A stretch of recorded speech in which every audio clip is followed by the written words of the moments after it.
those out for you. I know it was last minute decision. But yeah.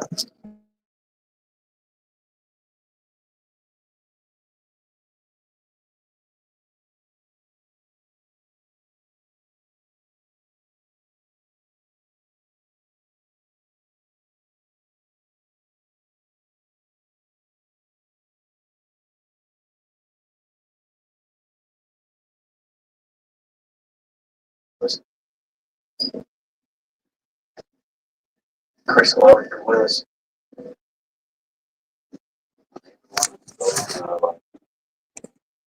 it's this time.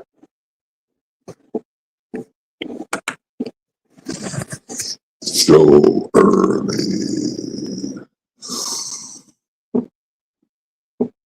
What's up? It's just super early this morning. Super early this morning. I'm up early. I wait to go live. I thought, this morning we're going to throw it off. We're going to go super early. Well, I could just burn up the rest of my little 3 minutes on StreamYard and then be done until next month.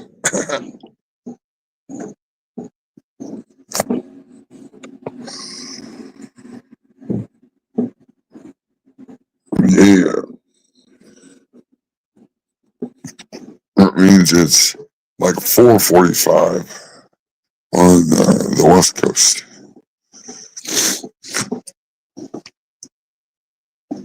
How you doing, Cav?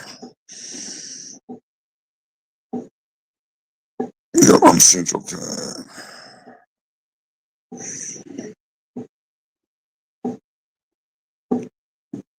Listen, Cav's here. Cav probably want to see a big fucking. Maybe he wants to see a Hindu fucker.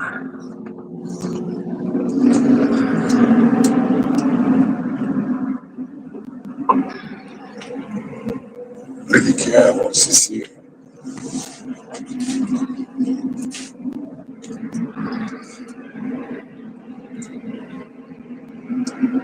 Maybe Cav wants to see it. A Hindu fucker. I got water.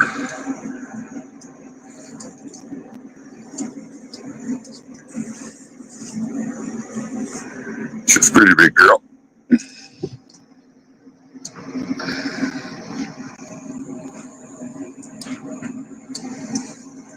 I've got another one too.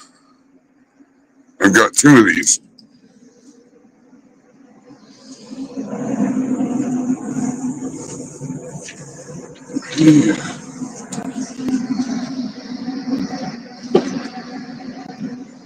I slowed down. I'll be honest, Cav. I kind of slowed down a little bit. We'll go on your seats for a minute. I'll let everybody else run. Seems like everybody had your seats going right now.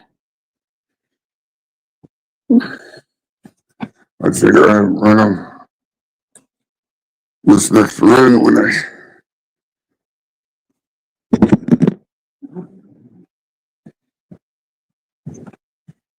figure I'd run them when everybody else got done running them.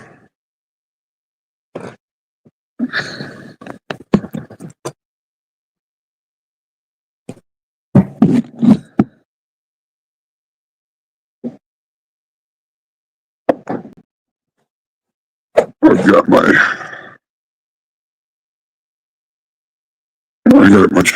well, not a bunch, like 8 of my seeds that I made popped.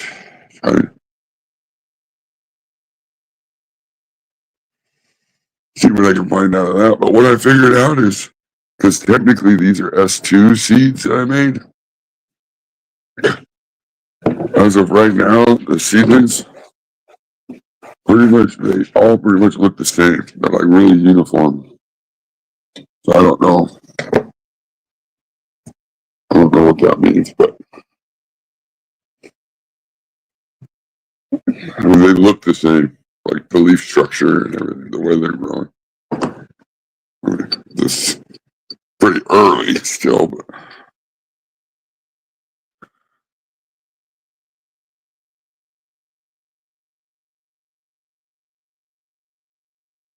Why are you gonna redo it?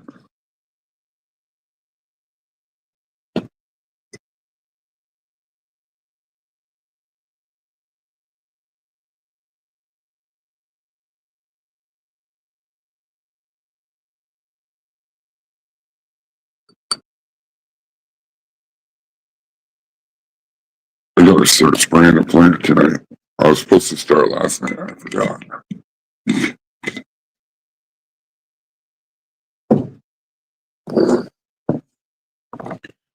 I'm gonna make some more.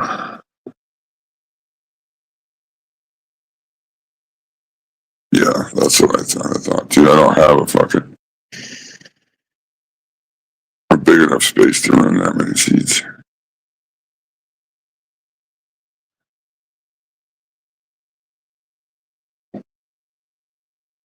I just figured I'll run them batches at a time, and just pull the best ones, and then as the better ones come in, just get rid of the old when the better ones come in. And that's a long process, but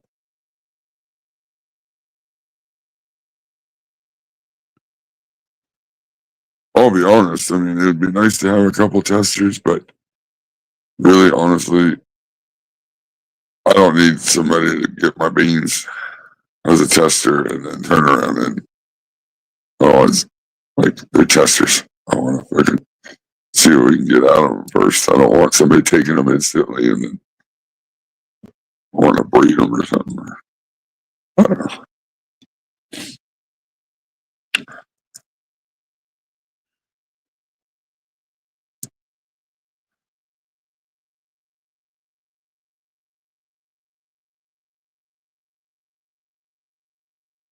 Uh, run it through, test it out.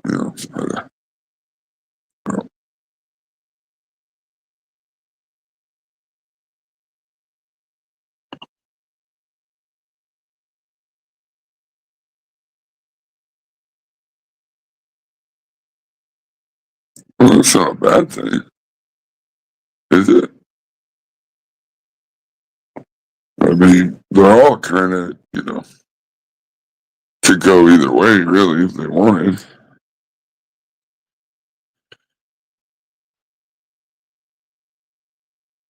Just weird. The last thing I want is if I could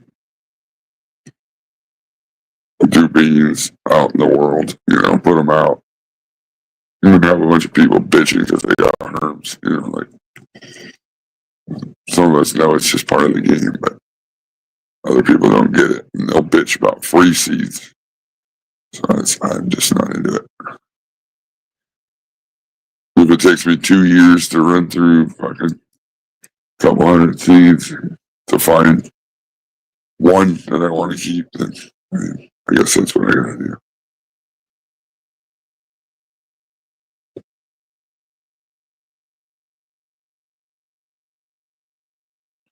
Yeah, but that's cool. I don't know. I mean, for people that, I guess, if you're getting feminine seeds, you want all females, you don't want to pull a male. But I mean, it could happen.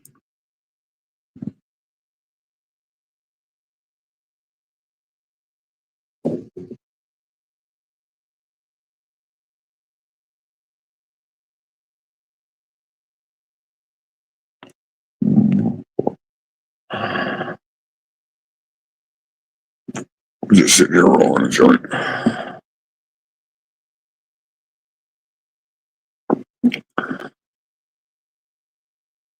I'm rolling some super buff cherries.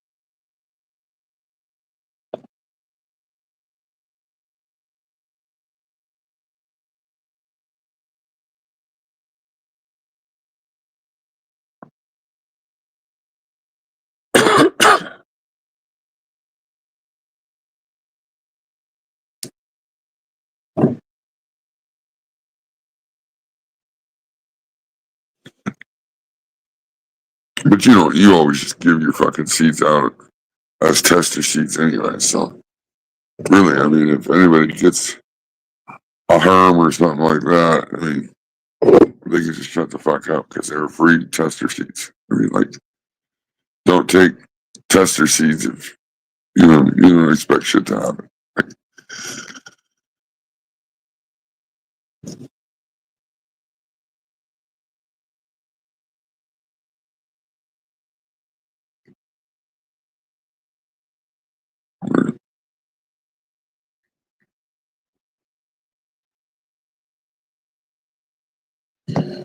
It's gonna happen.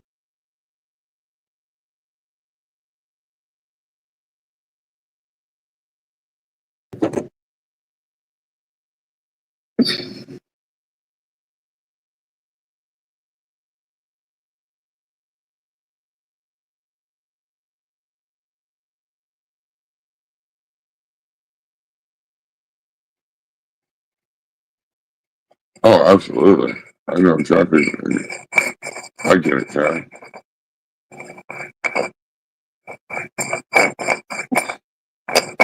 It's just you're so giving. You've given away so many seeds that the more seeds you give out, the more chance of something coming up. Like finding something weird.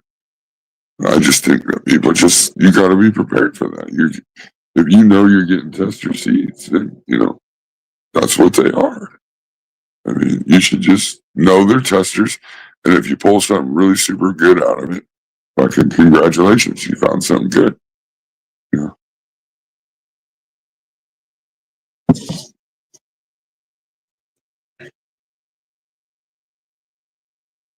I do like that you're making feminized. So, yeah, because I mean, I feel that the home grower, it goes both ways though. Really, I mean, because on a pack of regs, you're gonna probably pull out males, and on a pack of feminized, you probably might pull out a herb. Like either way could happen.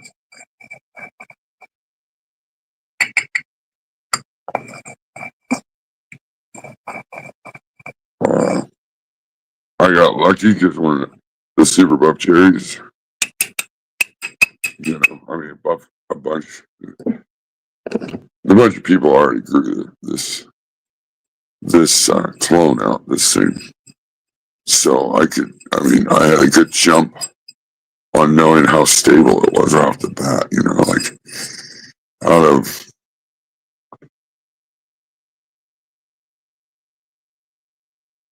out of I know of at least 6 people that have ran this cut. Nobody's got a herm. So that was a good indication. I mean, fucking pretty fair. I mean, fairly good, stable strain. Go ahead and make some fucking S1 seeds. So I'm getting ready to make some more.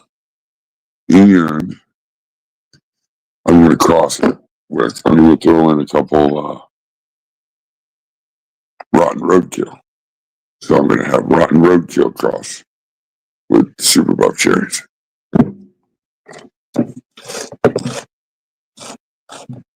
A little more nervous on that one because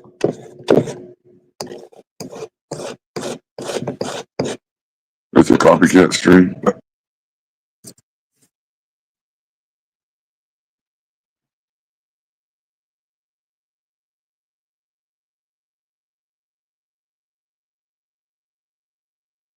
Yeah, hippie grapes, that one's going to be cool. Yeah, it just depends on the genetics for sure.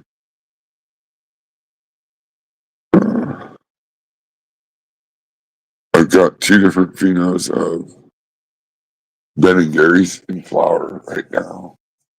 I mean, I've been really watching what I'm calling the number one, and I've watched it all along, and I've liked it the whole time it's grown versus the other one, and it's still the same. I still like that one better.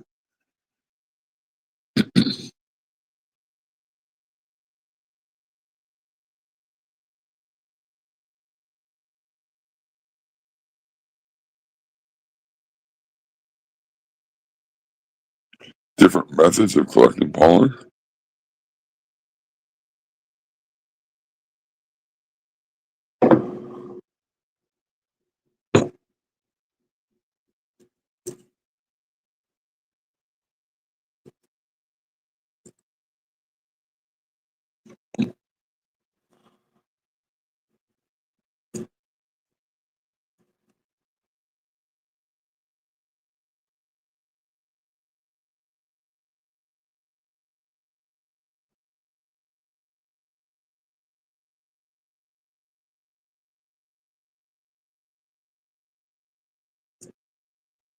I've seen some pretty nice Lola psychosis plants, though. Seen some pretty nice plants out in the wild.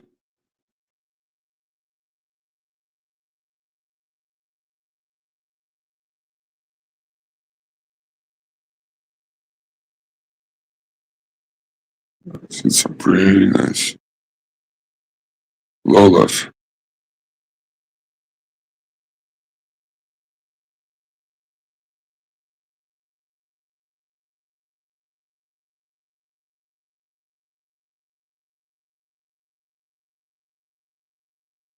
Your teacher don't, if I remember correctly, your teacher don't like femmes.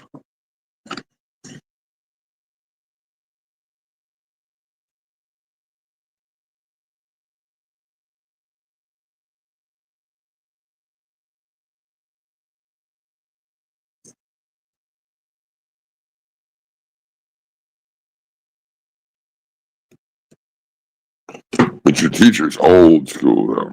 I mean, like work for years, work on it for years. What are you doing making feminized? Part of popping seeds is pulling males. What are you talking about? Like, yeah, that's old school.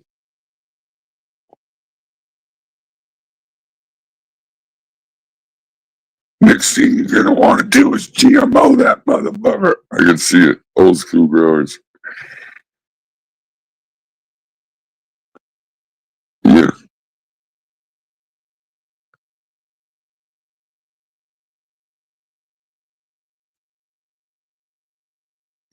I can agree on that to a point, right?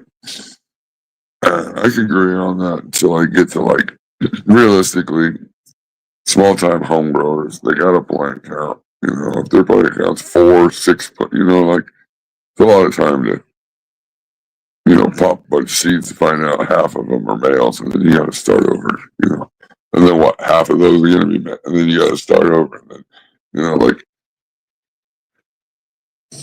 that's why I'm all for the feminized for the small home time grower.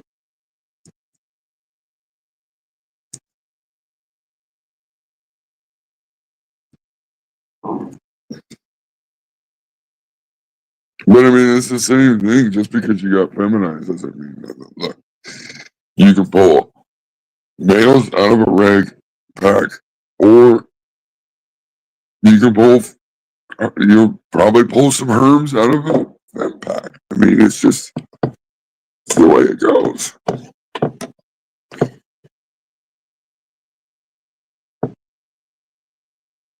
I mean, a lot of my shit's been fems, and it's pretty fucking good shit.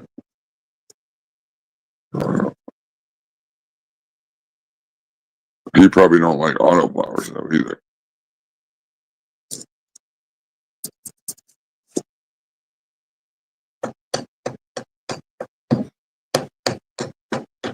I'm not gonna lie, I was so against autoflowers.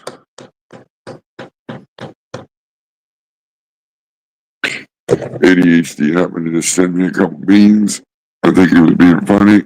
He sent me a package, and in that package was a couple autos because he knows how I was always against autos. And I just happened to have some space in the tent, and I was like, well, fuck it. Why not? Instead of wasting light on the floor, just throw in a couple autos.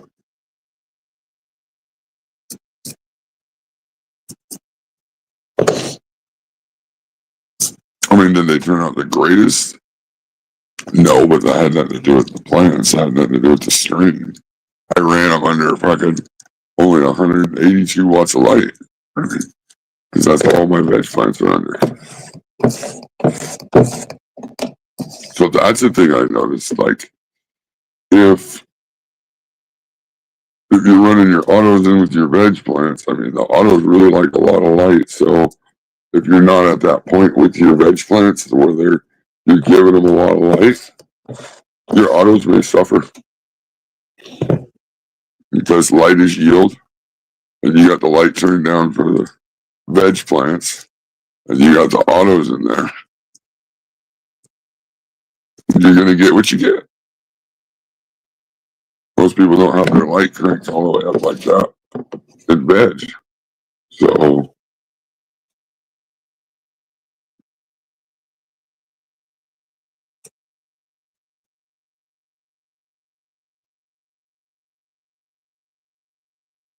yeah, I didn't figure he would like Autoflowers either.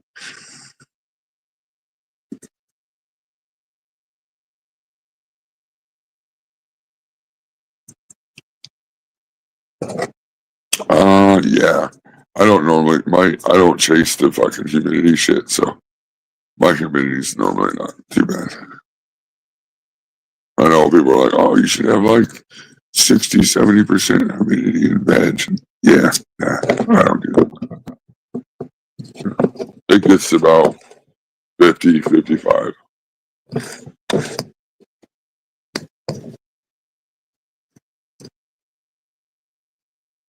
When people chase that shit.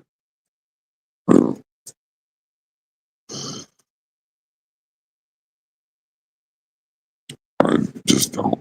I just don't chase it.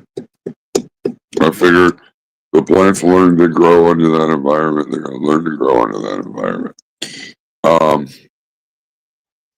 Will it take a couple times of growing those and cloning those and getting to where they're actually acclimated to your environment? Yeah, I do think so. And what I mean by that is, I talked a little bit about it yesterday. If you get a clone from somebody and they run a certain temperature, humidity, all that, and that plant was grown under that conditions, and then now I get it and I have totally different conditions. Do I think that plant now has to adapt to my conditions, and will it take it maybe a grow cycle to come around to be used to growing? Yeah, it might. You know, is that where the drift comes in from clone to clone? Yeah, I can see that moving from environment to environment.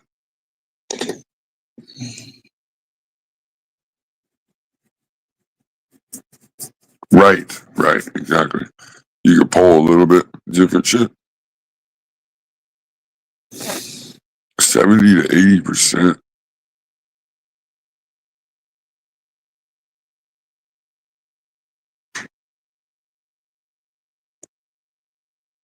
You can definitely do that. You know, it gets humid as fuck outside. Right.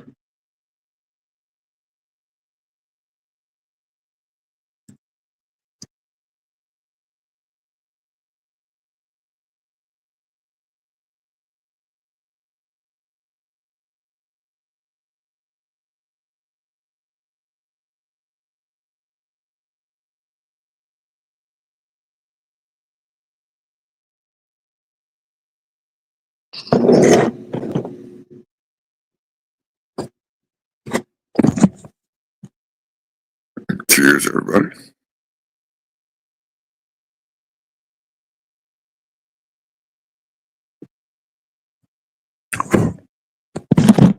First smoke of the day.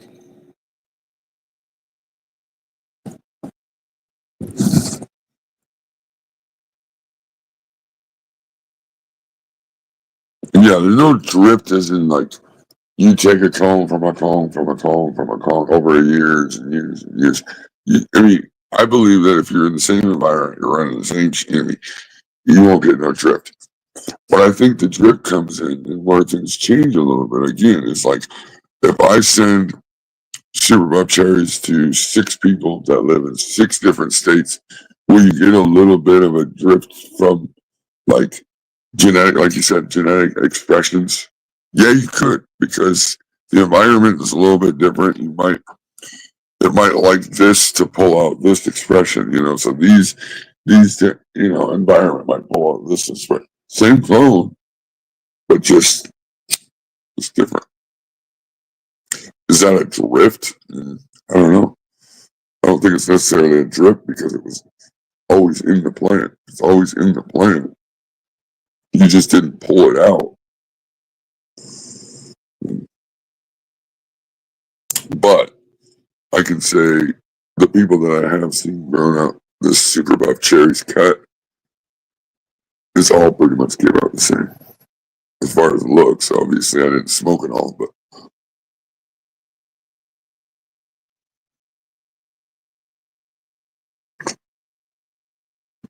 so that's where you start going, well, if a strain's super fucking stable though, will it do that?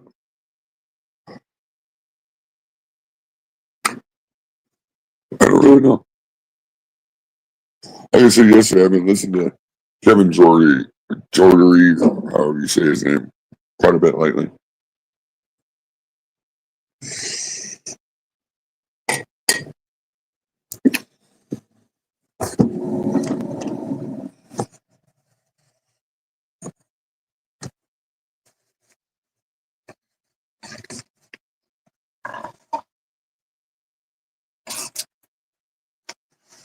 I've been fucking killing me the last couple days. Come on. Just slide over, Just slide over.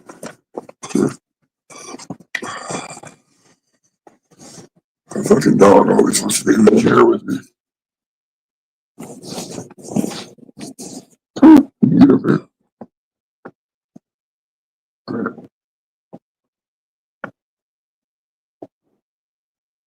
You want to get up here?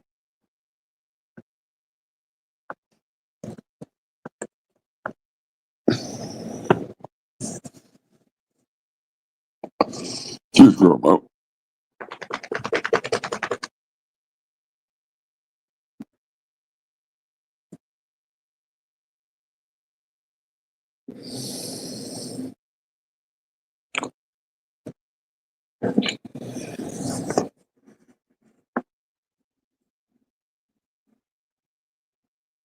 Oh, I guarantee you, everybody that's growing the super buff cherries now is in slightly different, you know, different lights, different environments, rooms versus tents versus higher humidity, lower humidity, higher temps, lower temps. I mean, it's a good thing. I should ask everybody what they're running, what they ran it under, just to get an idea.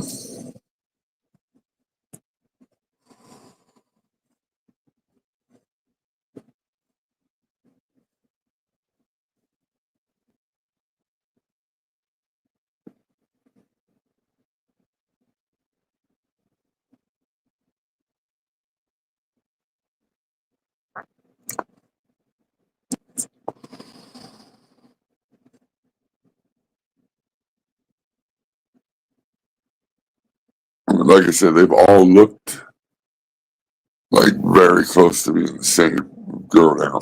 But I mean, without tasting it, doing a proper test, you would never really know anyway. And I mean, what I taste is probably different from what you taste. You know what I mean? Like,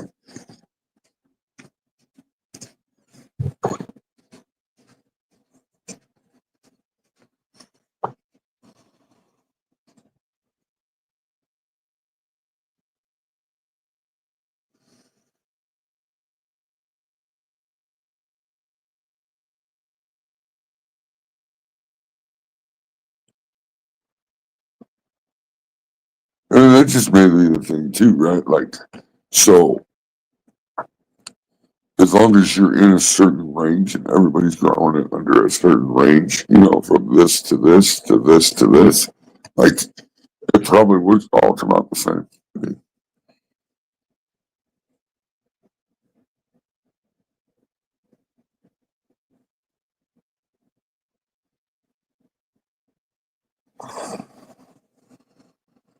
Good morning, Chad.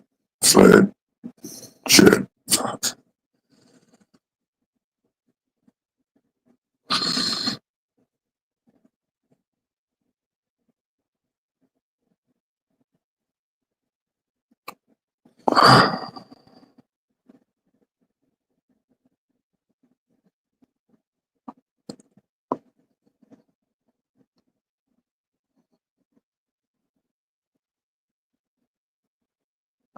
Absolutely, Cap. Absolutely.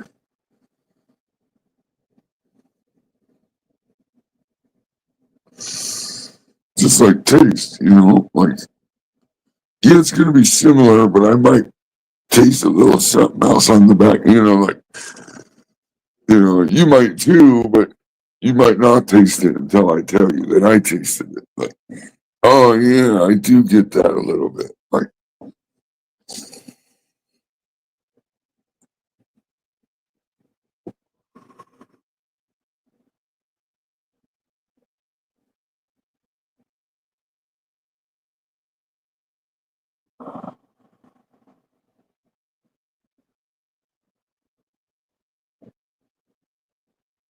oh, yeah, it's only all of our opinions. You know what I mean? Like, everything we say is just, without fucking paper, data, research right in front of me. Like,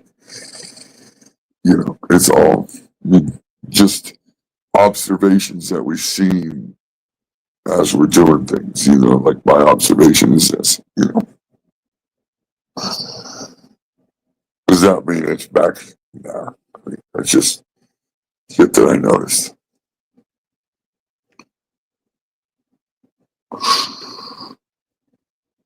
I mean, I know for a fact that everybody is going to Super Buff Cherry's cut, which was an S1 that I know that have grown it out, hasn't had any herbs. That's a good thing for me. That's a good start. I mean, it would be funny to really like something that's really prone to herb and then turn around and make, some more feminized seeds out of it. Because it's really prone to herb. Seems like it would be a waste of time to make seeds out of it.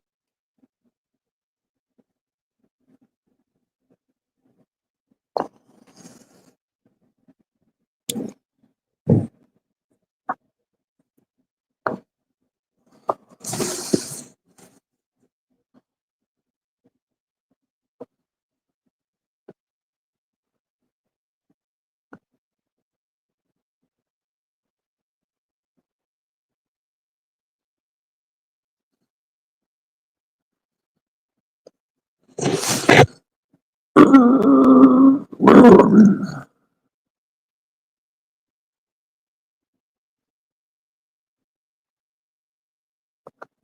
right. They'll taste anything you tell them, right? I mean, it's just like a restaurant. You go out to eat, you're fucking hungry, you're waiting on your food to show up. You look up and you know what you ordered, so you look up and you see the waitress carrying that plate to your fucking table. And before she even sets that fucking thing down, you're determining whether you like it or not, just off of what your eyes and your nose is telling you.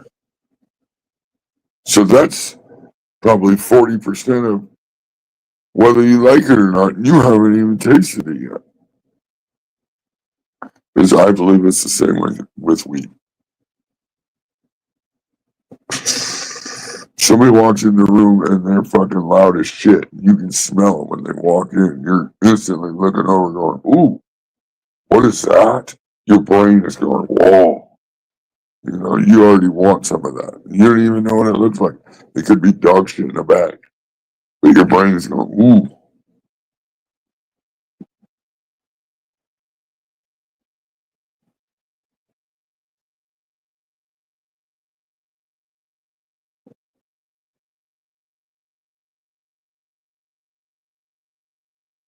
Yeah, my wife, she gets upset with me because I'm always asking, because I smoke cigarettes. So I feel it's unfair for me to give anybody a true, flavor or a true smell. right? Because I know my palate and shit's fucked up from smoking cigarettes. But the wife, she's always like, God damn it, I get tired of you fucking asking. I don't really care. And I'm just like, because she's not into the weed shit. Fill up my nut jar. I don't give a shit about any of the rest. As long as my nut jar's full, she don't give a shit about the rest. So I'm like, well, what does this smell like to you? She's like, God damn it. Like, I don't fucking know. She's like, da, da, da, da. Well, it kind of smelled like, it's funny. Cav said that because like, the super buff cherries, to me, it is kind of got the tangy smell, but with a little back end of like a spray cleaner, like a heavy duty chemical, I guess. But the wife gets the orange tangy, but she don't get the chemical part. So I don't. It's probably just me. It's probably the chemicals in the cigarettes I smoke that I'm getting.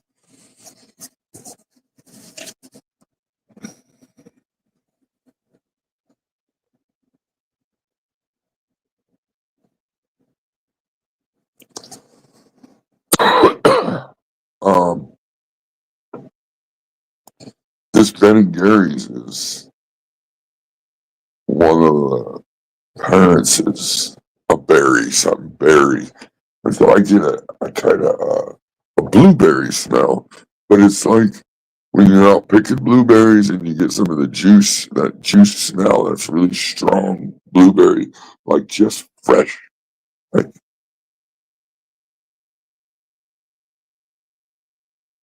so I hope that really comes through. I hope that fucking, man, I really,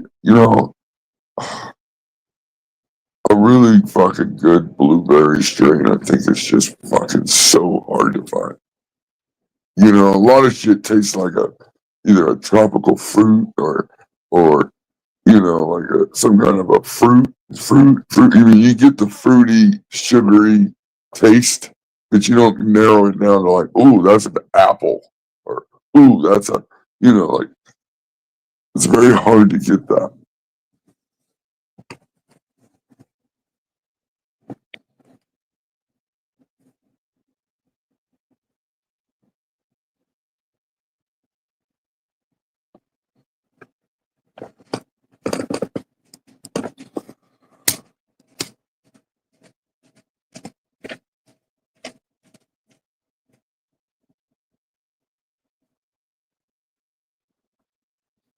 I mean, I don't mind the fruits, but I want to get something that's like a pungent. Like I want something that's like, ooh, kind of fucking.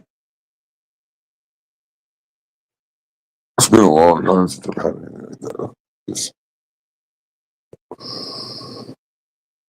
like, ooh, that almost tastes like what a dirty diaper smells like. Like, ooh, that's funky.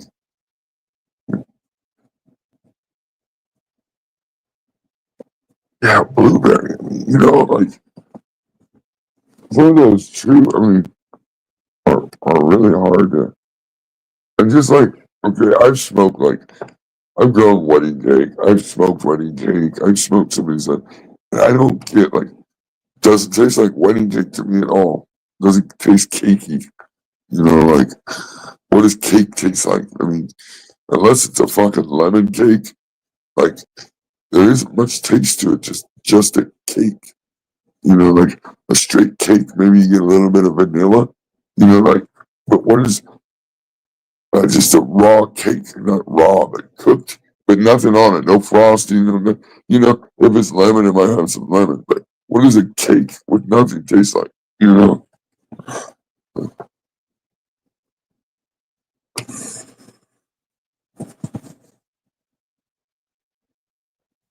Yeah, you said it's gassy. Yeah, I've never had that. Morning, Nancy.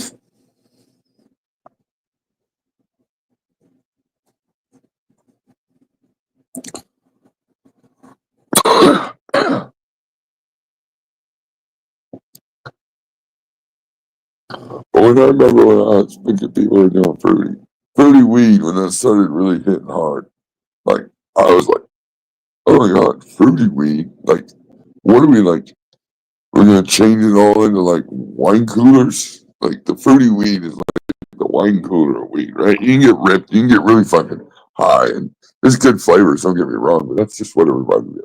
Like, oh, we're going fruity, we're going tropical.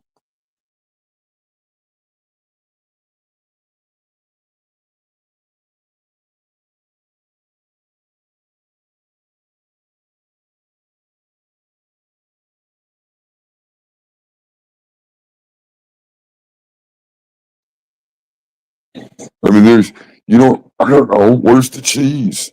Where's the fucking true skunk? Like, Jesus, you can smell that guy's fucking car from 2 rows over because he's got a little bit of fucking skunky in his car.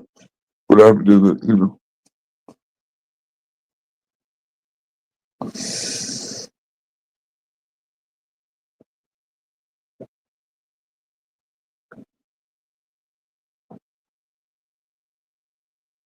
Right. That's the only thing I can think of. Is like cake would be like a hint of vanilla, because I don't know. I've always added a little couple drops of vanilla in the cake mix. But unless you're getting a flavored cake, what's cake taste like? It tastes. I mean, some people are like, "Ooh, that's really cakey," and I'm like,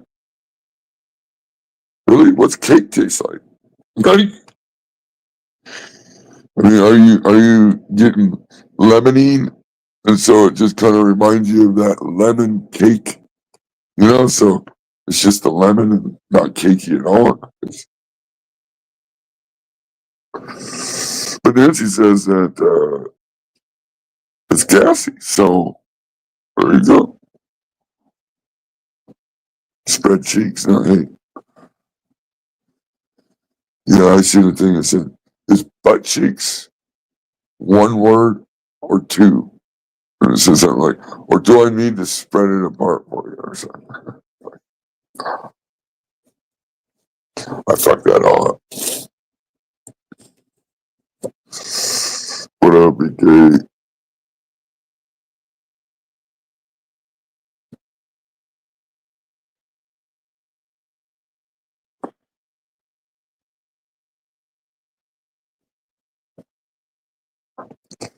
Yeah, I've just never. Yeah, and normally when you're doing seeds, you're pulling the fucking weakest ones out, like as soon as they're showing that they're the weakest ones, right? Like, so you're not even.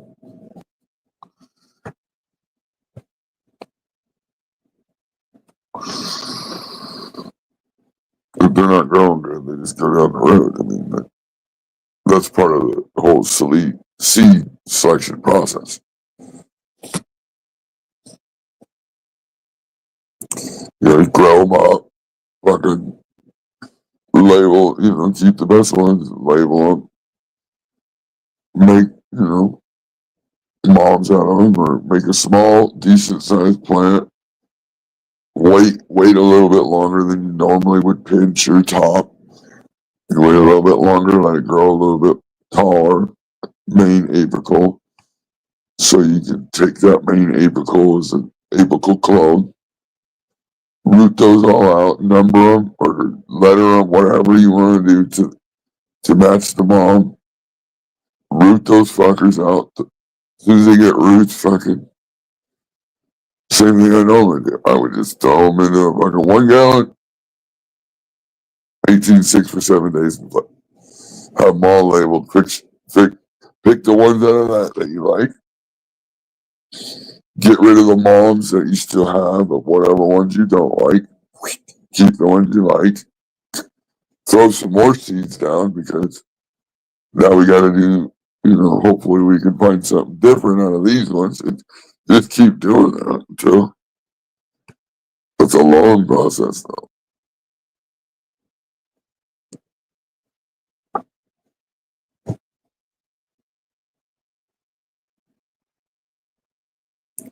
You put cuts in the refrigerator.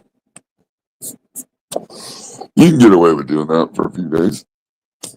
You need to buy some space or something. You need to prune some shit. You need to, or or say you need it, it's time to get rid of a mom, but she's still got a few good cuts on her. I've cut them off, put them in baggies, and put them in the crisper in the fridge for a few days.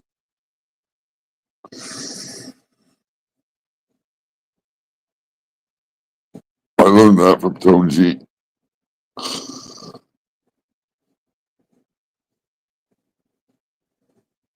Right, right. Well, that's the thing, right, Cap? Like, so I'm a little scared because we're gonna buy a house this year, and I'm gonna make sure I have a lot more space. And I throw away a lot of shit right now. I can only imagine having it thrown away with more room.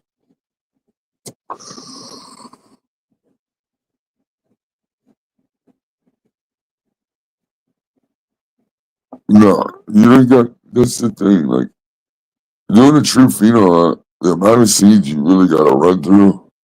You ain't got time to keep every little fucking thing.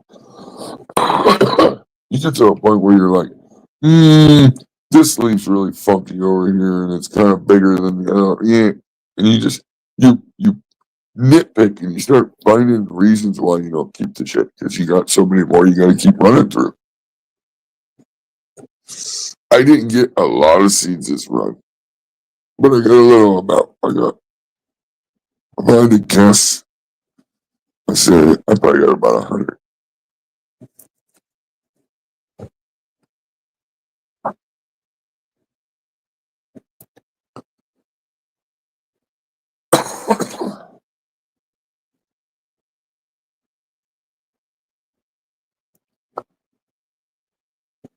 I'm super critical on myself, so I always say my seed popping skills suck. But the big problem I really only have is um, putting them. I usually bury them too deep, or I don't bury them deep enough. So they end up either taking a little extra time to grow up, and they kind of grow out funky because they really had to work, and they were growing fucking. Their water leaves under the cubes, still pushing their way up out because they were all fucked up so far down. Or they grow up and they got the fucking seed stuck in it.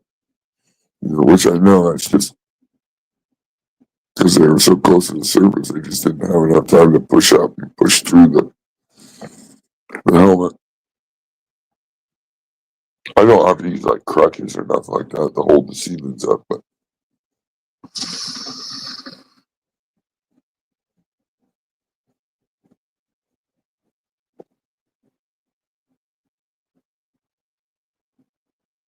yeah, he says that like when he was at Manny's facility, they were doing it.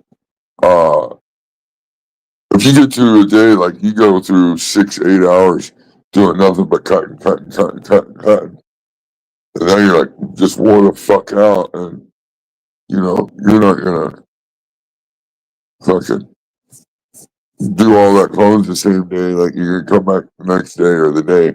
They would put them in baggies and they would put them in the fridge. And he's like, you could do that. You can keep them in there for 2, 3 days. He told me. And so I tried it, and it worked.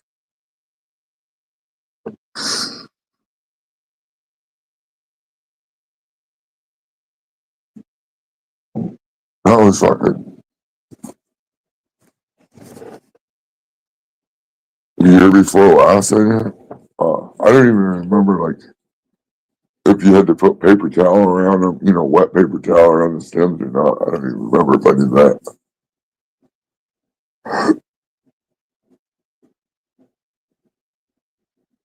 I can't remember now.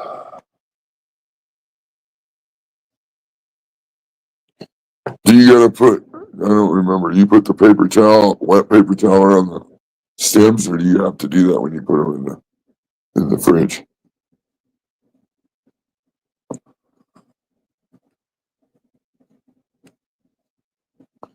That's why realistically, unrooted cuts, are best to ship like right now because the cold's not gonna fucking hurt them. You're more likely to hurt rooted clones right now, especially with how fucked the mail service is. always do priority. Supposed to be 2-3 day delivery. Most of the time it's 4 or 5 days. And so that's not good with clothes. That's why I haven't been really fucking with that much.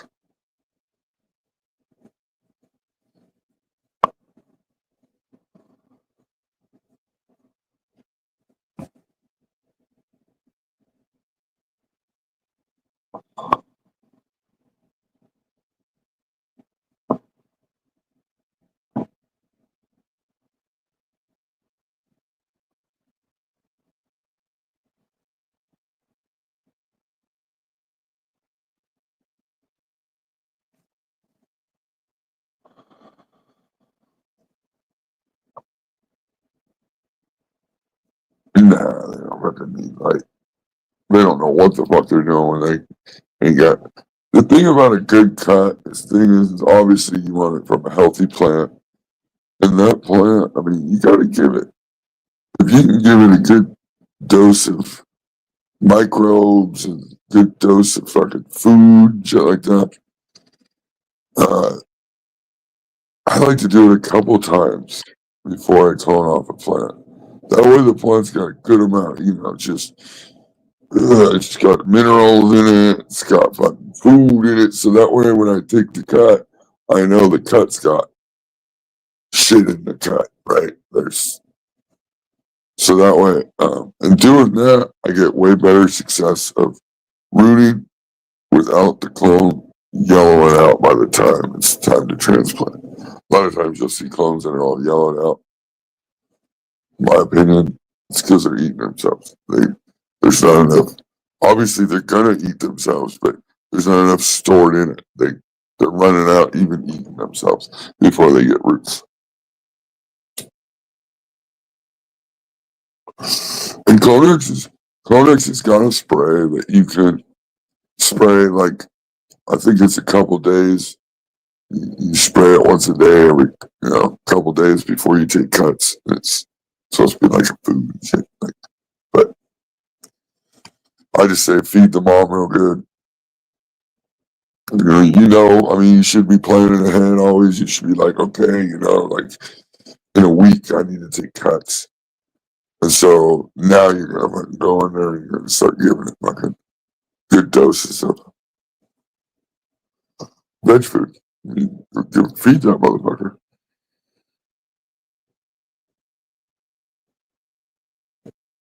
Yeah, it's dark enough right here. They almost go dormant, right? Kind of like a seed does out in the wild. It drops down, fucking hits the ground, leaves fall over the top of it. They insulate it. It winters out. It gets a little cold, but it's all dormant because of the temperatures. And then uh, when you pull it out, I like I do I do different clonings. A lot of people, like I like to cut my clones. Like if I was to cut a bunch of clones today, I would leave the clones in a cup of pH water with some Clonex gel, the actual Clonex gel mixed in the water. I'll leave it overnight. I'll leave it for a day. And I like to do that because you just cut the clone. The clone's going, what the fuck? And if it does suck anything up instantly up into the stem, it's going to be some of those hormones. You're already jacking up those hormones. If for whatever reason the plant was a little dehydrated, it gives a chance for those clones to suck up water, and then the next day I'll go in and I'll fucking cut my 45s, I can cut my leaves and do all my clones.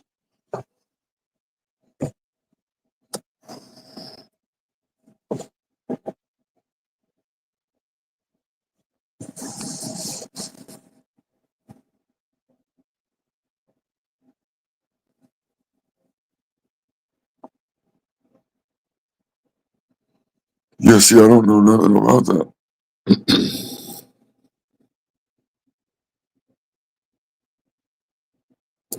yeah, I think that's all I did. I don't think I used paper towel, wet paper towel. I can't remember. I think I just put them in the like Ziploc bag, and before I sealed it up, I gave a couple squirts of water in the bag, and then I sealed it up and I put it in the fucking like the vegetable crisper thing, and I left it in there for a couple days.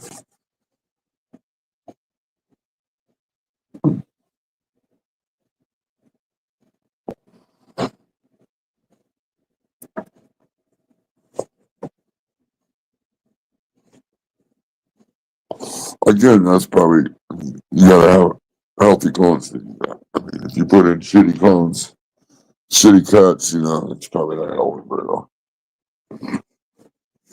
I think we all are well enough growers to know, not only know that, but we grow healthy plants.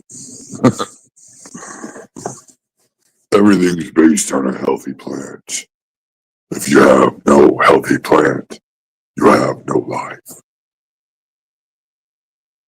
Water. Water is life. Water is death. You decide.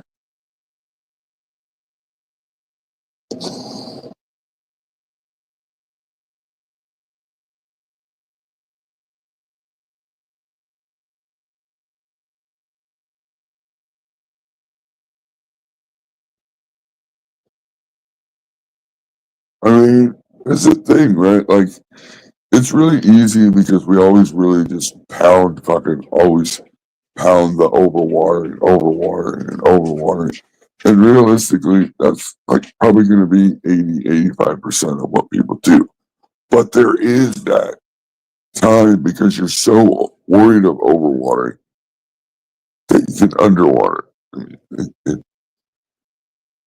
And again, if you really truly don't saturate your medium, then you're probably doing both.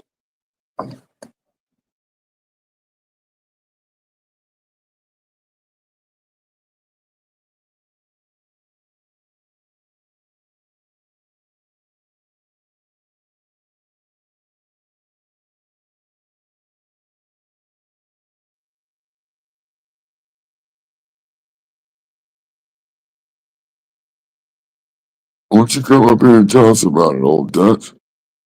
Damn it. I appreciate you're always in the chat. Same with Nancy. What do you pH at for Coco? Isn't it like 5.8?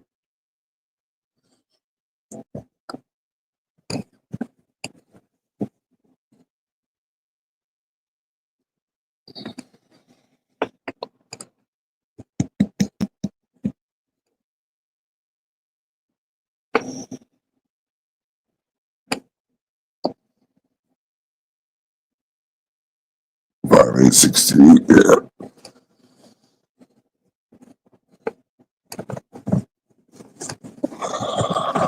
I'm always fucking, yeah. I gotta buy like everything I got in my cart. It's like $180 for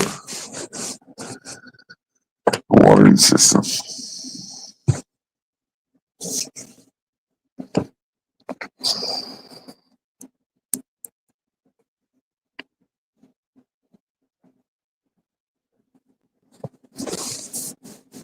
Yeah, people don't understand what overwatering is. That's correct. Yes. And that's the thing, right? I try to explain this to people. Like, so when I say, oh, they're overwatered, they say, no, they're not. I only watered with 2 cups. And that tells me instantly, you think what I'm saying is overwatering is giving it a lot of water. And that's not correct. Overwatering is the frequency of watering to how wet the plant stays, the roots stay. So you could go in there and give them 2 cups of water every day, even in a 10-gallon pot. And guess what? In soil, you're going to end up being overwatered. Because what happens is the spot that is getting wet is never having enough time to correctly dry back and get oxygen and then allow, because when you water again, the oxygen pulls down in. I mean, you, uh, I think that is too much. Like, fully saturating your pot, you could take a 1 gallon pot and you could put 5 gallons of water through that 1 gallon.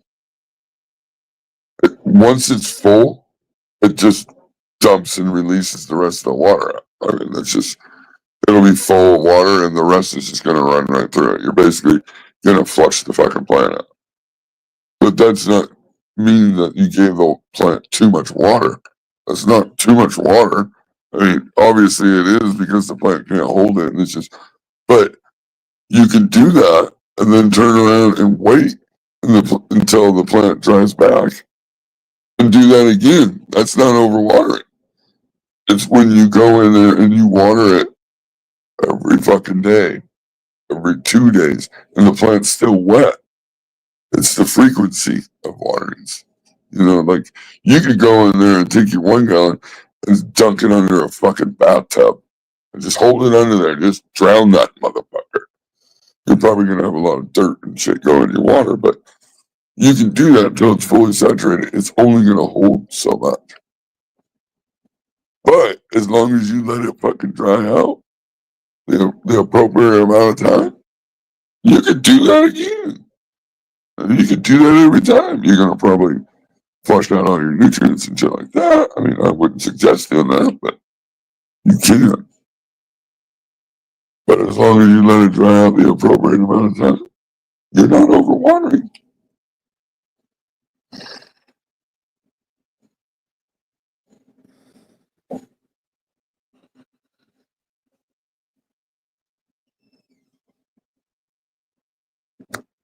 Yeah, the pH drops work. I was being lazy using pH drops, and not that it's lazy to use them, but I've got Blue Lab pins, and I just work.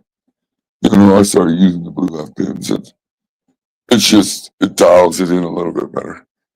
I mean, I like the drops. I mean, because you can just whoop, whoop, whoop, and just yeah, it's yellow. I'm good.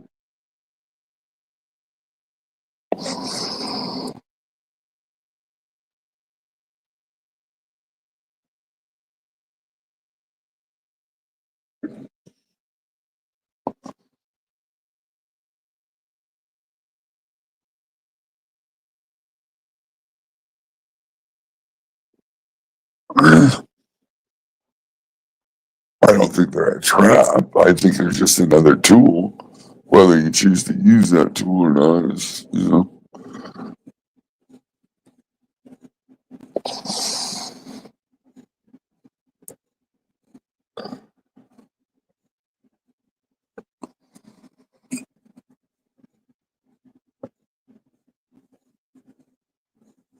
me, whatever.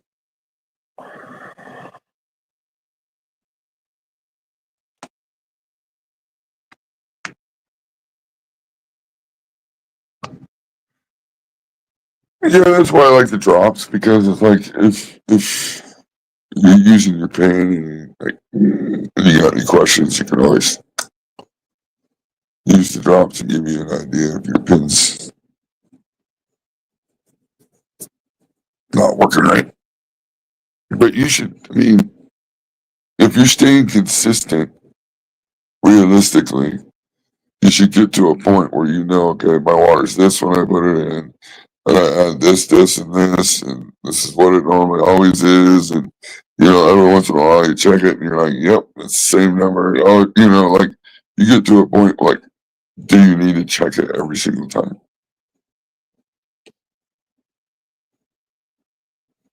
I mean, it really doesn't take much time, but I mean, you get to a point where you know what your numbers are.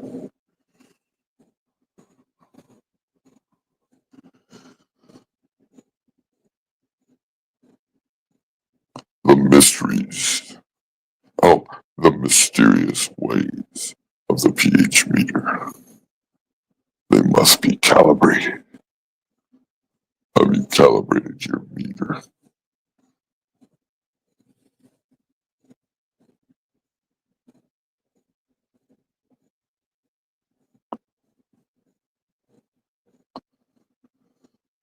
Yeah, it's like a plumber, there's a plumber's wrench, there's every trade, if you want to call it that, or every whatever you want to call it, has those tools.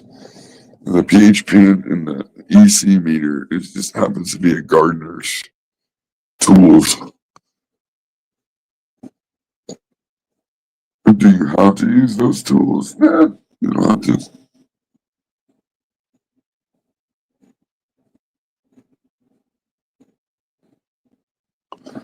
Well, you should probably check it, like, I don't know how often you water, but like,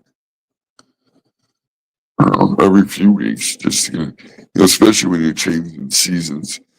I don't know if you got well water or not, but sometimes when you go from summer, spring, winter, you might have a little fluctuations with your well.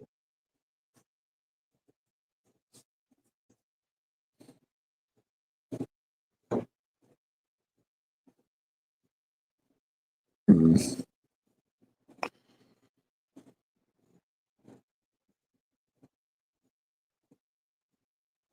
Yeah, in most places you can take your water in to the conservation department and they'll test it for you.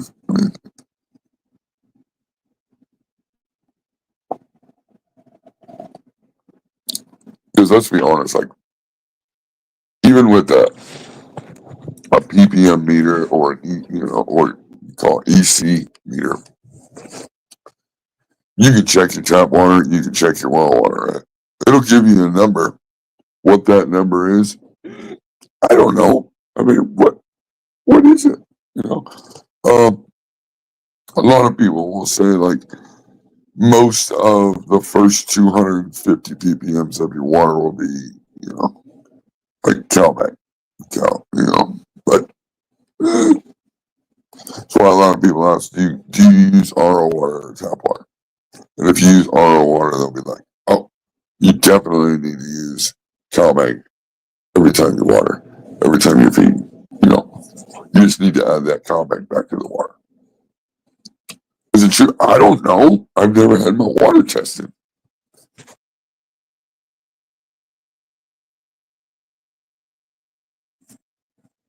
So I don't really know if it's a thing or not.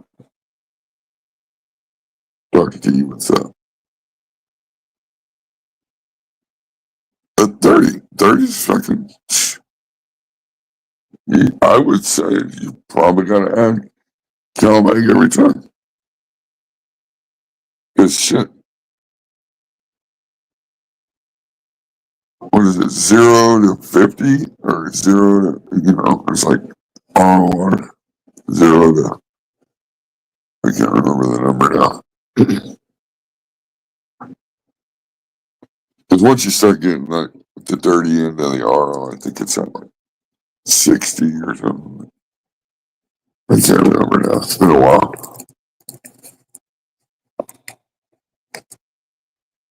What's CalMag?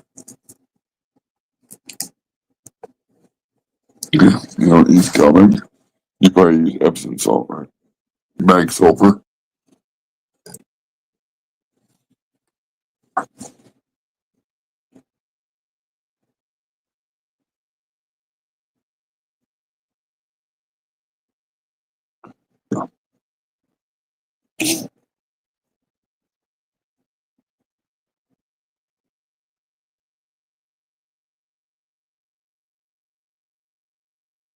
He said, I don't eat food anymore. I just eat straight fucking CalMag. Shots of CalMag for everybody. Let's go. I use more CalMag than anything.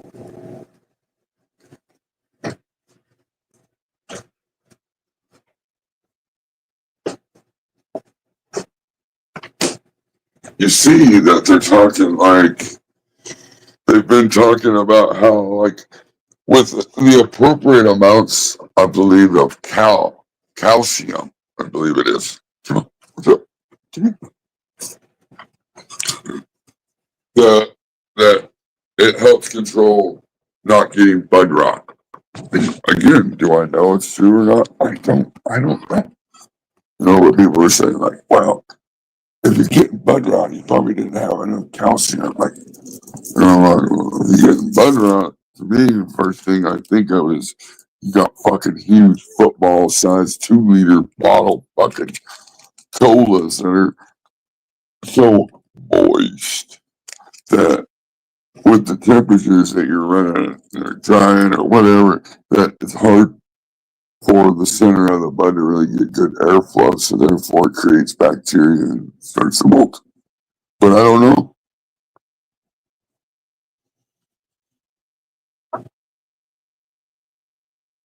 I would think the amino acids would have more of an effect to help you keep like powdery mildew or bud rot away, just because the way that it combines into the cell of the plants.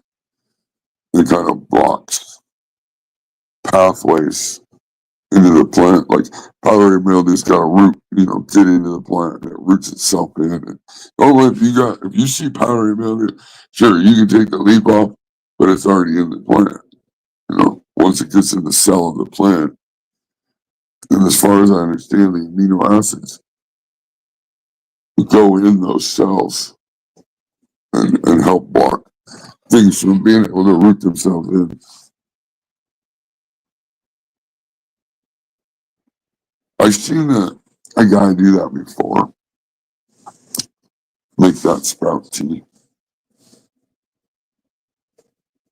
Grind it up a little bit and put it in the fucking tea and make the tea. That's for enzymes and shit, right? Yeah. Enzymes, yep.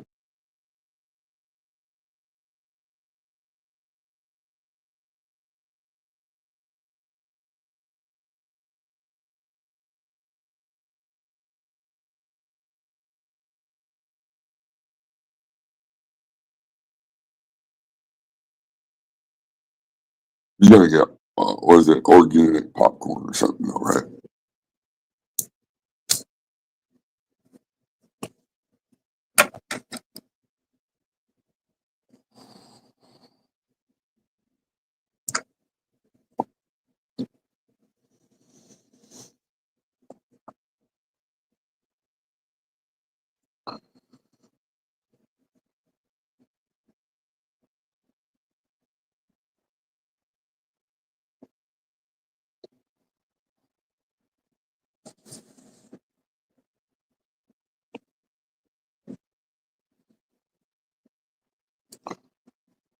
Yeah, I guess it's supposed to be getting fucking cold or something. I don't know. I'm talking about that shit. I ended up getting some propane. I got some extra fucking gas. Generator.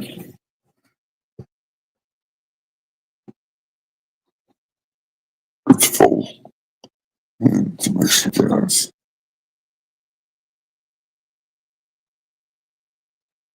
Yell later, pick up some more little propane cylinder tanks for the little fucking burner that we have in case we gotta cook. It feels like 4. Damn. What kind of popcorn kernels are there? Organic popcorn kernels. Yeah, as soon as they get tails, that's when they're gonna have the most nutrition. Most things are, even grain for your animals. If you can pop a sprout out of it first before you give it to them. That's why fodder is so great for animals. Because once you pop that and you activate that enzyme, I know exactly what you're talking about, Cap. Now I understand. As soon as you pop that, the best nutrition, the best enzymes, everything's going to be right there. Because it took all that to pop that. And if you can do that with your chicken bean, you get real fucking chicken bean, not this fucking shit, whatever they process. We used to get like rye, we get different kinds of oats, different kinds of What was the other one? There was another one. We'd sprout it. That could be far. We'd grow it up to about an inch tall. And, we had some in some like turkey pans. And then we did some in the gutter. And then you just fucking peel that out of there. And it's so rich in nutrients and shit. You go throw it in there with the chickens. Oh my gosh. You can feed it to any of the animals. We give it to the pigs, the goats, the chickens. So much nutrition.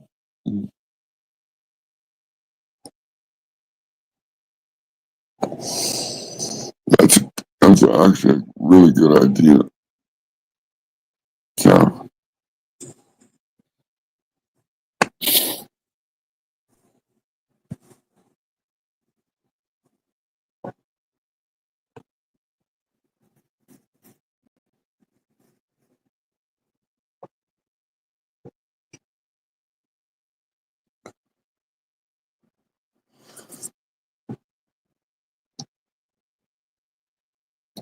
yeah, I would just sprout it out like that.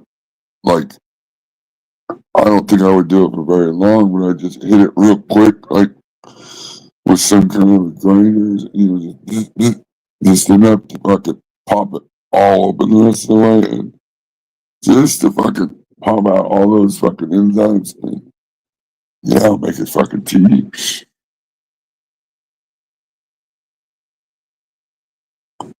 Huh.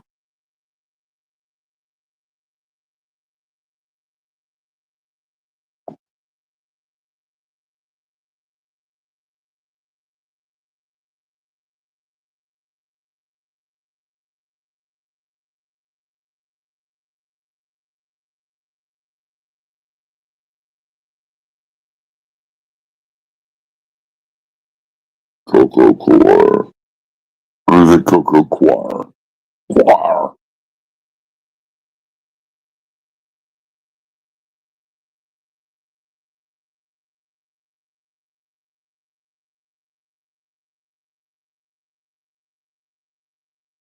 I was kind of hating on the Buck Farm this round just because I haven't used it in fuck over a year. So I got a bag and I'm using it. I was hating on it because it's so fucking slow. It is super fucking slow. Um, but, not gonna lie, just get better growth. It seems like, the node spacing's tighter. Uh, just overall looks good, better.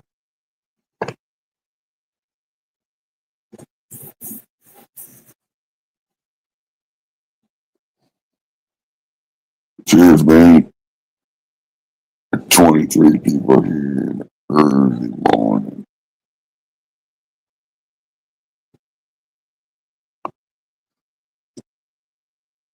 They say early bird gets the worm.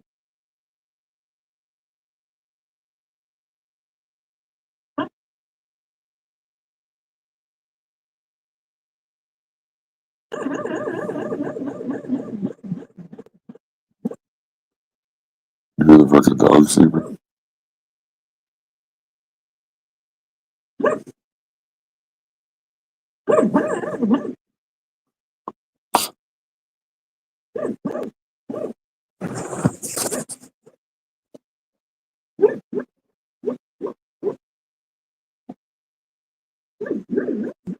Alright, girl, jeez.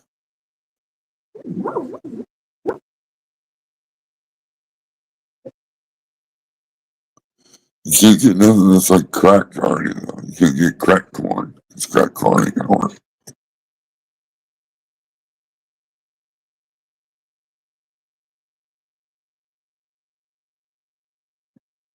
Yeah, you can't store it. No. Nope, nope, nope.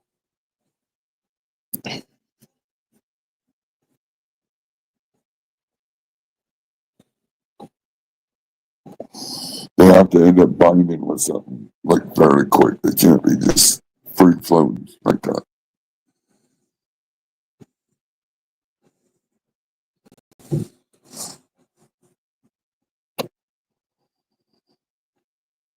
Yeah, you just go to Walmart, go like where you're gonna go get your popcorn or whatever, and just get organic. Like it sure doesn't have like fucking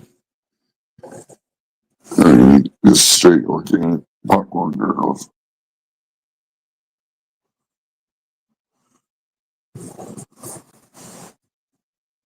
Just throw it in one of your fucking trays and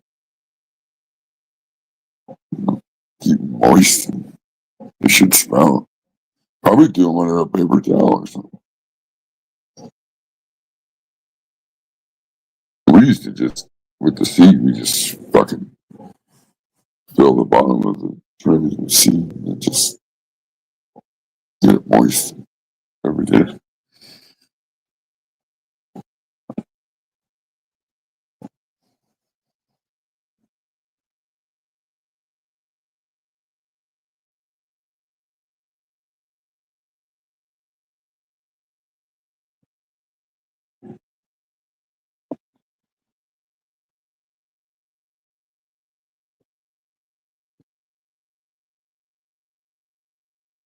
There it is. Quarter cup popcorn kernel sprouts. Pop in the blender. Strain 2.5 gallons of water.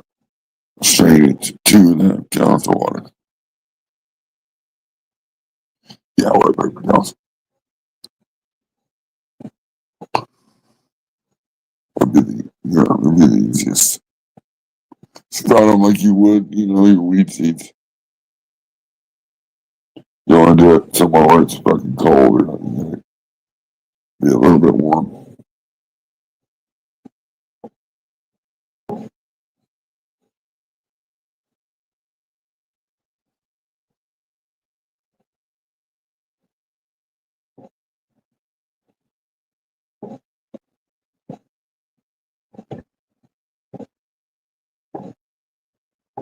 Yeah, different things are probably going to be different. You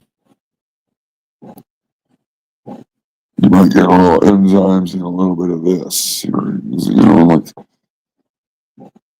I don't know. I don't know. I know a little bit about that, but I don't know enough. I only know enough to be dangerous. So I cheat. And I just say, Amazon, send me this.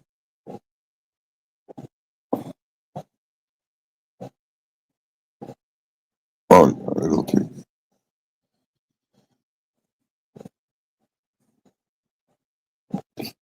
Doing the fodder for the animals is cool because it grows up like a mat of fucking grass. Like, if you grew hundreds of these mats, you could lay them all out on the ground and have a nice fucking, nice field of grass. I guess it's like greens.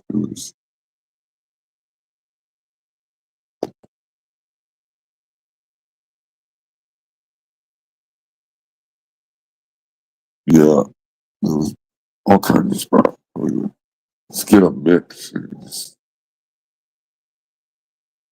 The fucking animals would get nuts for it though.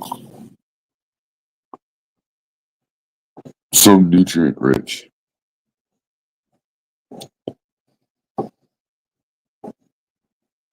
We used to, they call it fermenting, but when we get even when we get the bag food for the chickens, we put it in a little bit of water and we, you know, try to help pull out, that dry ass chicken feed. You notice they eat a bunch of that shit and they go right to the water.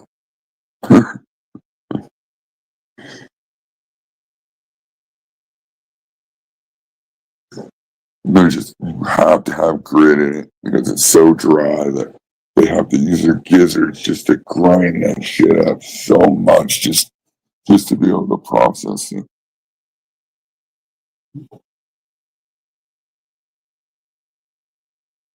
We had these little beds too. You make these little beds inside the chicken run, and then you put real fine, like really fine chicken wire, like over the top of it, and then you put dirt in it, and then you put your different seed in it, and you let it sprout in there. And then the chickens can only eat it once it comes past the screen, right?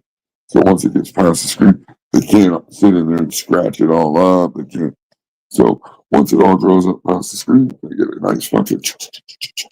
And as they're eating it, they're jumping all over the screen. They're pooping in the bed. They're doing all that, you know. And then they just, it goes back. It just keeps going.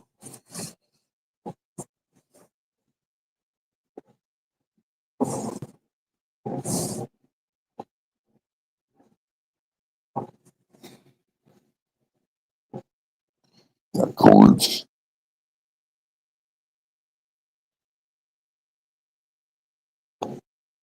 like a staple.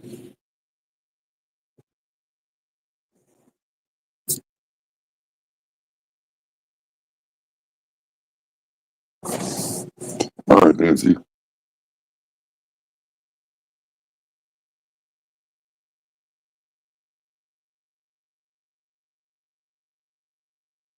Still 27 people in there. Yeah. Can't complain.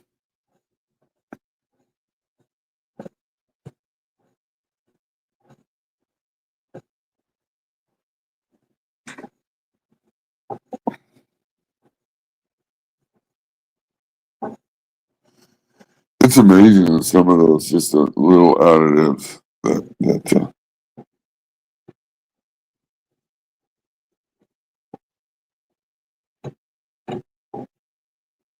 yeah, kelp's a natural PDR. I know.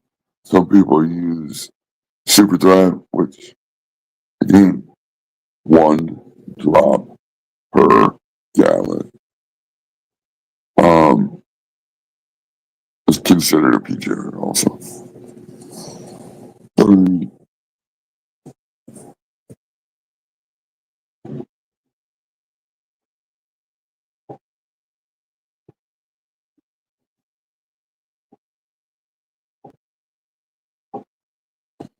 That's what's up?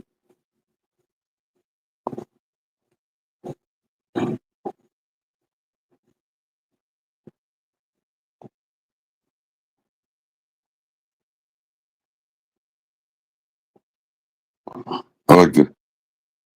I was thinking about this one. It's like, oh, I could do it live, like super early in the morning.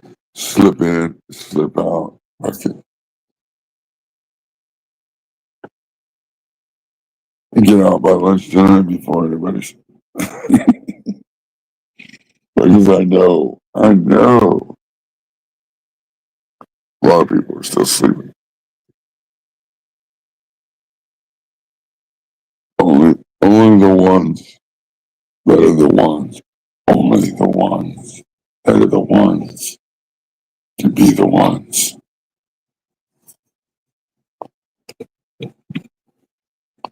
So you drink enough cup of coffee, and then you take it at number 2. Ooh, you stinky.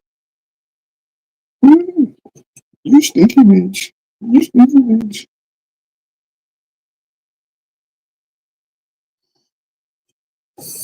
Stinky bitch. So what's everybody's go-to coffee in the morning? I don't give a fuck what weed you're smoking. Weed's weed. What's your go-to coffee? What's your go-to creamer? You got you use creamer in your coffee in the morning? Do you do you have a favorite flavoring? I think Dad's here. He just seems like a pumpkin spice with a little extra spice.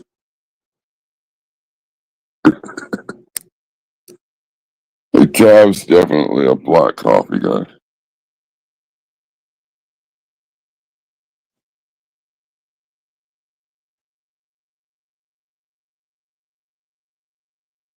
Ice cold monster. Good God.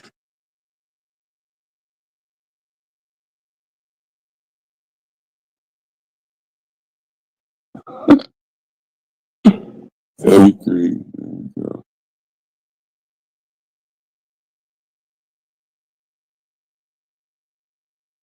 Oh shit. You'd be surprised. I mean, come on. Smith is a fucking really common name. And Harley, I mean, if you were born in a certain era, there's gonna be a lot of Harleys out. One sugar, one cream, 4 calories.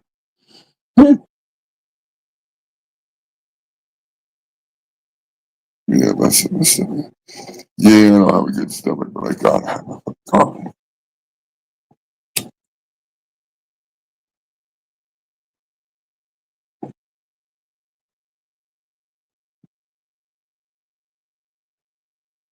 I was being weird there. So, oh shit. I got a few different coffees, right? And I was trying different coffee to, with the weed I was smoking, thinking, can you pair coffee with, but you know what I figured out? Like, the whole time I was doing that, I was using the same fucking creamer. So realistically, the coffee tasted fucking similar all the way through. So it was like, that doesn't work. It's only going to work like if you do a true, like if you did shots of espresso or you did like Americanas, where it's like a shot of espresso with some hot water added to it, you know. So you could get the true just coffee taste. The creamer is just definitely gonna, it's gonna fuck with it too much.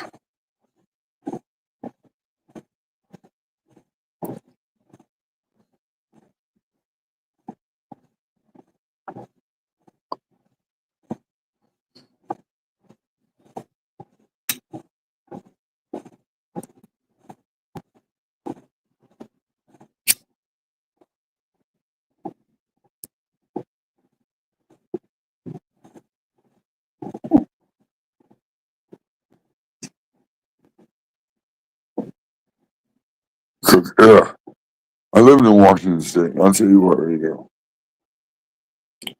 Starbucks, gross. Starbucks is not good.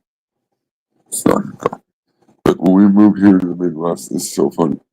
A couple of years ago, we had a big snowstorm, and everybody went and bought up fucking, you know. And the only coffee that was left on the shelf was all the Starbucks products. Starbucks is,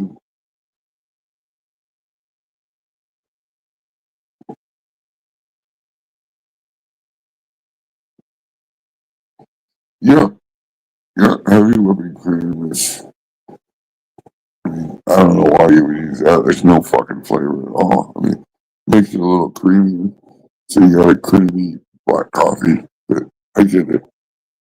You know, if you added like 1 drop of vanilla in that, you'd be,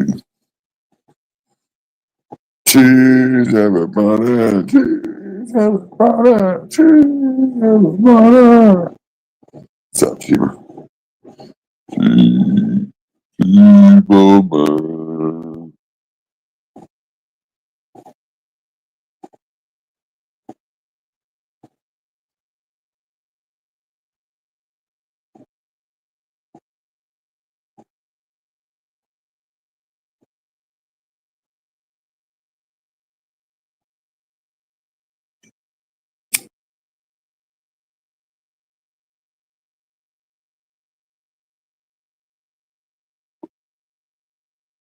All else fails, take another hit.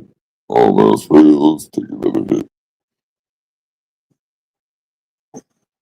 Yeah, just one. I mean, vanilla, a little bit of vanilla goes a long way, especially with that fucking little shit, the little amber jar, and fucking vanilla extract.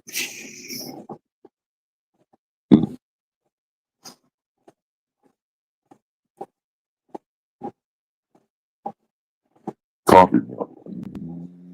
Not sure what exactly you mean by coffee milk. Did somebody milk a coffee bean?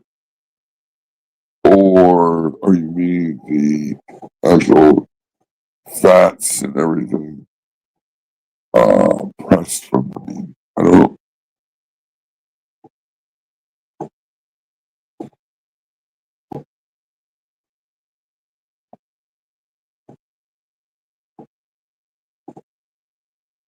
Don't know what up, brother.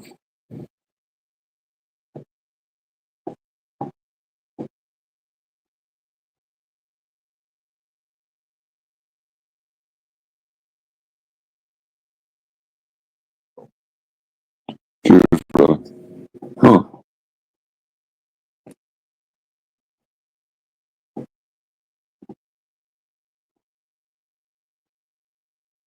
Yeah, but it cleans you out, right? It's like a natural fucking.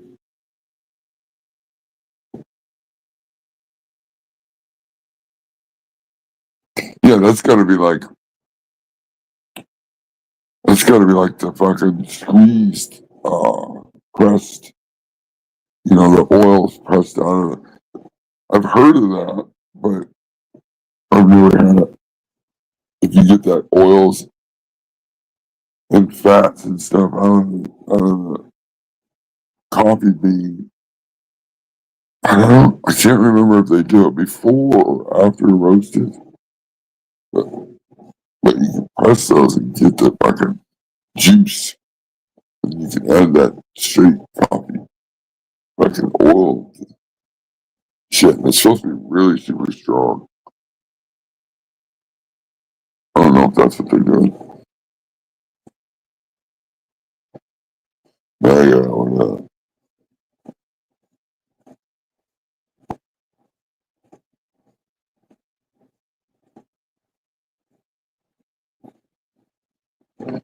pure leaf.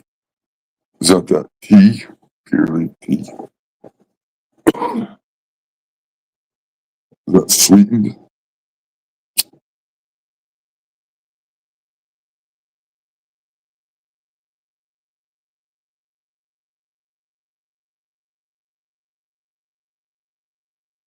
Oh yeah, kabong. So I always say bombs over bottles. Let's go.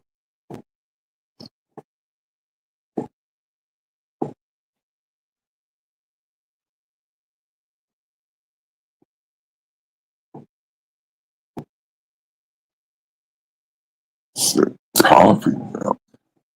That's interesting because I'm not a big milk drinker. I mean, obviously, I have it with Oreo cookies, cereal, but I don't like drink glasses of milk. What? Diesel? What up, brother? 33 people in here. Cheers. Just wondering what kind of coffee people drink in the morning. What kind of creamer? And do you have a certain strain of weed that you like wake up when you're drinking your coffee, you're like, yeah, I gotta have this one in the morning. You know, you try to pair your coffee with your weed. Yeah, cinnamon. Oh, I'd love to just if you could get milk that is that milk after the fucking cereal soaked in it. Like, I just buy gallons of that milk.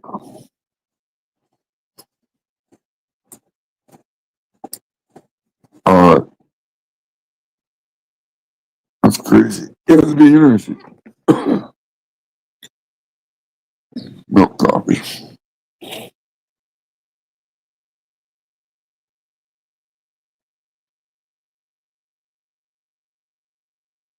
What's it taste like though, Cal?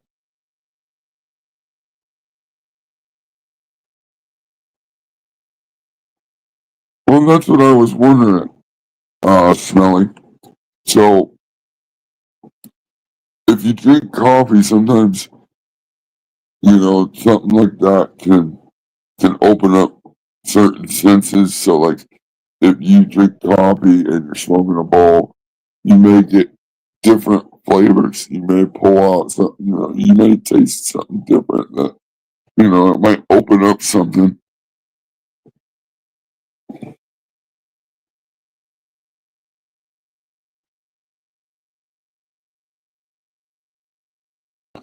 It's like I'm a caveman. I just wake up, take that dabs with my coffee.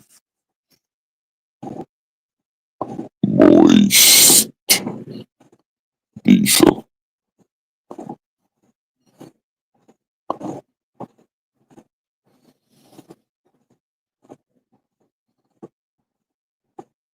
I still think you could flip a week sooner, diesel. And you can actually do 1 gallon, probably less of the size of a pot. But I love the quick flip.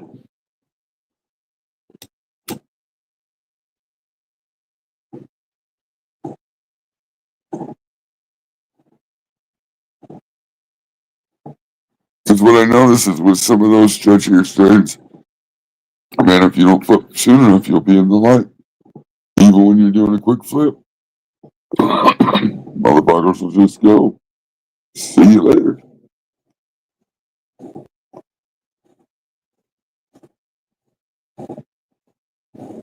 I wouldn't go over a 2-week range, especially if you're not topping.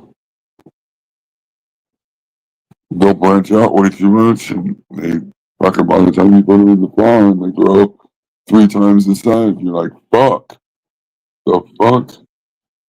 They just grow so fast.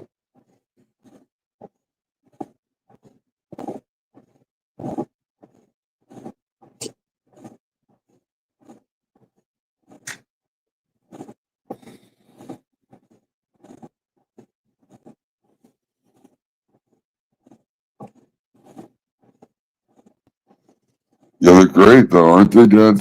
I mean, that is such a fucking thing.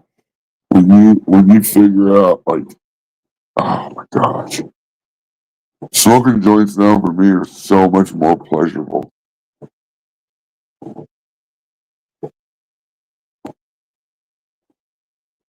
And they don't even have to be super huge.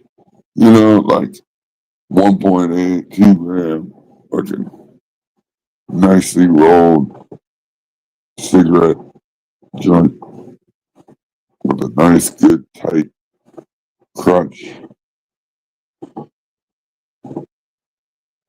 Oh, you can taste the weed like all the way through. You don't get that fucking burnt resin bullshit garbage taste. Yeah, if you know, you know.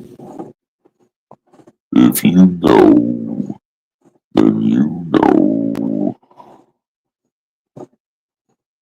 Yeah, yep, they're nice.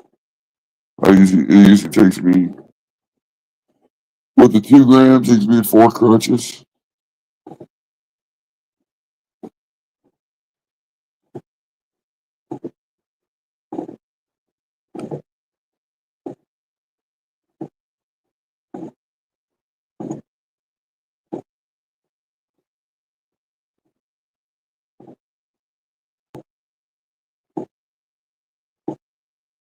Hmm, that's interesting, Cap. I'm definitely gonna have to check that out.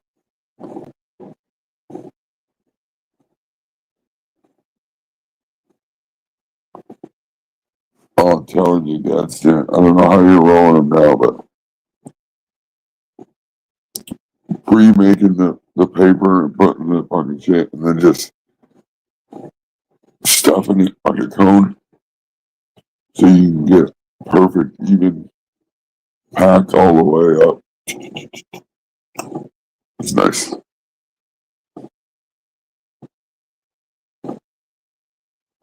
When you do that, you can layer it too. I like to, you put some in the bottom as a foundation and you can sprinkle a little key. Do like lasagna tech. Put you a little bit of some different kind of weed in there.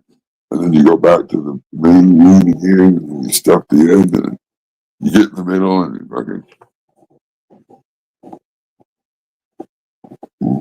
fucking all of a sudden you're like, ooh, what the fuck? You hit that key.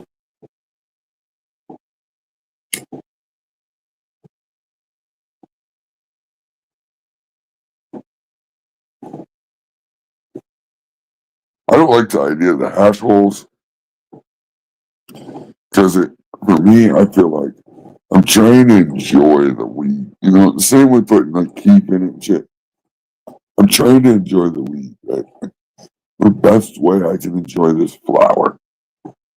So once I start adding other shit in it and start mixing it, now don't get me wrong, I don't mind mixing a couple different flowers if they if they complement each other. But you start adding the hash and the fucking keep and you start changing it.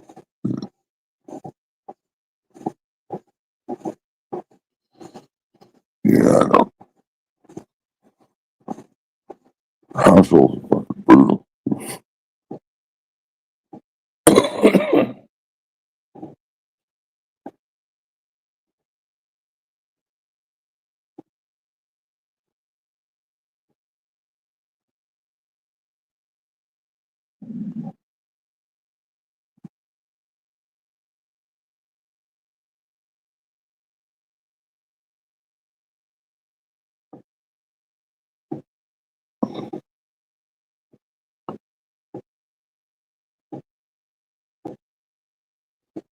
Yeah, I don't worry about making the hash. Like I say, I can smoke the hash in the hash pipe. I can smoke the fucking, the flower in a really good fucking stogie. I can smoke the fucking, whatever, this way. I can smoke, I want to enjoy each thing on its own.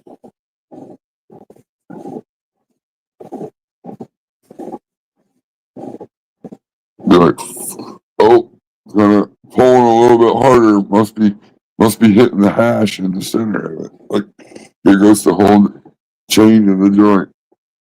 I don't know. I'm not saying they're bad. I like enjoying the flower.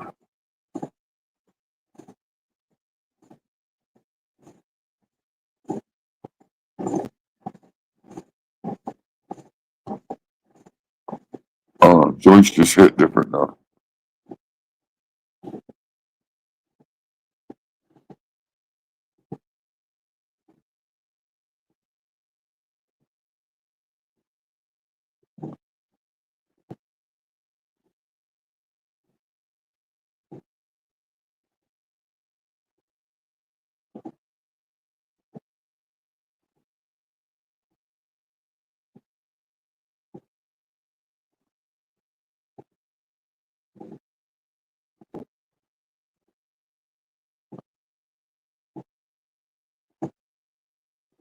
$60 for a clone, that's not bad.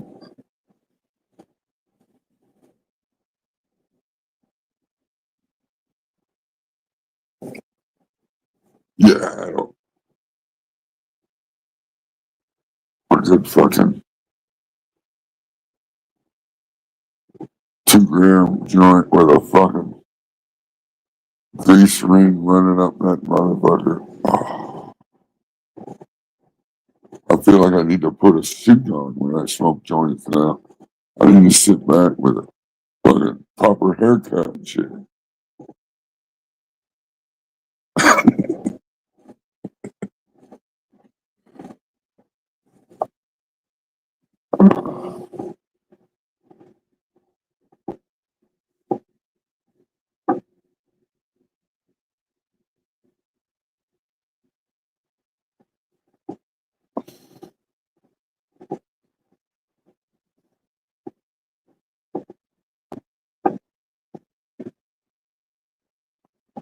Yeah, the hedgehog.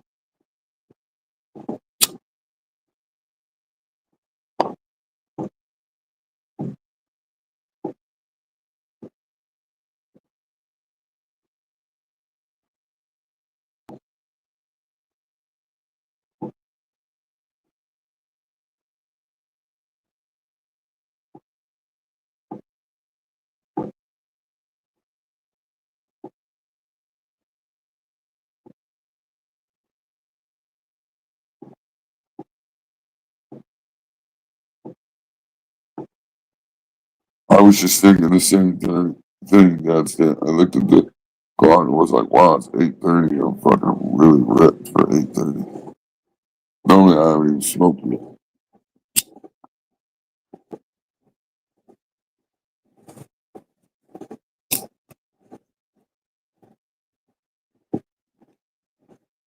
It's only the second cup of coffee when I start smoking.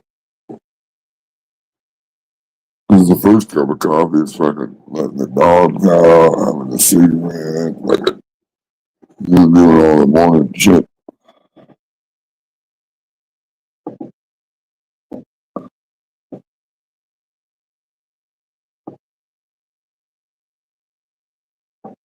Somebody come up here, I'm fucking sitting up here by myself. 32 people. Everybody's sitting around their jammies. One cup of coffee. No. Smoking apparatuses.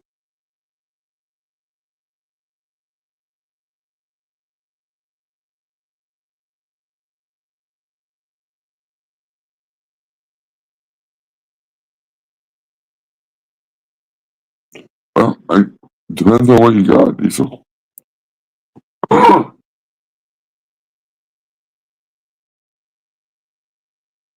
I don't remember all this fucking shit you were in.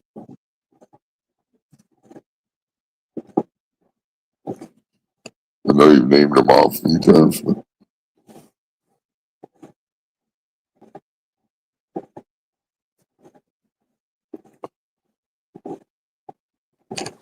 oh yeah, that's the thing. I only want super fucking good cake.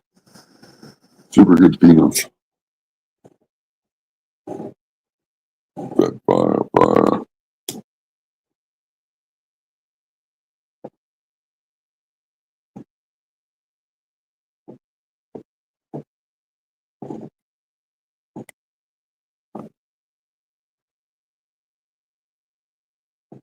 Oh, you got Wi-Fi.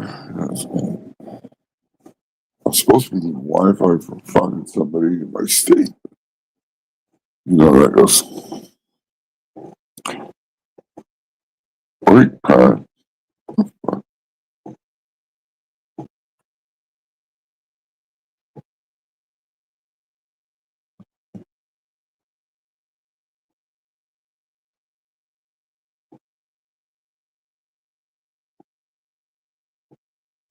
they got some weird fucking names. Judy knows. Oh shit, look at all the fucking co-signers.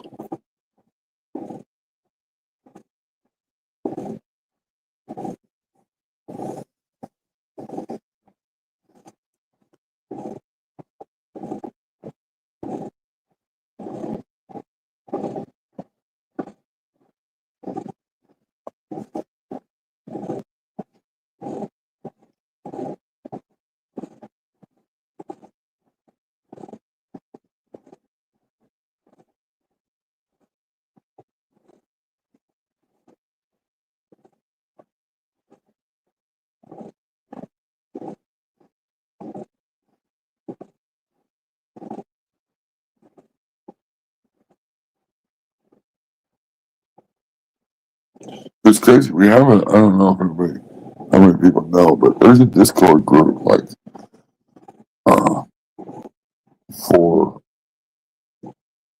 distributing codes.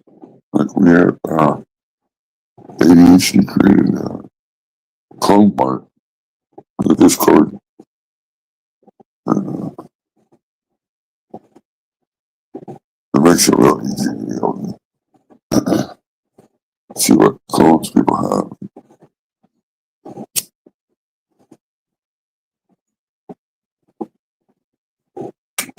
I know some people don't do that shit. I'm not on Discord all that much.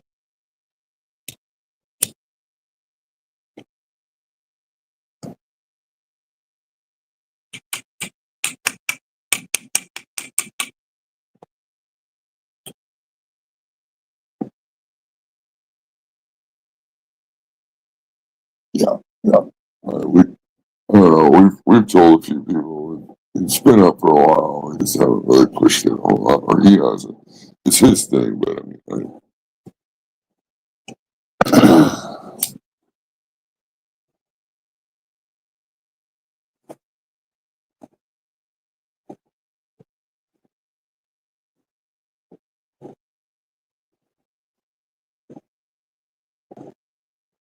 a place people can trade clones or whatever.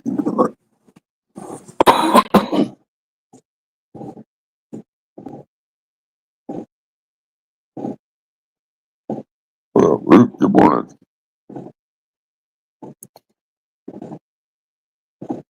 I know some people aren't up super late at night, so I like doing early just because a lot of times I fall asleep. I'm not up super late either. Well, it depends on if I take a nap or not.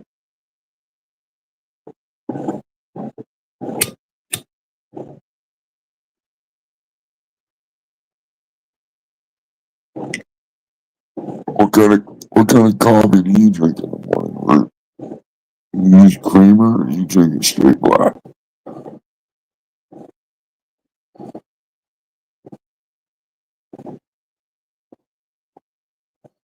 I think Root would probably use a little bit of hazelnut. A little hazelnut in the coffee.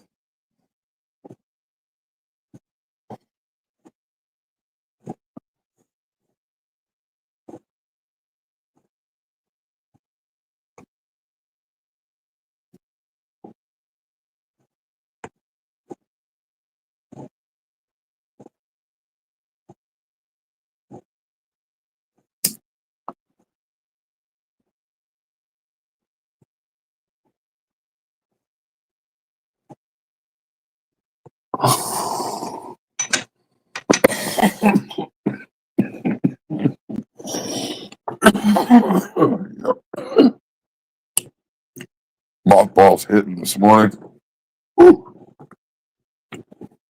Oh, vanilla creamer. Vanilla cream with sugar. Okay.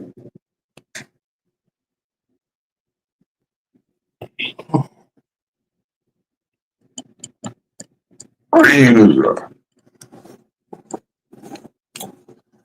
I drink that Cafe Bustelo espresso coffee. And I usually drink this fucking Walmart French vanilla creamer. I drink so much of it, I just get the cheap shit.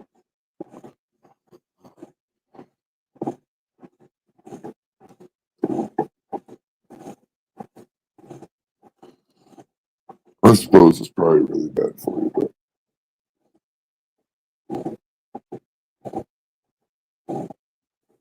what's today? Today's Saturday.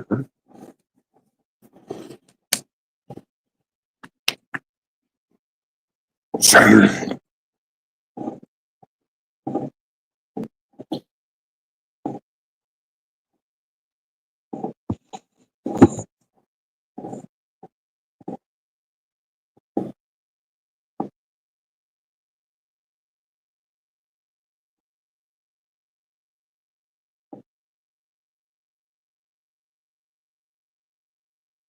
Jeez. Are you serious?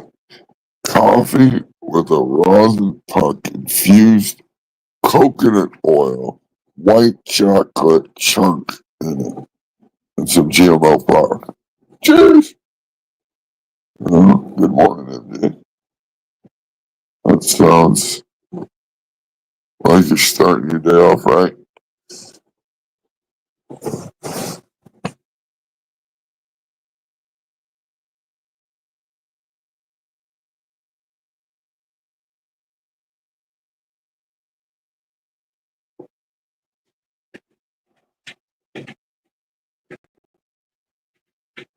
All right, buddy, thanks.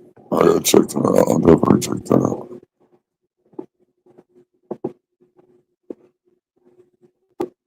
Yeah, I don't know. I was supposed to get Wi-Fi from him. Um, he's in my state.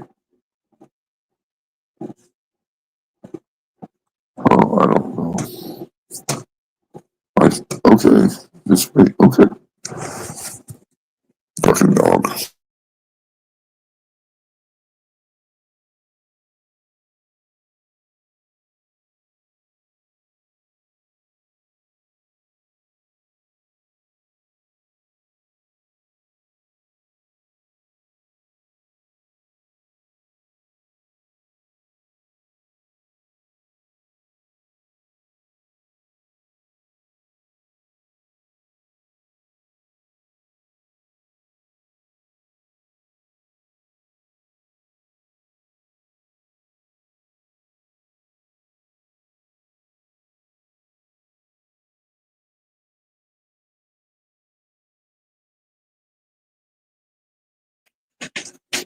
Yeah, I remember you.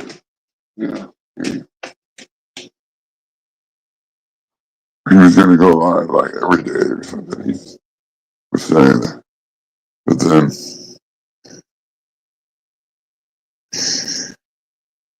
quit going live. I don't know. I think some shit happened in life. Shit happened.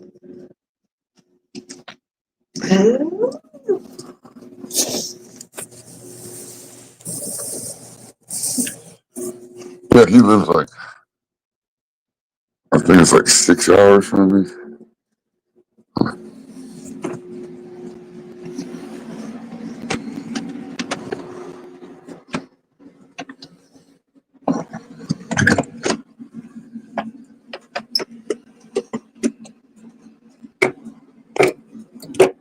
Oh, it's fucking cold outside. Definitely cold.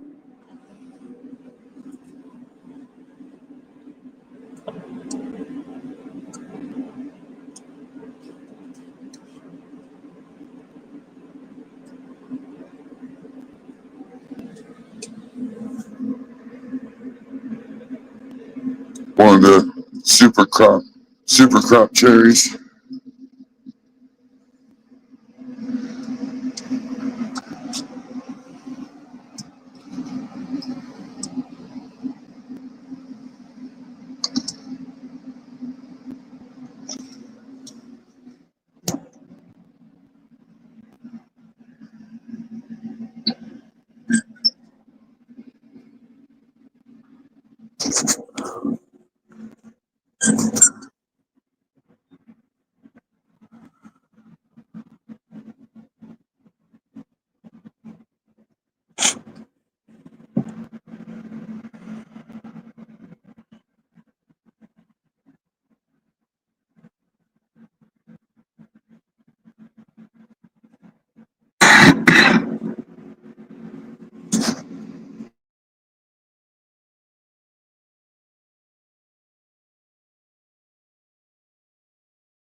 Fucking waiting on this damn dog.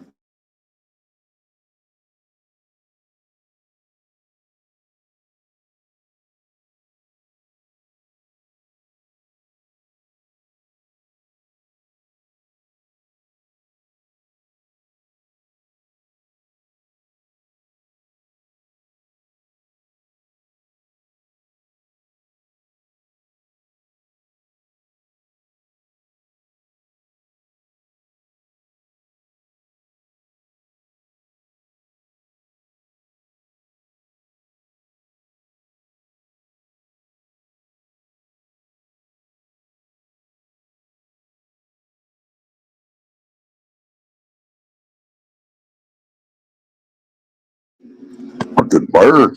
That's fucking cold out there. Go lay down.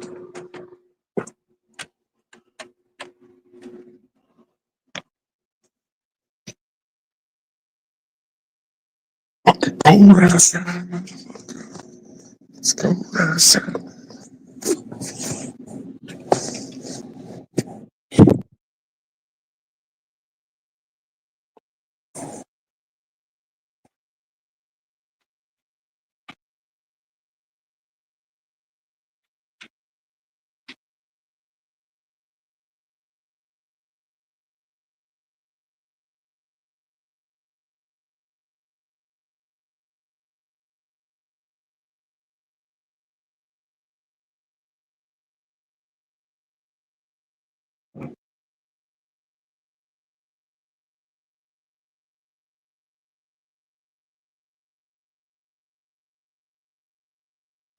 That's a normal solo count.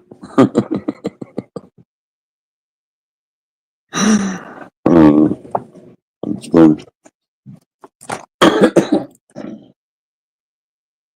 I don't really notice it, like I've always had the fucking same hands. So it's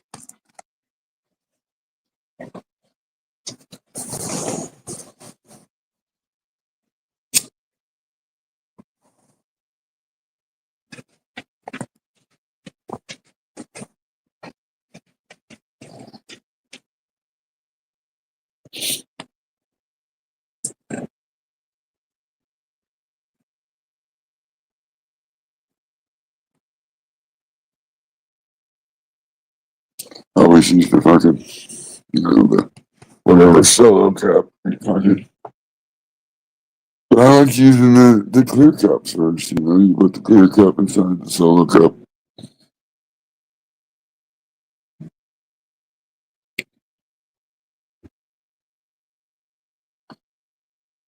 Oh, New York dog waking up. I think today's day number 4. 4 in a row. I think I can kill my fucking shooting minutes all at one little fucking.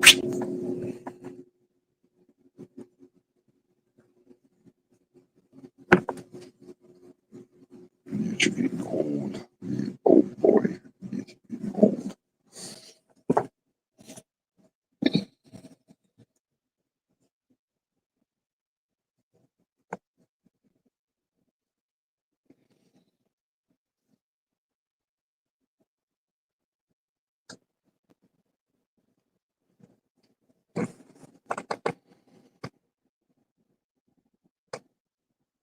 Actually, I got a transplant. I think a couple more seasons today.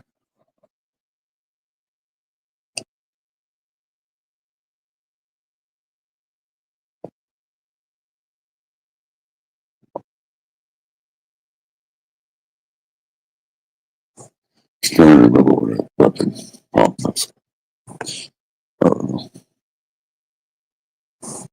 I don't know.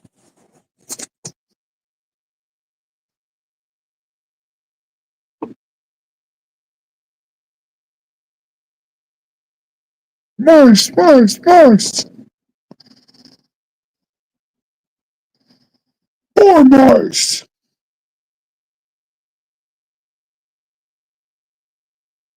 It's okay, man.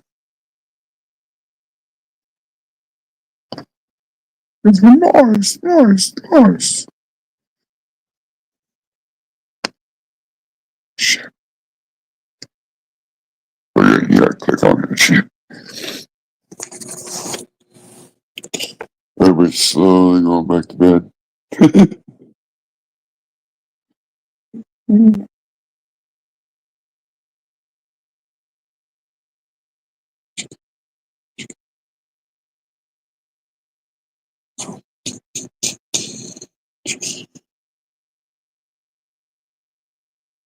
Clear notification. Clear notifications.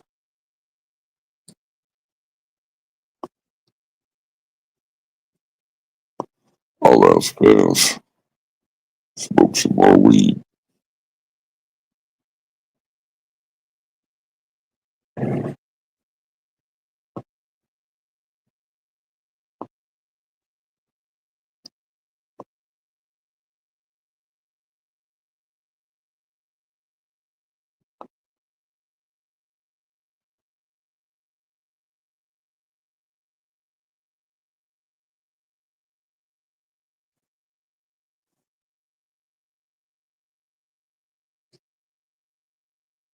Snow shovel. Oof.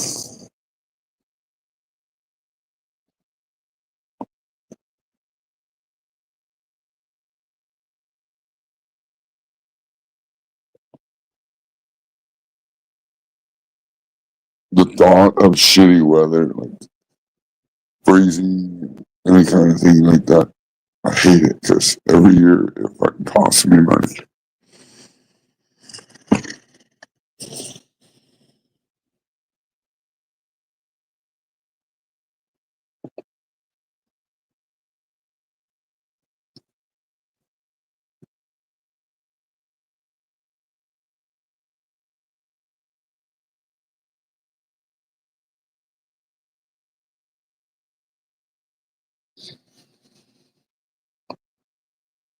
Oh damn! Did the snowplow cover up your fucking tent? God damn it!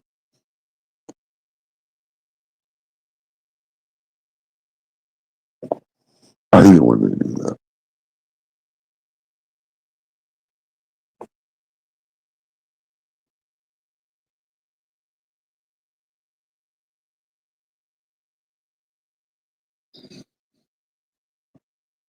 75 bucks. It's not bad.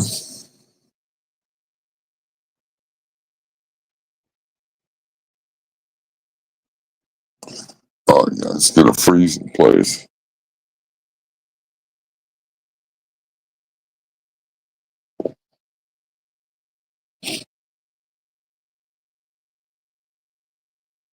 I don't mind the snow being around as long as the roads are clear. You know, you can see fucking people can get around and not have to risk their life to fucking go to work and shit. Because everybody's still got to go to work. Like you got to pay your bills and shit. Like,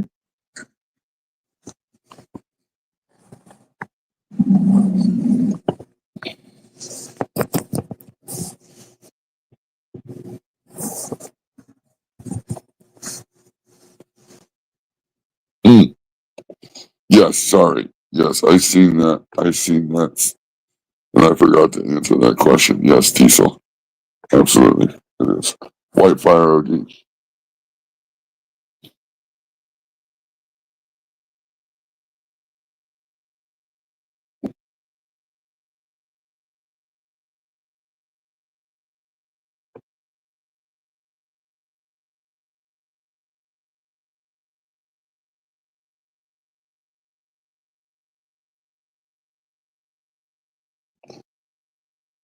When that came around, when that first came around, it was a big cut. It was hot. Wi-Fi was.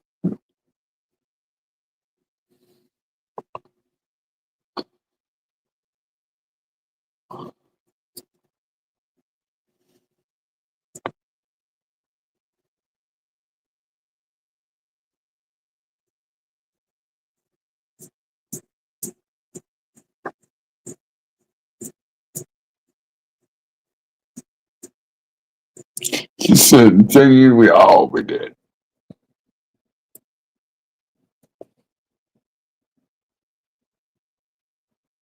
You think 2035? It just seems like a long time away, doesn't it?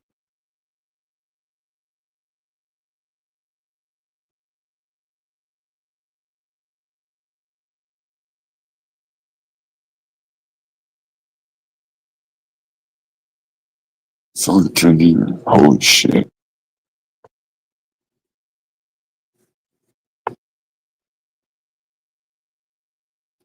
It's the end of the world as we know it. I love that song. It's the end of the world.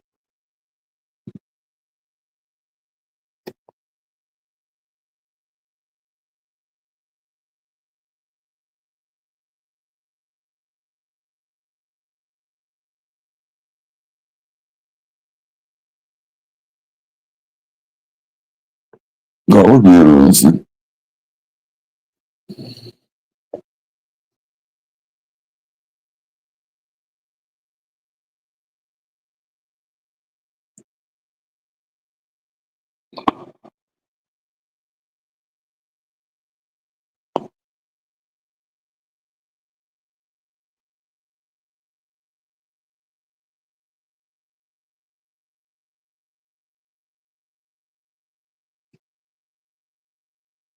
Yeah, 10 years. Just wait, you'll see. 10 years from now.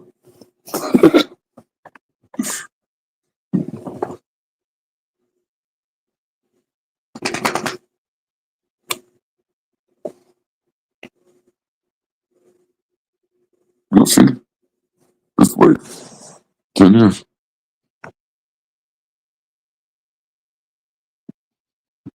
Everybody's gonna have robots in 10 years.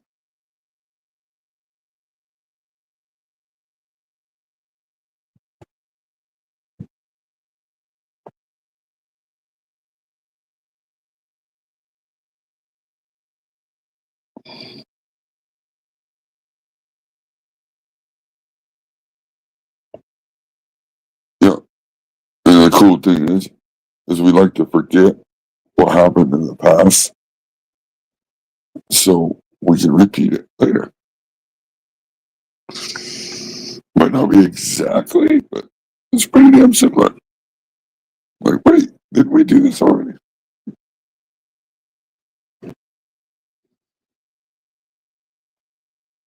Oh shit, NWO and NWA.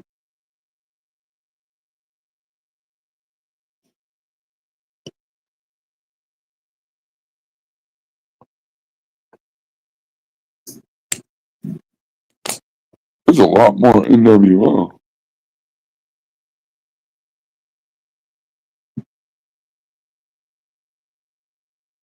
Oh yeah, it repeats itself. I mean, like I say, it might not be exactly, but in a lot of ways, it's like, wait a minute.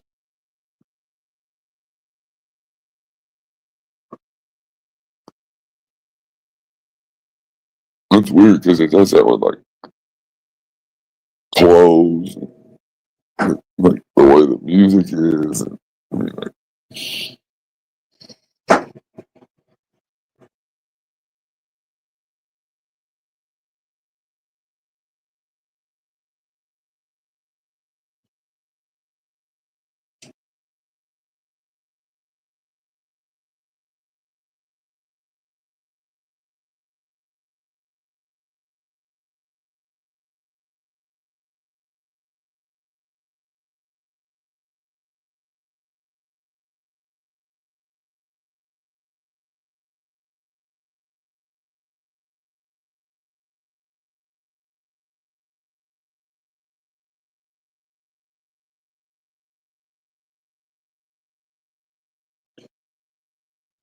$8,000 cycle, what we passed through.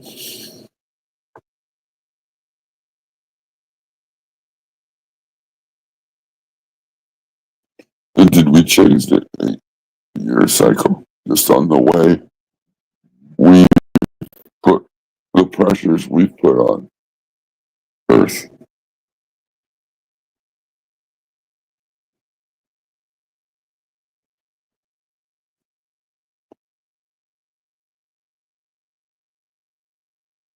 If we run out of water, it's something fucking wrong.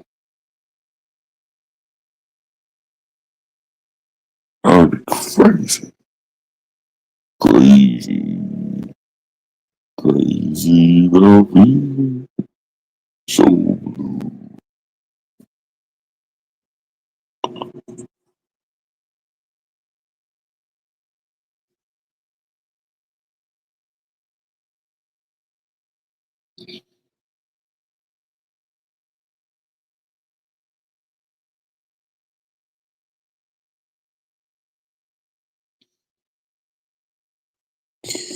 Good morning, YouTube.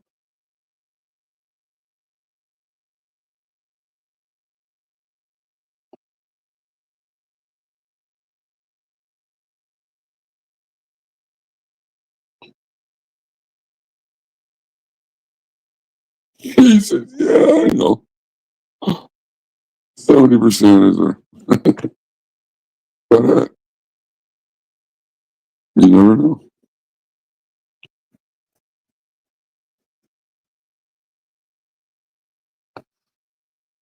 The question is,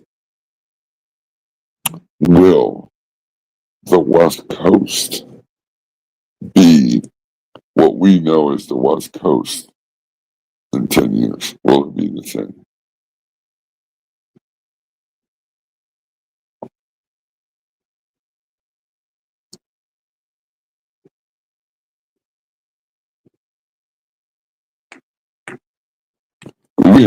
We could have a super volcano or something. You know, the super volcano in, is it Yellowstone? I was 10, I think, 8. And I lived right next to when Mount St. Helens erupted. And I don't remember a lot. I do remember running across the street to my grandparents' house because they lived across the street. And outside, it was like snowing, but it was ash, like flakes, like snowflakes, but it was ash. And it was everywhere. It was covering the cars and the grass. It was like snow, but it was like just fluffy because it was the ash. And it was coming down like snow. But that's all I remember of that.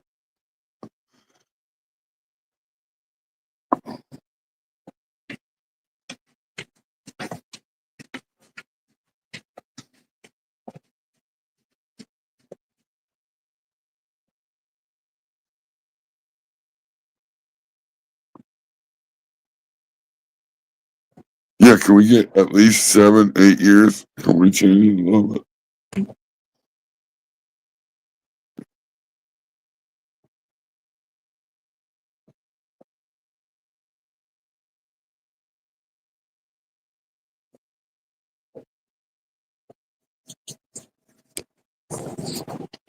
Oh, I didn't play my clip today. There you go. And then having a good team. What do you think the number one thing people do wrong is in the grow or with plants that you've seen? I think people waste a lot of space. You don't need a 6-foot tall plant to hit your numbers. Like the more, like I shoot for a 4-foot tall plant and I want my canopy depth a certain height. Certain strains I can get away with more canopy depth. Others I can't, depending on, leaf density and, calic ratios and everything else. But I don't think people maximize their space well. And I see a lot of people wasting time and energy and money on a plant that you could have done more with less. Like you don't need to grow a 6-foot tall plant. You just don't. To strip the bottom 4 feet off. Yeah. It's crazy. It's always my favorite. It's Throw crazy. some pavings in there. Pull it all. Yeah. I see people.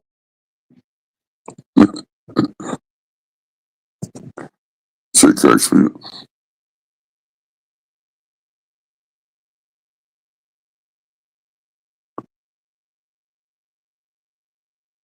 We'll toss in a few like 12 years. We're gonna go 13 years now. 13 years. Everybody's doing this.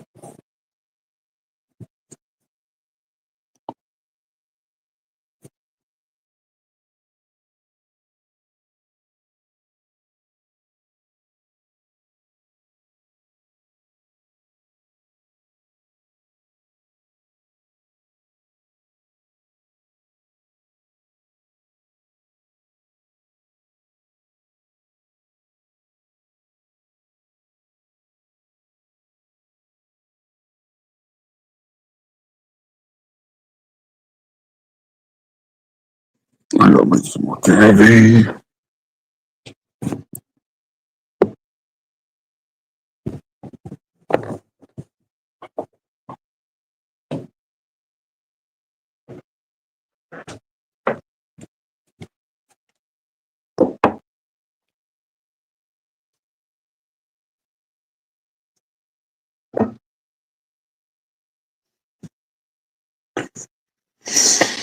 Coffee.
Cold. Cold as ice.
Crazy, man. Just fucking crazy.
Everything is good to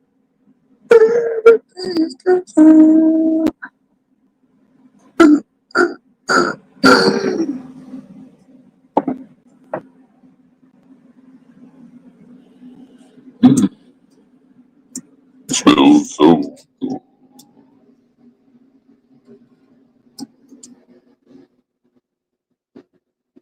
Shit, I was gonna do something.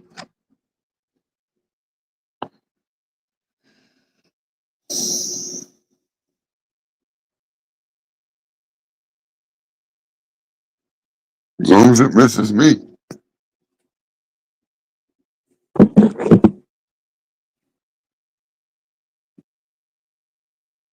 They can keep their fucking snow. When it snows and it gets really cold, I have to put bottoms on. And that's fucked. Nobody wants. Nobody puts babies in. Nobody puts baby in bottoms.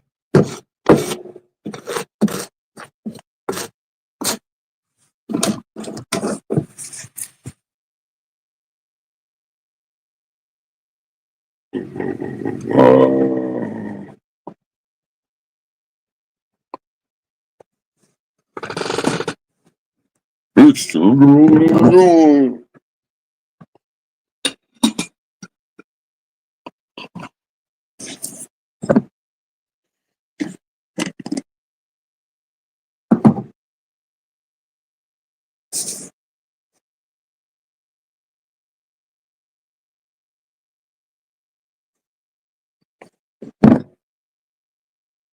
Hello, puppy dog.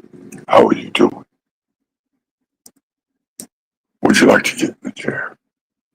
Come on. Come on. Come on. Come on. Shh. Come with it. Come on. Come on. You can do it. You can do it. Come on. Come on. Come on. Come on.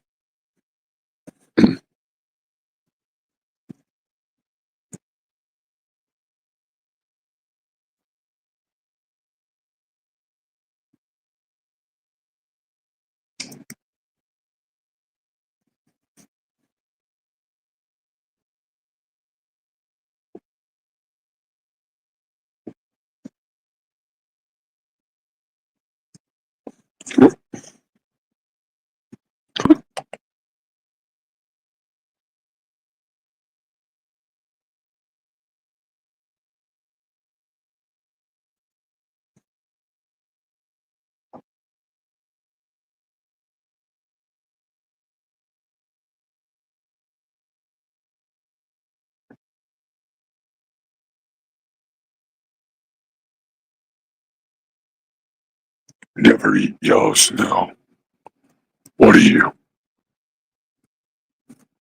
Demented.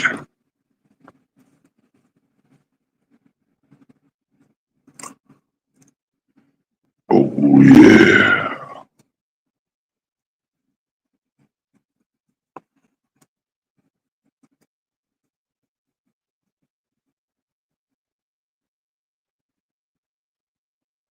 Supreme tea. There you go. Drink some tea. Quit. Oh shit. I forgot I was making coffee. Forgot I was making coffee, you filthy animals. Now I'm partway into rolling. I gotta go do the coffee. Coffee's first.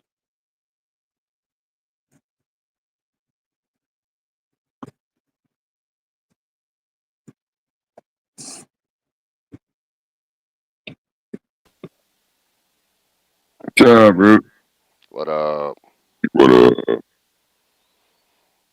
See, he can match me. What up? Let the booties hit the floor. Let the booties hit the floor. Let the booties hit the floor. What are you up to? You said you like cream and sugar, right? Yeah, for most days, most days I'm like a vanilla cream Yeah. sugar guy. Sometimes I'll go a little more exotic, but like I'll sub out sugar for like agave nectar or Yeah. have like a caramel or whatever if I'm feeling a little bit more warmage. Yeah. Sometimes I'll add a little hot cocoa mix, you know, make like a mocha. Oh, that's an idea. I never thought about that. Yeah. Yeah, that's pretty good.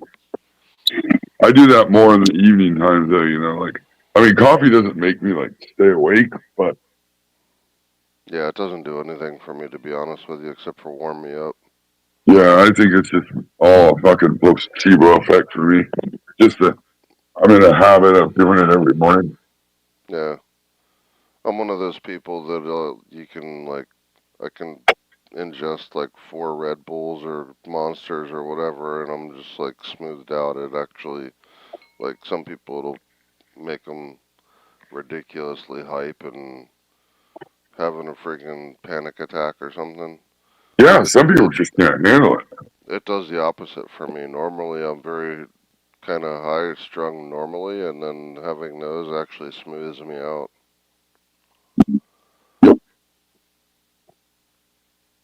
In fact, I'll do that. coffee, I generally don't have it in the morning because it ends up actually making me like kind of calm down. Like if I want to fall asleep at night, the perfect way to do that's just like pack a bowl and make coffee. Yep, I'm the same way. I'll drink a cup of coffee and be yawning the whole time I'm drinking it. Yep. I'm feeling like, man, I need to kick my chair out. Kick back. And apparently we're oddballs like that because not many people, like the only other person I know other than you now is my daughter that has that. And there's very few other people I've ever encountered, and when I tell them that, they're like, "What the hell's wrong with you?" They consider me always ADHD or hyperactive or whatever you want to call it nowadays. But Yeah. yeah, everything is the opposite. Mhm. Absolutely. Yeah. It's the flip flop, and it never made sense to other people. Yeah, Ritalin. They tried to put me on Ritalin. It didn't work. It didn't work like that. It didn't put me down. It didn't. I got more energy. It brought me up. Yeah. There. I think I grew up in a time where they were just starting to do that kind of stuff, and I was like, "Yeah, no, I'm not doing any of that crap." I was so hyperactive. They said, or attention deficit disorder, whatever they called it way back then. They put me in like the special ed class because I just couldn't fucking handle being in a normal class. Yeah. Same here. But at the same time, I'm one of those people. Like I think at this point, most people in this community know me by now as being kind of super nerdy. But at the Right. same point, like, if I didn't want to learn something, I was bored. I was like, yeah, I don't care about that, so I'm going to go do something else. Or you And figure it out really early, yeah, and you're being told the whole time to keep working on it, even though your brain's already processed it and you've already figured it out. yeah, But for whatever reason, they want you to break it down and I mean, like, oh, I just couldn't handle any of that. It was just like, you know, I yeah. Or they'd be like, here's extra busy work. Here, go right, figure right. the. Give you an extra worksheet, and when you're a kid, you're like, I got my work done. Why do I have to do more work now? Yeah, Somebody else has to do more work. Like I never understood. I just couldn't handle school. yeah. I'm the same way.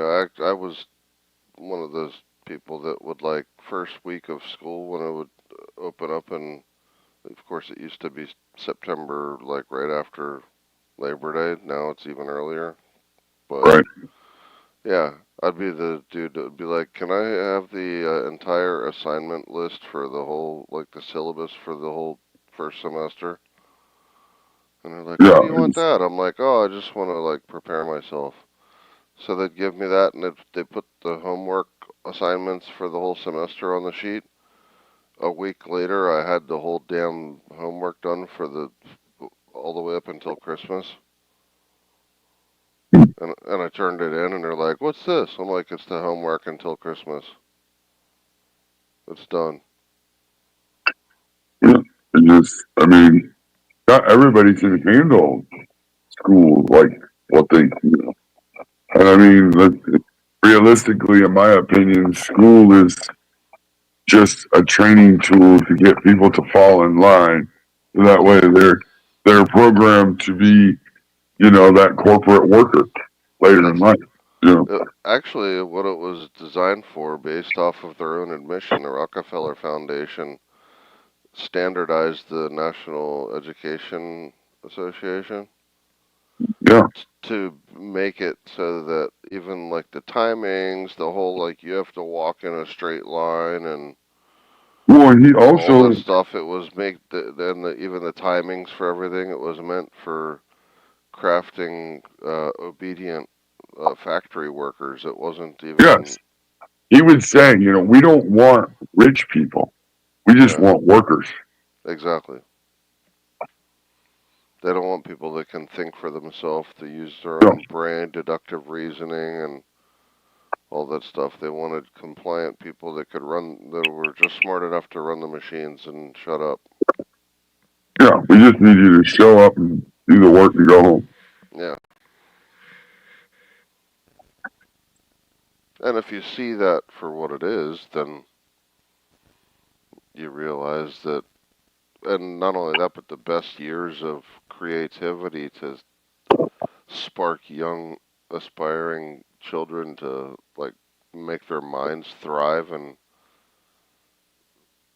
really build that intelligence muscle during the formative years. It's like, and every cultures know this. There's basically two phases of childhood that are the most important. From 0 to 6 or 7 is like whatever kids learn from that stage becomes their subconscious for the rest of their life. And then there's the age from like 7 to 12 or 13 that ends up shaping who they are at the baseline of consciousness. Like, if you get into a fight or flight syndrome, you turn back into like a 12 or 13-year-old mentally. Right. It's So, just neurologically what you do. It's yeah, just, it's your baseline.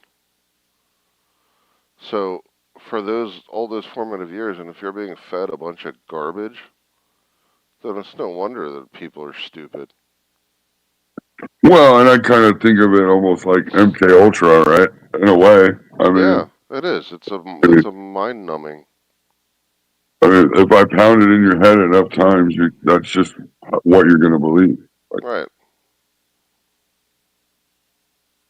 well, Google said, And it's like, that's what a lot of school is that repetitive Pavlovian yeah. kind of, here, I'm gonna keep Well, there's running this nothing. into your head until you get it. I mean, obviously, you need to know how to read and write and do math. But I mean, a lot of that stuff is just, But truthfully, anything anymore, the vast majority of things you can learn on an online course Yep. or YouTube, or not to say YouTube is considered an authoritative source, but you can find a lot of good stuff. Yes, you can. Yeah. I believe the number was 20% since COVID or right after COVID. 20% of people dropped out of public schools and went to homeschooling. I mean, there are people out there starting to notice the shit that's going on. I mean, I think also a big part of that shifted because of the onus on parents, right? They didn't want their kids necessarily going to a crappy public school.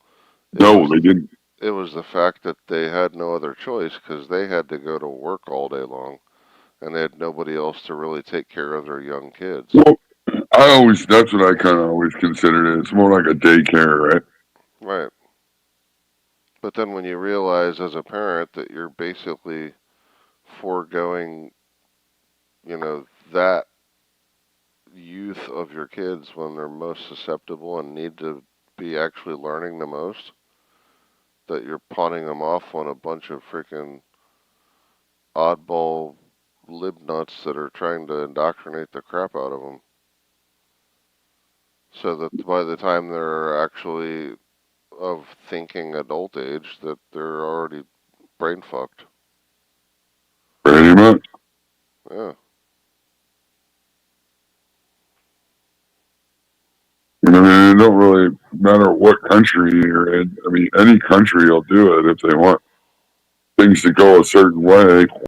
It's easiest to start at the school year age. You start them out fucking young. You start pushing that shit real early. Mm-hmm. That's why it reminds me of like MK Ultra. You're warping these minds before they even understand that they can think for themselves. Like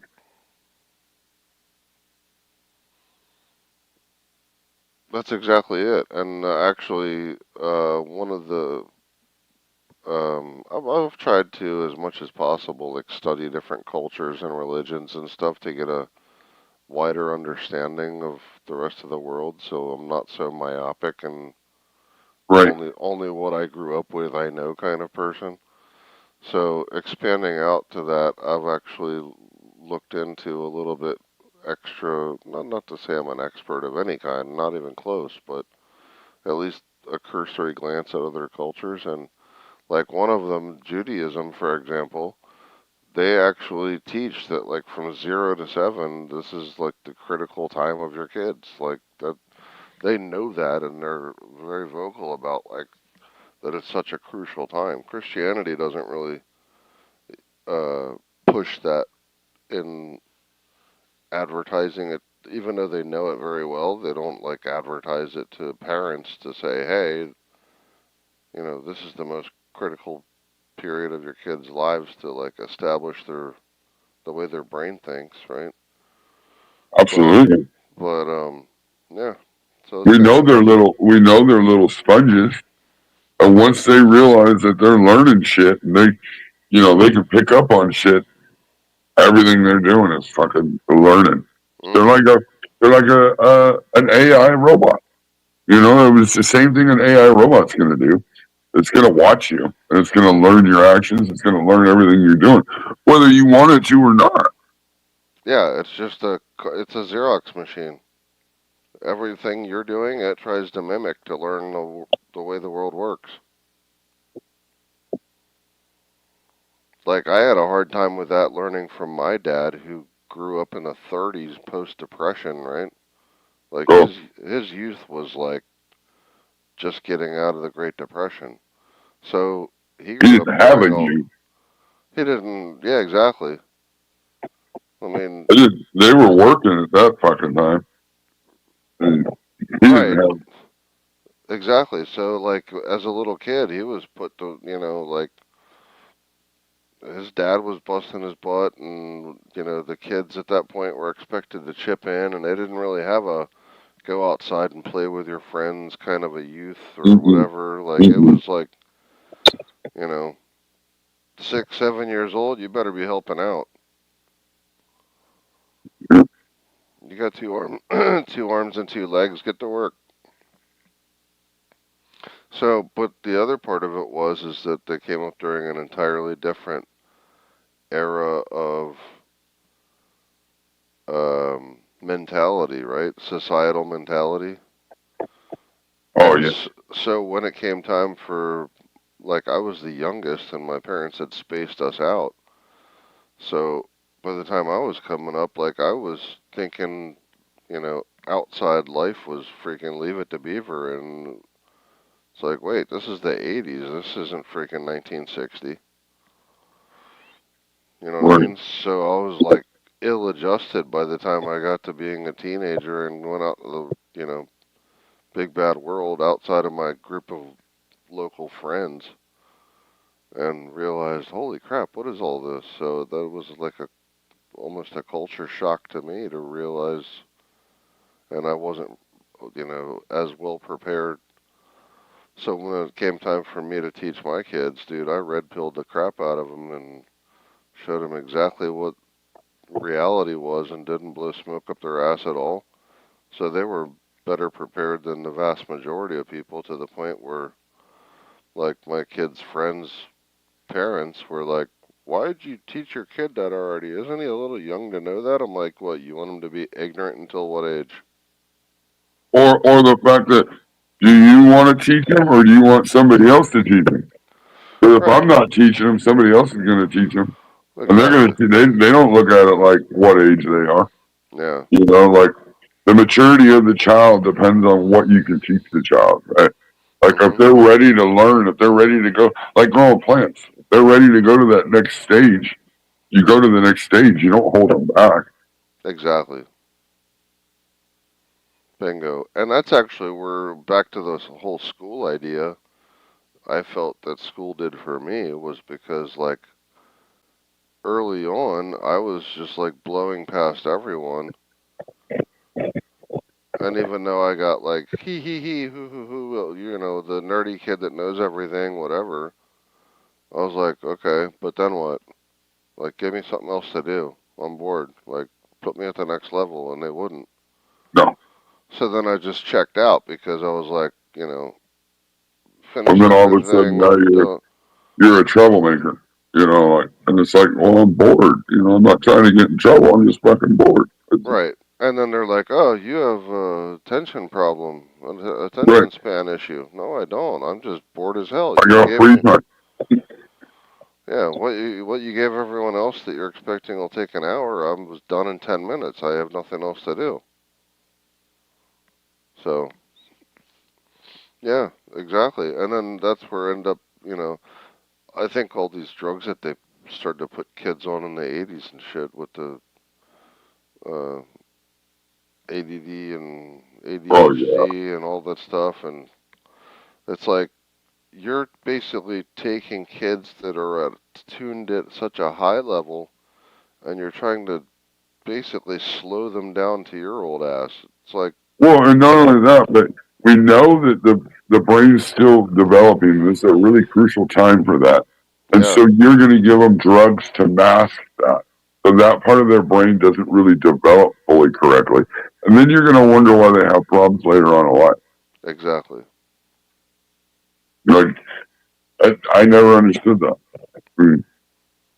It's because that they don't care about the well-being of the kids. That's all just a ruse, a red herring to make themselves feel better, but in reality, they're trying to dumb the kids down to where they can keep up with them.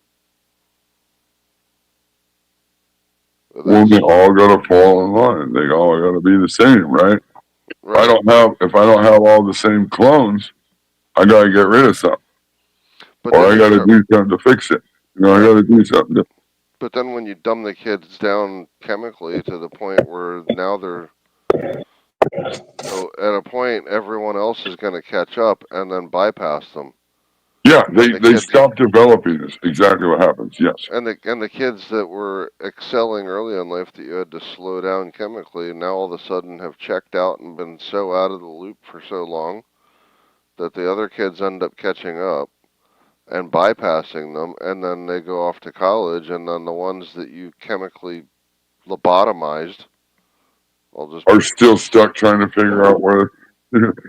Yeah, they're just trying to figure out what the hell is going on, and like, oh, where do I fit in now? Okay.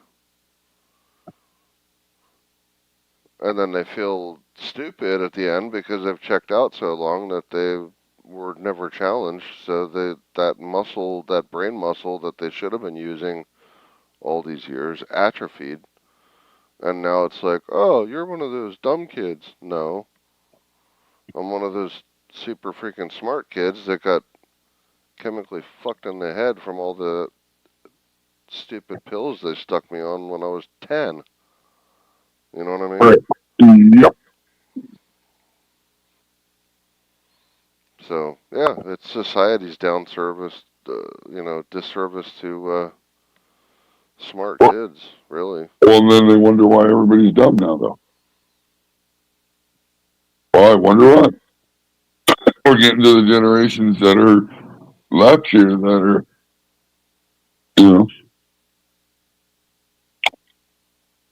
Yeah, it's a sad situation that. Our medical is horrible as far as like mental health. They'll put anybody on a pill, but they won't treat people that really need to be treated. Like, bring back some of the fucking mental hospitals.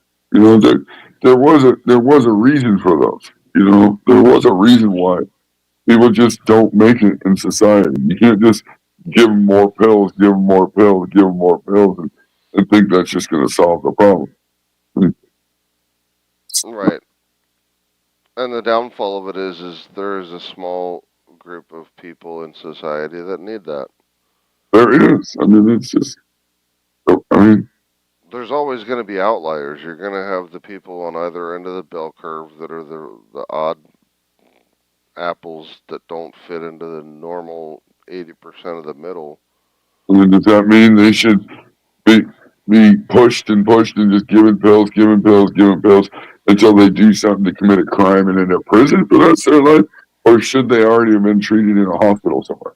Right. You know, like we could maybe even possibly save lives. You know, like does it need to be extreme like it was back in the day? Because there was a lot of fucked up mental. No, but Well, I'll go to another point that I think that if you dig deeper into it, like some of these people that go out and commit really like screwed up acts and stuff, I think they're just disturbed people that felt yeah. so out of control of their life and felt so marginalized that they were like, screw it, I'm gonna get my revenge. But do you feel that there's always like I don't know. I can't say always, but I feel like there's signs. You know what I mean? Like the person's kind of like that person's kind of fucked up. You know, like that person's off. There's something off with that person.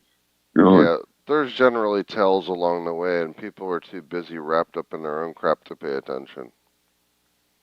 And then they're like, "Oh my God, I didn't see it coming." Well, you weren't looking then. You know. or they're on the flip side of it. They're like, now that I think about it, I guess he was kind of like Yeah, you really like you've seen it. Like you guys knew. Like but see, that's the thing. The that kind of behavior is the same lies we tell ourselves when we see crap that makes no sense, but we're told to believe it. right. And most people believe it because they're just like, oh, And they're okay. like, "Oh, they're an authority. They must know what they're talking about." My own brain, I trust my own brain and intuition less than I trust some noble sitting on a TV. If I really or is that concerned about something, I'll go look it up myself. I'll try to find a few different sources that, like it only gives me a reason to go look it up. Like I'm not gonna believe what that guy says right out the gate. I'd have to go look a little bit. You 'Cause, get my point though, is like yeah, people have learned absolutely. they've been conditioned to a point where don't trust your own intuition and instincts. Listen to the dipshit that's on the TV Yeah, it's crazy. because they happen to be called doctor or PhD or expert or whatever, and like so therefore whatever they say, oh, let me ignore my own brain. Let me just listen to this noble that's being paid in some backroom deal to spout out whatever they want us to think. Like, when did people stop using their own brain to Like think and common go, sense, right? If something just doesn't seem right, like think about that. Like that whole use your gut thing. If your gut's telling you, hey, no, that's probably not. And if you're not 100%, go do a little research. Go well, figure it out yourself. and you bring up a good point, right? There's levels to that whole thing, right? If you end up having a dissonance between what somebody else that's a supposed expert is saying versus your own processing objective consciousness, and your brain even tells you, it doesn't pass the sniff test. That's like the first layer. But Right. but people, the vast majority of society is like, I'm supposed to believe expert. I have to ignore my own brain. But then you have the next layer, which is your gut instinct. Beyond the thought layer is your own survival gut instinct that's like, yeah, this is bullshit. Yeah, it sounds not right. And usually that's a good indicator that either just don't believe it or at least do your own research. Right. Yeah, at least as a trigger to say, wait a second, and give you pause to look into it more. Right. But then people will even ignore that. They're like, no, I must override my own internal dialogue and listen to the expert. Like, what? Wow, they're pretty fucked if they can't listen to their own inner self saying, "Hey, take a look at this," then Well, they're already screwed up. look, I'm not going to beat on a dead horse that's already been beat up for the last 5 years, but look at how many people bought into the whole COVID crap. Right. Dude, I'd see people driving around in their own personal With car masks. by themselves. With a mask on. What, do you think you're going to get yourself sick? Like, what the fuck is wrong with you? You might get your car sick. Mask on by themselves in their own car. Yeah.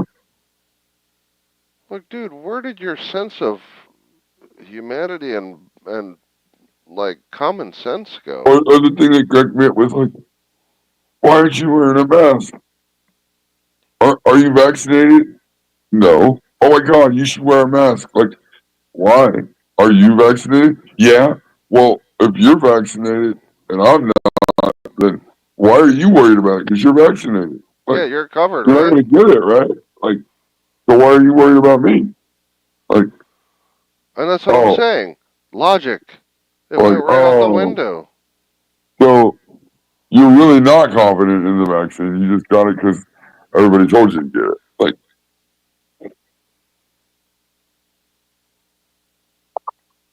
but, And even yeah, and people were like, "Oh, you need a mask." And I would even tell people, I'm like, okay, not to get overly nerdy on you, but virus particles are submicron. A surgical mask only goes down to 5 microns. So it's like trying to stop a windstorm with a chain link fence. What the hell do you think you're doing? right. Because it's been, and it just turned everybody into fucking Karens. It worked though, because as long as we're always fighting against each other, we never agree with each other and shit like that, we'll never stand together and call bullshit when bullshit needs to be called. Right. You know, because there's too many people that just buy right into it. You know, like, Well, and then the thing I would get when I tell people that would be like, well, are you a immunologist? Are you a, doctor? I'm like, no. They're like, well, the doctors tell us this, so you have to listen to them because they're the experts and you don't know anything. Oh, okay, good. have a good day. If a doctor told you to jump off the fucking Brooklyn Bridge in the middle of the afternoon, are you gonna do it? Oh, the doctor also sells you fucking chemo too. That's fucking extremely poisonous. You know, like, why doesn't the doctor just give you chemo? You know, if he wants you to fucking live and get off of cancer and beat cancer, why didn't he just give it to you? No, he sells you. I'm still trying to wonder how they're able to sell people in the whole cancer chemo thing when it's been 90%, 97% statistically to be the cause of killing people accelerated. Well, and that's the killer thing is chemo. That shit that they give you, the doctor buys it and then he resells it to you. So I mean, But of course, my point is in what other industry can you have a 97% failure rate and still continue to sell it. and be able to still sell it? Well, I mean, if you have, What other industry do you think Elon could sell Tesla cars if 97% of them fucking blew up in the middle of the street? no, Oh, but you might have one of the 3% that it worked for, so it's okay. Keep selling them. what? What?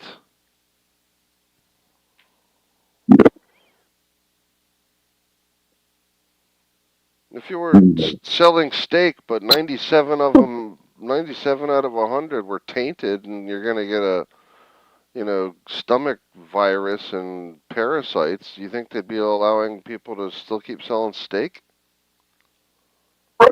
I mean, as soon as they find out salmonella in lettuce, they fucking pull the lettuce. Right. You know, It makes no sense. Yeah. there's a lot of money in it. Well, not only that, but the truth of the matter is all these foundations that have been, brought up. There's a few outliers. I mean, you've got like the. You always have exceptions. It's always. But the vast majority of these like charitable contribution research things that they always ask you to donate to. It's like, what have you improved on? And like, you've been asking for money for people every year for the last 50 years I've been alive. So what have you accomplished? But where's this money gone? Like, Right. You've spent taking in billions. What have you fixed so far? Or I want to ask him, just ask the CEO just straight like that. You're the CEO of the American Red Cross. Can I see what your house looks like? I'm not even worried about that. See, I'm Because I one. know where the money's going. Because that's a nonprofit organization, and you're smart enough to know how nonprofits work. Yeah, of course. So But the thing of it is I don't even care if people show up as rich as long as they've done what they've been charged right, to do and they're taking in. yeah, I understand that. If you take in $50 billion and you've done your job with 49 of it and you have one left for yourself, I'm cool with that, Yeah, I get that. Yep. right? Because you've Right. put that other 49 to work for what you said you were supposed to do with it when people were giving you that money under that pretense.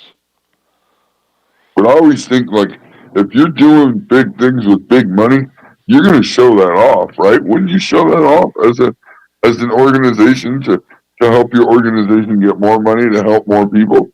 You don't Exactly. see these you don't see Hey, these places showing off what they're right. doing. Hey, look what we've accomplished. If you give us even more money, look at Right. what we'll be able to do even if we have more resources. Absolutely. Yeah. Huh. But yeah, I was even looking at that. I was at one time over at a Dairy Queen, and it was the first time I'd seen it in a long time. Remember when you were a kid, you used to see those cards that they would have like propped up that were like a letter size thing, and they had like the little tent fold on the back so it would stand up on its own with the slots for the quarters to stick in there for Jerry's kids. Yep. Yep. And I was like, dude, I've been seeing them do this same thing since I was getting a haircut at the freaking barber shop. They were asking for this. So like, what the hell have they fixed in Yeah, the at the pharmacy. I in the was going in at the pharmacies and it happens. yeah, but in the 50 years I've been alive, what the hell have they fixed? I don't know. That's kind of my point. You would think if it's kind of like growing. I always go back to growing weed, but that's like growing weed. Like when you grow weed and you harvest it, and you're gonna show, and you've been showing it the whole time, and you go to show your fucking a bud of your weed. Aren't you gonna show the best bud that you found? Like you're gonna show the best one that you can find that looks, that's the one you want to show off. Typically, sure, yeah. So why is everybody showing me these little ass fucking, like, oh, that's the best. The same thing, with those companies. If they were doing something great, they'd be out there fucking smacking you in the face with it. Look, open your wallet. We need more money. Look at all this great stuff we're doing. Exactly. Yep. You hit the nail on the head. Yeah, you and I are in alignment on that, most certainly, I because mean, yeah, it just dumbfounds me how many, and then people are like, what do you mean? I don't get it. It's like, what? I'm not, I don't want to get on religion at all, but I always thought the same thing with church. Yeah, Yeah, there's billions of dollars donated to churches, but you don't ever really see much being done. I mean, other than bigger churches being built. Where's the money go? I know they don't even have to pay taxes, so right. It so goes into extra buildings for the church. you know, big buildings, bigger buildings, I guess. Right.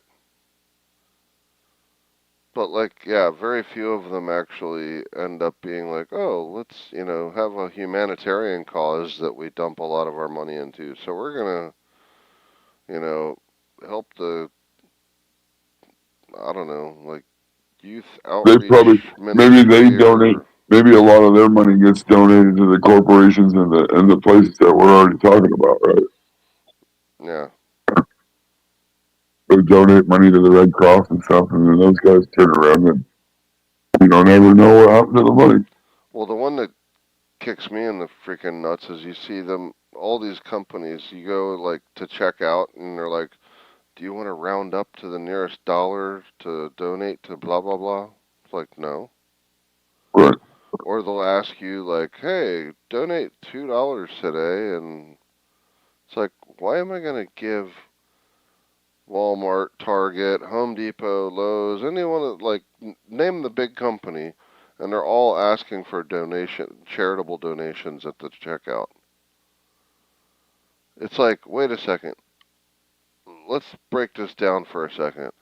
I give money to you with after-tax money. You turn around, you take my money, you stick your name on it, you give it to a charity, I'm sorry to hear that. and you turn around and you get the fucking tax credit for my money as a write-off for giving away a charitable contribution. Like, so, and then you're up there with the CEO saying, look, we gave $7 million to charity last year. Yeah, it was all your customers with their after-tax money that you hit them Right. up for donations at the freaking checkout. You didn't pay me Right. up Well, a that's the goddamn thing, penny of right? it. Right. That's the thing, right? Like nobody's name's getting put into that. So when they accumulate all that money and they donate all that money, it's Walmart. Walmart donated all this money, and it's like you didn't donate a fucking penny. Right, it Like was you just said, it was everyone. your customers that donated every time at the checkout, Exactly. And the and then they get the customers, tax. They get and, the tax write off. and the customers got fuck all, not even so much as a thank you. They didn't get a tax write-off. They didn't get the look at me, hey, we're a wonderful company, Walmart did though. we care moment with a picture and a big Yeah. So check just and all remember that. that when you Yeah, hear Walmart, when they say, "Oh, Walmart donated $10 million," just know it was the customers. You, the customers. yeah, it was 30 cents from 300 million. Exactly. I mean, maybe they had a little in there, but I bet you if they ever showed the paper on No, how much money they got on that, no, they don't. They don't. They don't. They don't. They don't. you would lose your mind. You'd be like, "Oh my god!" Just off of what people, yeah, 30 cents here, 40 cents, 70 cents, 20 cents. You know, rounding up to $1. None of those big corporations even do a matching. Smaller companies do. They'll have drives like, hey, if you donate to such and such, we'll match you dollar for dollar, and we'll contribute to the leukemia or whatever, or you know what I mean. Smaller companies do that, like small mom and pop, or like smaller type of like chain store or whatever. Like if you have like 10 stores or that kind of thing. But once it gets beyond that size, any of these Corporations, yeah. big corporations, they never pitch in squat. In fact, if anything, they actually shave some off the top for quote administrative fees. And since we're throwing shade at Walmart, check your receipts sometimes. You gotta watch them fuckers. Like if you buy multiple items of one thing or something, sometimes you'll notice that a couple of the 2, 3 of the items will cost 2 or 3 pennies more. They'll get you. That shit all adds up when at the end of the year when they do that to everybody. You know? The one that gets me is, and so, feel free to call me a Luddite, but it is what it is. It always pissed me off when they started making these self-checkout things. And at first they started out with 2 of them, right? Right. And then they had to have like 10 other checkout registers with actual like cashiers. And so for me, I was that guy that was always, I'd go to the cashier. And people along the way are like, why do you do that? The line's long. You can just go to the self-checkout and be done, and you only got like 10 things in your bucket anyway. I'm like, because if I go to self-checkout, A, I'm doing the work for free. And that person that's over there that's a cashier soon won't have a job if I don't use them. Right. You're promoting, fucking using a machine over a live employee who needs to pay rent. Right, but not only that, are you paying? When did I become a Walmart employee? Yeah. Like when did I end up becoming a Walmart employee that I end up doing my own checkout? Like, am I getting benefits in a 401k because I'm checking out my own groceries now? Another thing that gets me is when they try to stop you at the door. Like, fuck you. I just go. Yeah, the time to check me out was when you were supposed to be checking out my stuff and taking my money in the cash register. At this point, everything that's in my bag, I've paid for. I have a receipt, but I'm not stopping to prove to you that I paid for. No, I'm not doing it. It's in my bag. It's mine now. I'm not showing you my stuff. No. You should have checked me out if you were that concerned with it. Exactly. You ain't doing it. You know? Now, if I go beeping through the fucking deal or something, okay, I'll stop. Whatever. That's your little security deal. Then you can, you'll figure out whatever. But I'm not. Oh, I fucking sat there, rang out myself, bagged my own shit. What? You're not checking me now. Like, get the fuck out of here. Shit's mine now. I paid for it. Yep. Yeah. So, and of course, they're doing these self-checkout kiosks at all these big places now. But what did that do? They forced us all to work for free for them. Oh my god, who is it? And so, did I get a cheaper price? Do I get an employee discount because I'm being my own cashier? No. Well, that's the thing, right? You should have set that on the machine. You get like a 2% discount on the whole thing. No, even worse, they want freaking paper bag or plastic bags now, and that we didn't have to pay for before. I got an input about that self-service and the people bagging their shit. The What's up, only Pam? reason I would use the self-checkout is because they don't train those fucking people to put the food in the right bags. Because I don't want my meat and my fucking chicken dripping all over everything else that I'm putting in my cabinet, and then that shit being like salmonella being all over my fucking chip bag or my fucking canned foods because they don't bag that shit properly. They're not training them people like they did back in the days. When I was in the self checkout, they were trying to hire me because I was sitting there training my son how to bag shit properly because he wanted to stick all the meat in one bag with the cans and the fucking chicken. He was just trying to shove everything in one bag.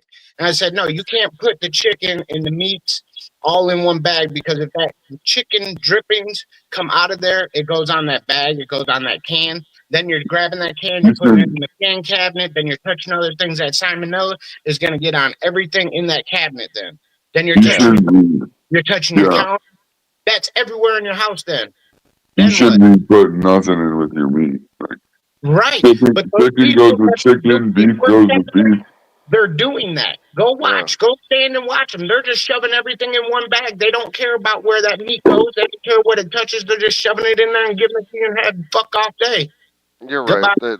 You're right, and that's a downfall of the improper training. And then that manager should be fired because they're not doing their job of training their employees. But at the same time, my point being is we haven't had any decrease in our pricing because they've done away with 10 checkout clerks.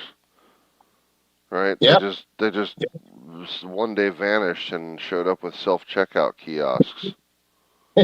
It's all about the race to eliminate workers, right? And so the whole premise that Chapo and I were talking about earlier was the idea that the entire education system since we've been alive has been catered to being obedient factory workers and dumb us down so we can be smart enough to run the machines, but not so smart that we know we're getting screwed. My advice would be, if you could do it, I mean, at least consider it. I'm not telling anybody what to do, but your kid would be better off in some kind of a tech school or something, where they're at least getting their education and they're learning a trade, something that they can get certified in, something they can actually work and make money at. And they're not going to go into debt for the rest of their life. I'd love to be a doctor, but look at how much money they owe and how long it takes.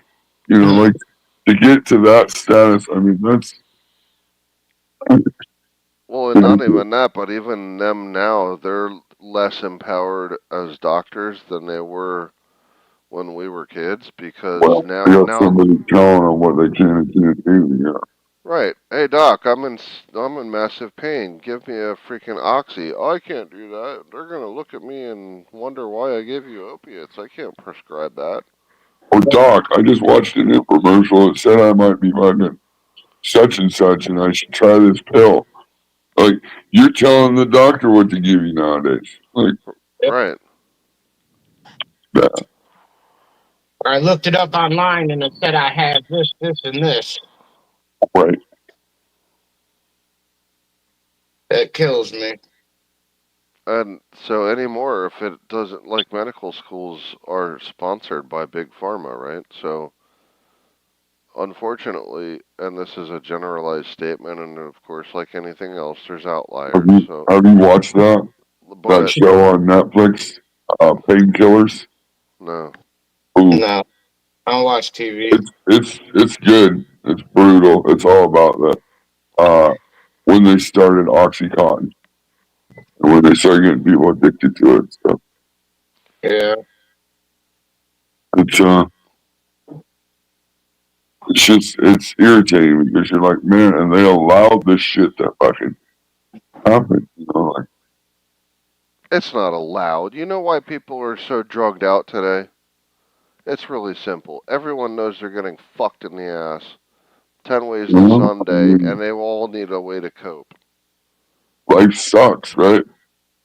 So everybody's got to try to mask it. Let's just be blunt about it. That's what it is. Everyone knows that they're getting screwed deep down. In their gut of guts, they know that this is screwed up. This isn't how it's supposed to be. I don't feel comfortable with this.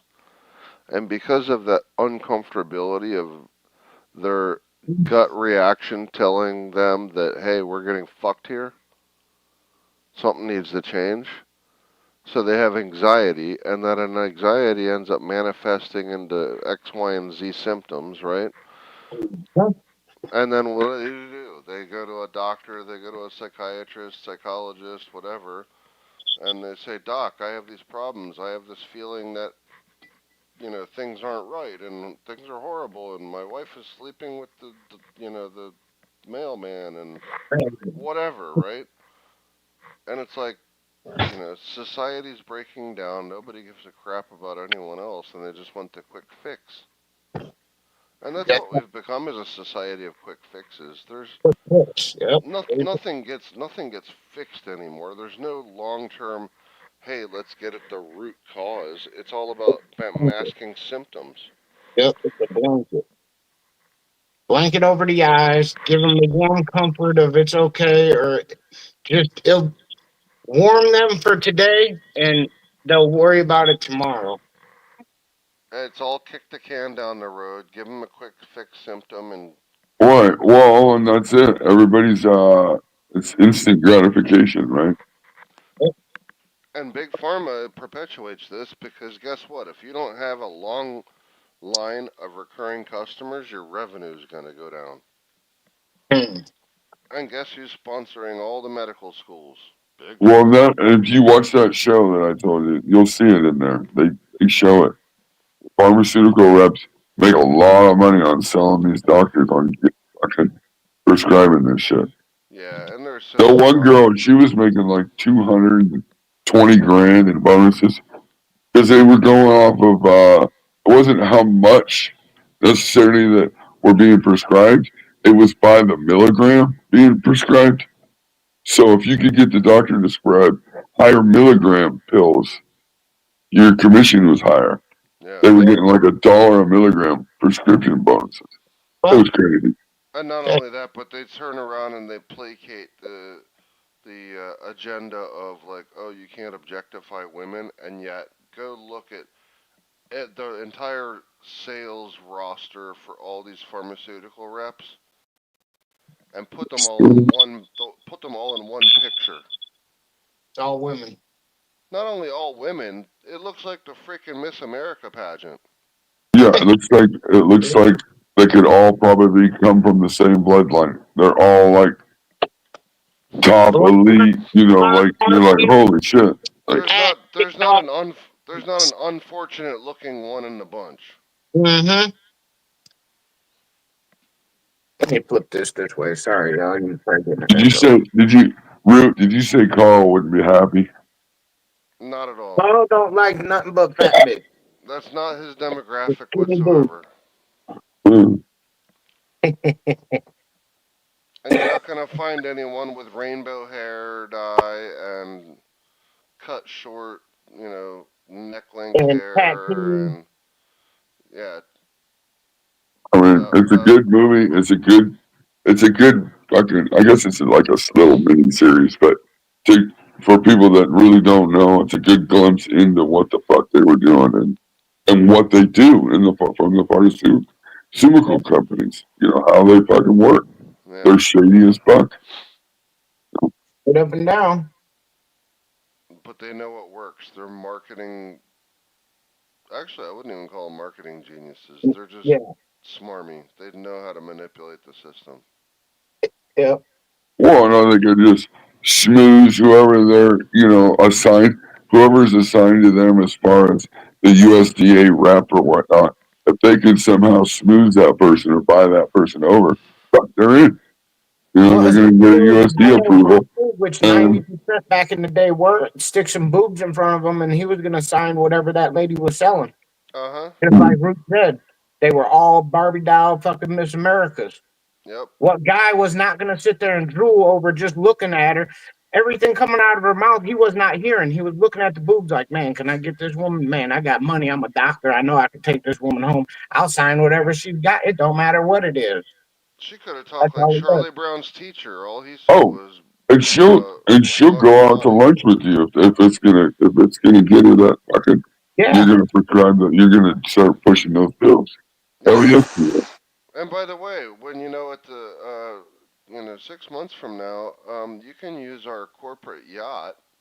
Oh yeah, And they were using exactly. They were using the jet, and they were using the fucking.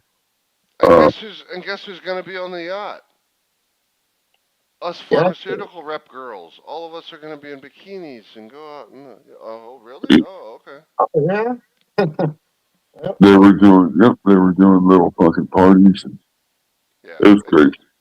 Yeah. I mean, and so With and the then. Diddy. That's with And the I, no. I'm That's and with I'm but the I'm kind of a numbers guy. Numbers run in my head. So when I'm watching this, I'm thinking this is one pill that we're talking. Right? And this is going on every year, all year long, with probably hundreds of pills that they prescribe to people. So it's like, oh my god, no wonder everybody's so fucked. Yep. And then the other part that's really interesting is you end up having the flip side of that, the research side of it. You end up having our taxpayer dollars paying for places like the NIH and all these endowments to these medical schools that pay for the R&D. So our tax dollars pay for R&D, but the benefits actually end up once they come up with new compounds. Oh yeah, yeah. Then they get patented by these like Merck and Pfizer and Moderna and whoever else, right? GlaxoSmithKline, you I name it. was There's a trying to think bunch of of them. what's that college? Fuck, it's a pharmaceutical too. It's the one that was doing. It's in that movie. Fuck, it's the one that was doing Oxy. Fuck, What's that? it starts with a P. Fuck, I forget. But yeah, I mean, all of those though, they all do the same fucking thing. Well, so You my know? point was is that the tax dollars get allocated from Congress to do R&D from our tax money, and we turn around and pay that. But then when they come up with stuff that they finally end up doing the research and finding it out, those patents for the stuff that we paid for the research for are then granted to the corporations. Yeah. So it's like, wait, you took my money to research it. Why don't I get a kickback when you end up actually selling it? Oh no, they're gonna turn around and sell it to you too. Like, shouldn't the taxpayers get paid back for their investment to do the R&D? No. You would think. No, you get stuck with the bill. It's like Well, and that's the reason why things are so fucked up, right? Because we don't actually run America like it's a business, like it should be ran. right. That's Each why part should be ran as a different sector of the main corporation, America, right? Which it is a Pharmaceutical, corporation, by the way. you know, yes, Anyone that it's doesn't think it is wrong, but it is. it's going to be ran in each sector. You know, you got the war department, you have the fucking pharmaceutical, you have the agricultural, you have all these departments, and these departments need to function on their own. We can't take money from here. We can't rob Peter to pay Paul all the time. You know, that's not good business. That's not the way businesses work. A normal business, if you ain't got the money, you go out of business, right? Right. Or you figure shit out, and you make it work. But that's a big reason why I believe Donald Trump can be good. Because he's a business minded guy. He can get things set on a track that makes sense. And if it makes sense, then it's gonna make dollars. Well, one of the bigger other things that we have a lot of overlapping departments, some departments that only exist to actually piss off the people that are paying for them. And then you also have the other piece of that, which I'm glad somebody finally uncovered it, because it's been in plain sight forever for anyone that's done any contract work for the government, is that they're incentivized to blow money at the end of the fiscal year if Oh they yeah. haven't used it up so that they don't lose it for next Yes. year. Because otherwise, if they don't use it up, then the Congress is going It's to go, that's the old use it or lose it. right. So they end up buying a whole rack of shit that has to show up on their dock for the end of December to say that they spent it. And with my own two eyes, I've seen literally millions of dollars worth of equipment that hasn't been touched in years because it was one of those year-end buys that they had to end up sticking into a warehouse, It and just goes in a warehouse. It'll stay in the fucking crate. It'll yeah. go on a fucking shelf in this shelf system that's shelves clear up as far as you can see, and they'll just stick it on a shelf. Yeah. And you walk by and you're like, wait a And minute, that's they like a might use it. They might use it sometime, but no, they never very will. rarely, very No, rarely they do. I've gone through there. It was still in the crates. They had the Yeah. freaking wrappings for the skid and everything else, and I'm like, dude, that's a $2 million piece of equipment. Why is it just sitting there on a shelf? And the guy's like, yeah, we bought that 3 years ago. It hasn't even been opened yet. I was like, what? It's the use it or lose it. I found a lot of that out when I lived And in you'll Long never and you'll never get a higher budget if you don't spend your budget that you have now. I mean, like, And you don't know where that money went, or other stuff vanished, but you need that money again. But if I end up making more than $600 on my freaking Cash App because I did some side work for oh somebody, yeah, you're getting reported. yeah, you're gonna freaking stick a microscope up my ass. Like, what the hell? I thought that was crazy. Like these little control things is just driving me nuts. It's crazy. Like, what do you mean? I can't. I thought you're my bank. You know, it's Cash App still a fucking throw bank. Like, we're a bank. We're a partnership. I'm putting money into my account. You make money however you make money, showing the numbers and fucking whatever you do on your end. Now, why all of a sudden are you not my partner anymore? Now you're against me. Like, you want to limit how much money I put in the bank. I mean, Because you'll let me put out as much as I want, but you're gonna go snitch on me.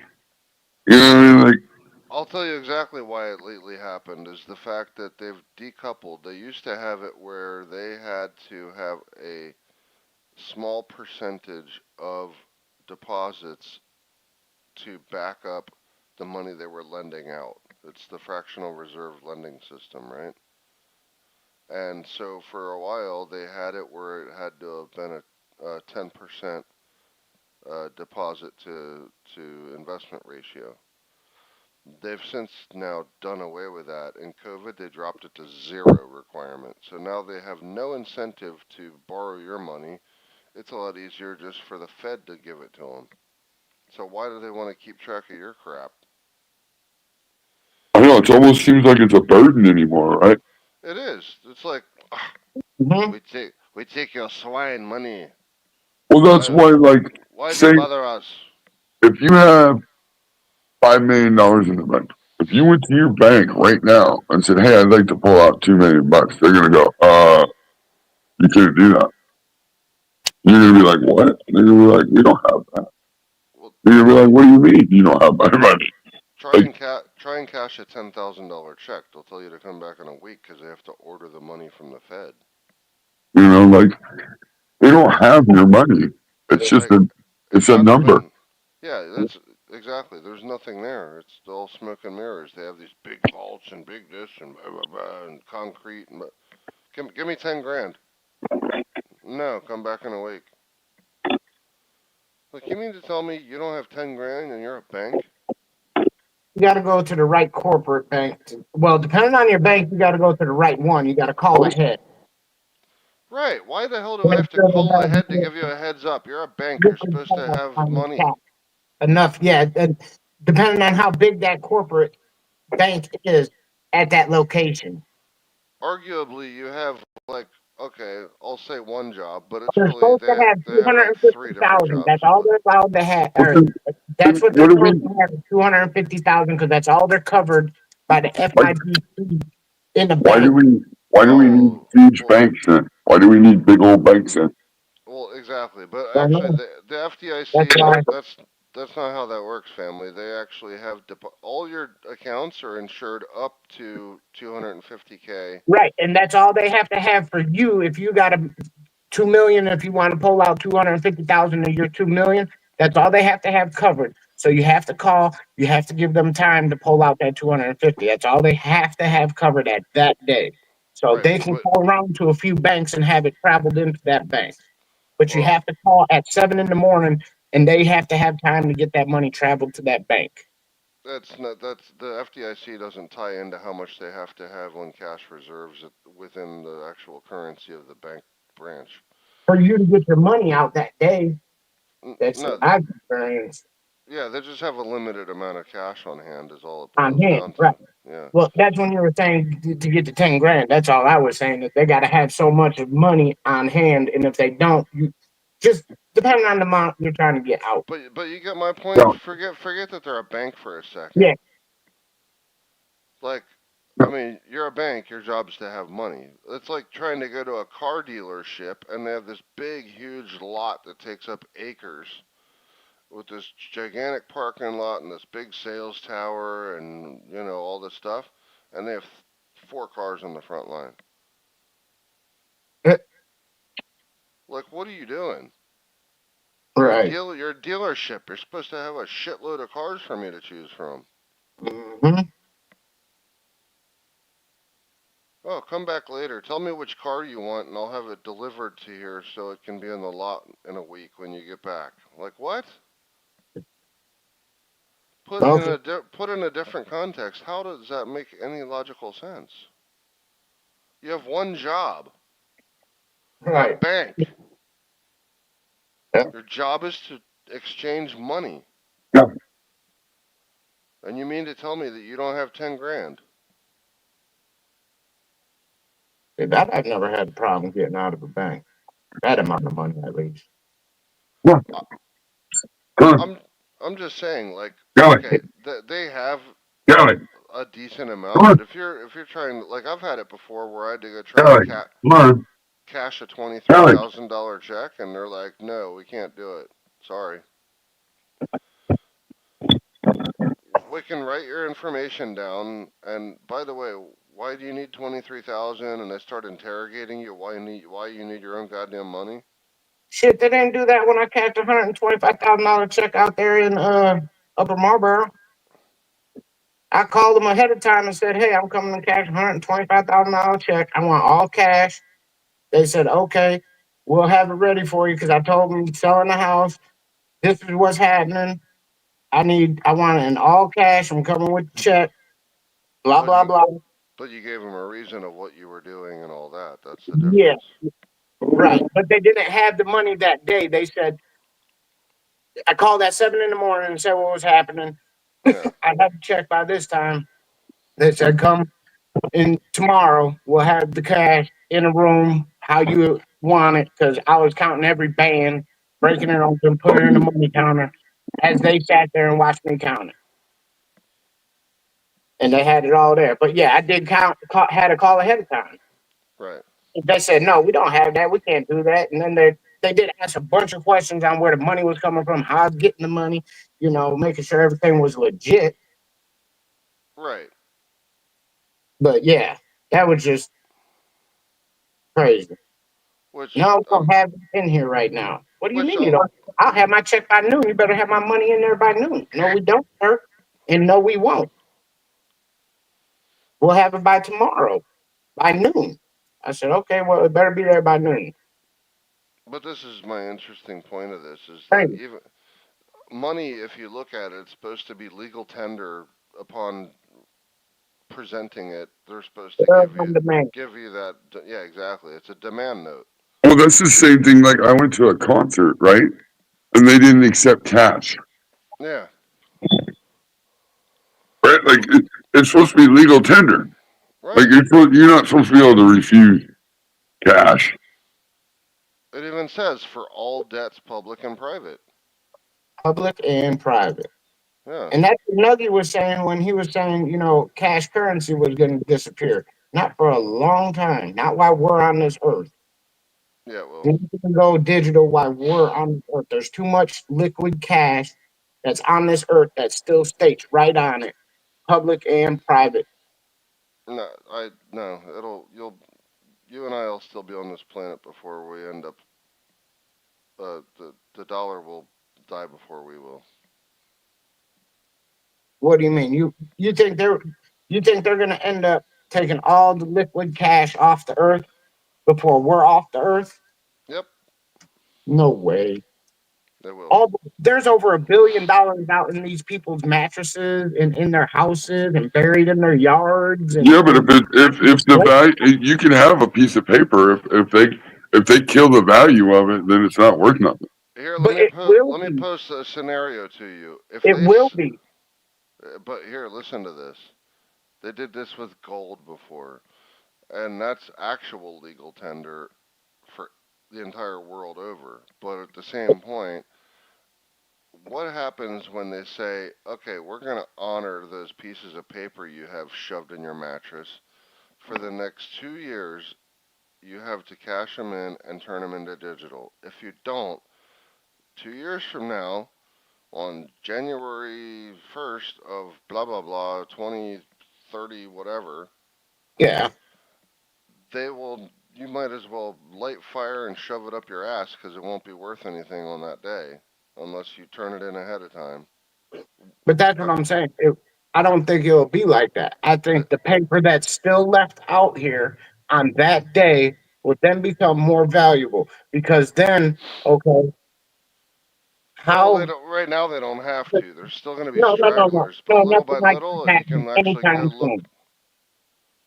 But my point to that is, okay, if they give a date, that date that comes, the money that's still left on the earth in people's wherever they got it, right? Yeah. That money has become more valuable. Why? Because people still like to gamble, people still like to buy drugs, and it's not going to happen through currency of digital. People do not want people to know what they're spending and where they're spending it. Just like a gold chain, a chunk of that gold chain now just became more valuable. Why? Because people don't like other people knowing their fucking business. I Just like agree with some you, and that's cartels don't exactly. like nobody knowing their business. So with that $100 bill now became $1,000 bill. That $50 bill became a $500 bill. That currency will now become more valuable. That's left in the circulation of the earth, because nobody is going to still now, just because businesses aren't going to take it doesn't mean you and I won't take it. It But the just becomes difference is for the people around to if do it, other things with. the thing of it is that you're correct that people don't want to be traced by their purchasing habits and all that stuff, and that cash affords you that. It's untraceable. The thing of it is that the system which issues our currency wants to have traceability. Right.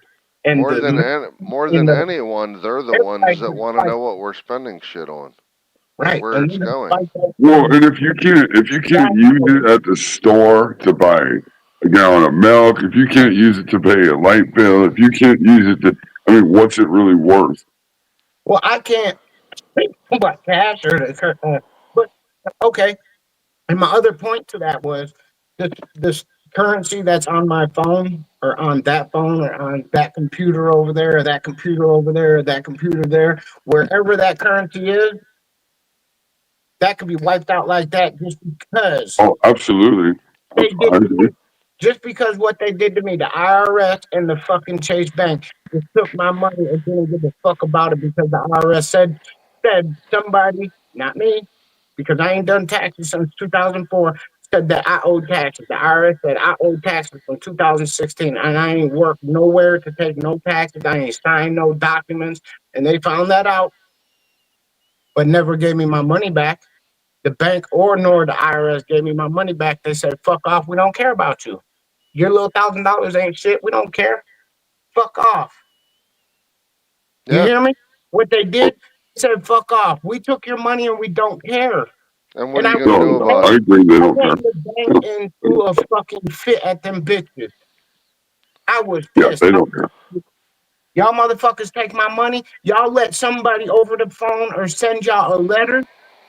Just anybody. I don't care the IRS. I don't care who the fuck it is. Any business just sends you a letter and says that I owe them, and you just take my money and give it to them. I don't care who it is, and you just do that just because they say so. No, they That's do that fine. because they have a SWAT team and you don't. I don't care who it is. That's why. Yeah, they got attorneys and Even if it wasn't the IRS, if it was a just don't fucking know them. car loan place, they could do the same fucking thing, right? Car loans could do the same fucking thing. They could put a lock on your account, take your money for that car payment. Yeah, they sure can. Okay, that's just anybody. That to me is just anybody Yeah, can they can. take your money If and you owe money to a company and they take you to court and get then they're gonna hit a judgment, they're they gonna can hit put a lien. Yeah, they can put a lien against your tax return to get their money. when you call to go get something or go get your child out of jail or go fucking help your son get out of that fucking gun to his head from the cartel because he owes him money. You ain't getting your fucking money because guess what? That button was hit by that fucking bank and they said fuck off. And how the Yeah. fuck you feel about that cash money that you did have until you put it in the bank to go pay a bill? They said fuck off because they just hit that button so easily, click that button like that, And and shut you off. said fuck off. Yep. How does that feel though? Oh, it feels bad, horrible. It I feels mean, good. fuck. It feels good when they diddy your ass. It feels good when they diddy your ass with no fucking baby oil. I know it does. Just a quick click and took your shit and didn't give a fuck about it. Uh huh. Oh yeah, they don't care. That's why cash money ain't going nowhere. Because it's too easy for the electronics to just say, oop, it's gone. Bye. Fuck off. And fight us to get it back. No, there's no fight to get it back. They don't care. No, I know they don't. Yeah, They there's no form to fill out or nothing. don't care. Oh, here, call our hotline. Go 1-800. Go fuck yourself. Exactly. That's what I got. Five Yeah. numbers, fuck off. 5 numbers of fuck off. Don't even give me the Well, last 4 or 3. The 5 numbers of fuck off. well, yeah. I understand completely what you're saying, and I concur. To be honest with And you, that's but why the currency ain't going nowhere while we're alive on this earth look, right now. we're already at the point where you can have a judge deem you a certain thing, have you thrown in a cage without your will? Dude, you got nothing. You are nobody on this earth. We are nothing but this little ant You're a number. with no say-so of nothing. You're a number. And We're that just flying through space, nothing. Just flying through space as nothing but whatever the fuck you think you are.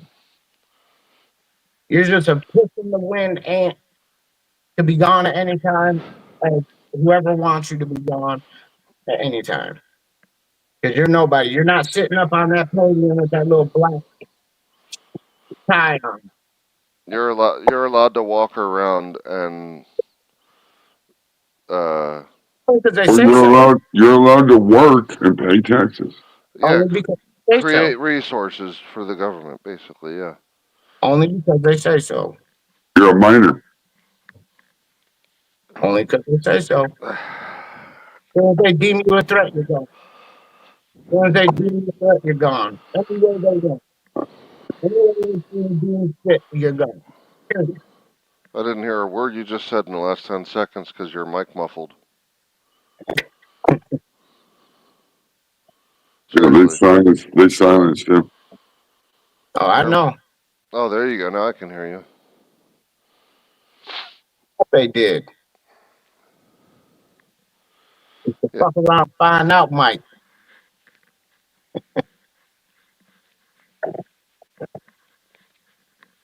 I'll be there. You can elect me. That's all there is to it. 4 years. If Trump can do it, I can do it. You running for president? Let's go. Fuck, you get on the ballot. I'll fucking vote. This is crazy out here. It's crazy how they can just shoot you, and there's nobody out here that can do anything about it. Nobody. I vote family for secretary of fuck that shit, man. Fuck that shit. Yeah. Fuck that shit, man.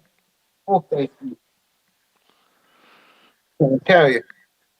That's why I've never had bank accounts, credit cards, nothing to do with the banking, nothing to do with nothing. I just don't do it. Everything cash money. No, I don't have it here for anybody fucking looking or lurking. I will bust your shit wide the fuck open. You come in the house, I'm gonna leave your brains hanging.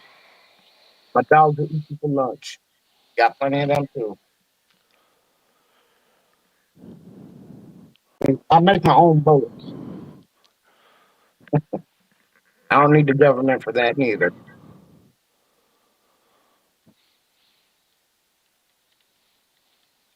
They probably that out too. He said, Oh,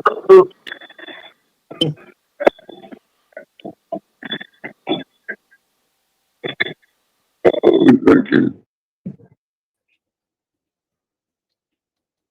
Where's Viking King at this morning? He need to be.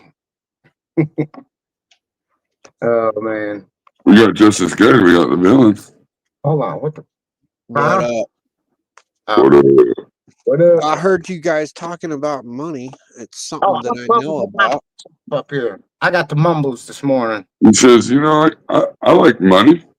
I know something about money. I know a little something about how to make money and how to spend it. I just I heard you guys talking about the digital shit when I woke up, when I got coffee and waited and I'll tell you, see, I called this fucking years ago during COVID actually. The first inkling I heard of everything switching to digital currency was, you know, like Alex Jones or some shit, you know, like you laughed, you know what I mean? Like, yeah, okay. But then when we were in COVID and we were all dealing with that COVID shit, the thing was, you went to the store. You mean the other thing that Alex Jones got right? Yeah, right. And so you went to the store and you tried to buy shit. This was a week after COVID started and everything shut the fuck down, right? First thing they told me when I walked in the store was, "Oh, we don't take any dollar bills. You got to have credit card only." Yeah. And I'm like, "What? I got a pocket full of cash. What the fuck? Your cash is now dirty. Money is dirty." And I went, "Oh, really?"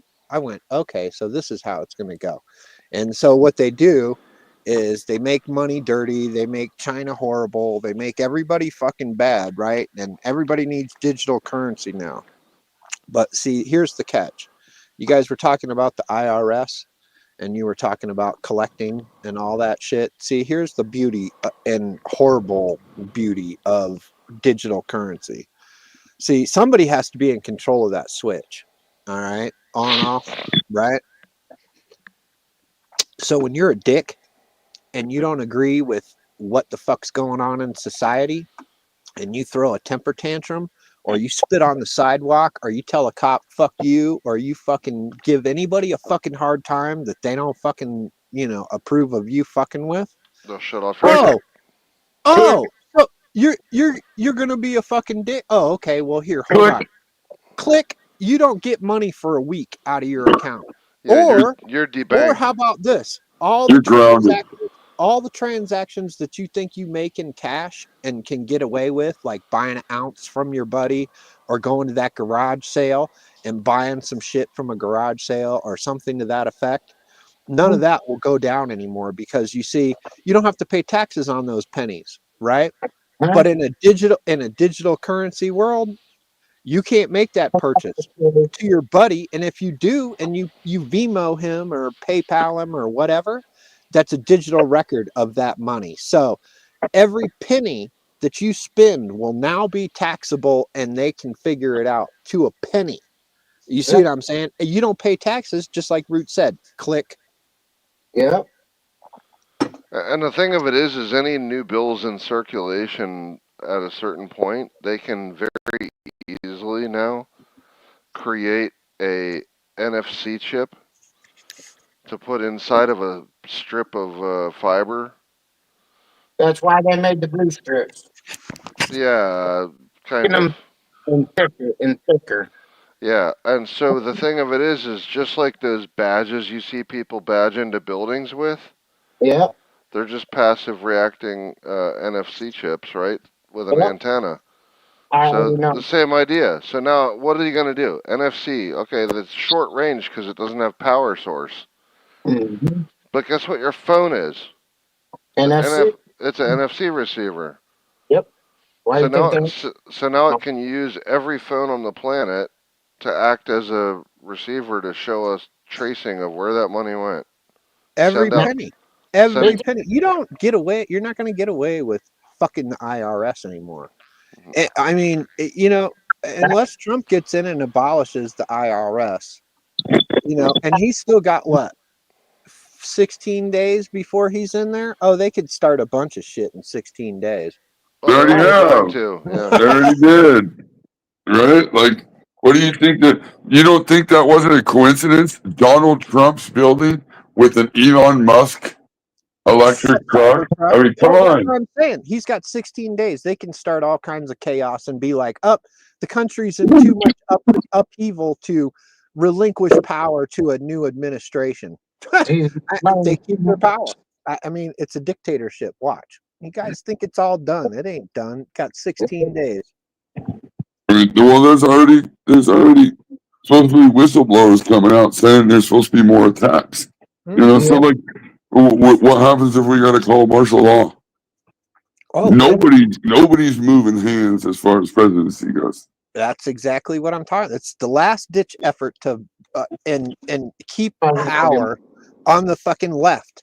And it's not even the left. See, the left are just easily bought. See, they were all puppets in the fucking scheme, and they knew Republicans weren't going to bend. So the powers that be, and I don't mean the government and current administration, I mean the fucking higher ups, aren't going to fucking just go off into the night quietly. I don't know if I should say it, but I'm going to say it. What about BlackRock? Oh, BlackRock? Oh, they're all in on it. And fucking Blackwater too. Blackwater is a military security. But see, that's not how it is. Blackwater is the elite of the elite of the elite, and there's thousands of them. And you know who owns them, right? You can't just go arrest this man because he owns his own private elite army. And his soldiers are 10 times like an average Joe soldier. He's got the elite of the elite. and that is Bill Gates. He owns Blackwater fucking Security. His own private army of thousands of elite soldiers. Thousands. Think about that. They got money. They can do that. Bill Gates is quiet, but Okay. that's He's quite scary. deadly and very lethal. Because It's scary. he's always surrounding himself by smart people. Well, I mean, there's a reason why he bought up all the farmland, and there's a reason why. Yeah, well, he's a smart man. Knows what he's doing. Knows what he wants. He knows what he wants to get. Knows where he wants to go. He's a businessman. That's why we need a businessman to run the country. Because the last time there was actual money in this world was when fucking Headman was in presidency. The man getting head behind the podium. That was the best fucking president, I swear. Well, I mean, what? Billy? Yeah, he was the greatest. I said he was the good. Well, there's a couple of things. Like, there's a reason why somebody tried to kill him, right? I mean, and I know people can say, "Oh, it was just some crazy person that didn't like Trump," but there's a reason why they tried to kill him. Like, I mean, whether he's completely evil or they don't want him there for a reason. You know what I mean? Like, not every president's been almost killed. You know, like. Right? No, definitely not. That wasn't even that close of an attempt on fucking.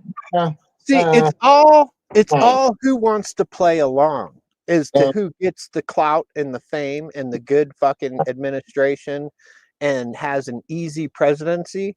That all comes down to who plays ball the best. And if you're president and you don't fucking want to play ball, like, and I'm going to use Kennedy as an example because he was flat out executed for a fucking reason. And they did it in broad daylight, middle of the fucking parade, right in front of the fucking world live. They tried to do that with Trump. I'm just saying, they made a fucking point. They made a point. Yeah, that's what it was, a point. And his family couldn't say nothing about it. Well, fucking Kennedy walked up and just, I'm going to expose all this shit. I'm going to fucking show you the IRS, the FBI, blah, blah, blah, blah, blah. And they're like, you really think you're in control, little man? Here, let me show you something. And they got fucking serious on his ass. And they fucking eliminated him in front of everybody as a fucking point. Like, don't fuck with the U.S. government because here's what happened. The president is not, absolved from fucking with the U.S. You don't want to play around. And that's exactly what Kennedy did. And Kennedy paid for it with his life. You guys just think that the government is the only thing you get to see. That's just the front.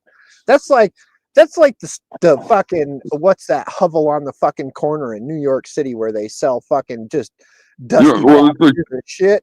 It's like Walmart, right? It's like Walmart. You see Walmart, you buy shit, you see that. You don't see everything that's happening behind the scenes wherever it's happening. Well, that's what I'm saying. They sell weed off that corner store, right? But when you walk in the door, it's a couple of sodas and some dusty boxes on the shelves, and you go, "Hey, where's the weed?" Back here. Right. So, bodegas. That's what they call those, bodegas. Yeah, the bodegas. The bodegas. And they're just fronts. That's all the U.S. government is a pretty front for whoever the fuck is in control. And I told you guys, I'm convinced it's the 10 or 12 Bilderberg members that go and meet once a year secretly and privately, and they're the wealthiest of they're the top 10 wealthiest people that run the fucking earth. Make and break and decide who does what and who goes where and how much money's spent on what and what wars take place. You guys don't think that all that shit just happens? I mean, it's an economy thing. That it's about power and money and how to keep it moving. It's been that way since the dawn of time. And if you don't believe that, go back to the Romans. Go back to, some China shit. Go back to pyramid days and shit. This goes back a long ways. That the ownership of the earth, and it ain't you, and it ain't me. and it'll never be us. That's what I'm saying. You're just a fucking shit dog on the porch that gets kicked once in a while, and that's what you bark when somebody comes. That's it. That's your job. You know, you don't get to fucking do the big dog shit. I actually saw the Bilderberg group meeting back when Obama got the nod. Yep. When they sent the press on a wild goose chase, and he went off and met with Hillary, and Hillary gave in and said, "Fine, I'll be Secretary of State and get the next go around." Yep. Yep. It was over. ADHD, I'm with you, man. I mean, if you got a better way, dude, I'm the first in line, and I'm ready. But you see, you can't get 5 people. ADHD, the problem with this and fighting tyranny these days is they've divided the people. So everybody hates everybody. Like, you know, if me, Root, and Crop and Family Outcast went and hung out at the bar, I guarantee you one of us would say something that the other one didn't like, and there would be some kind of controversy between the 4 of us, just because that's human nature. Words.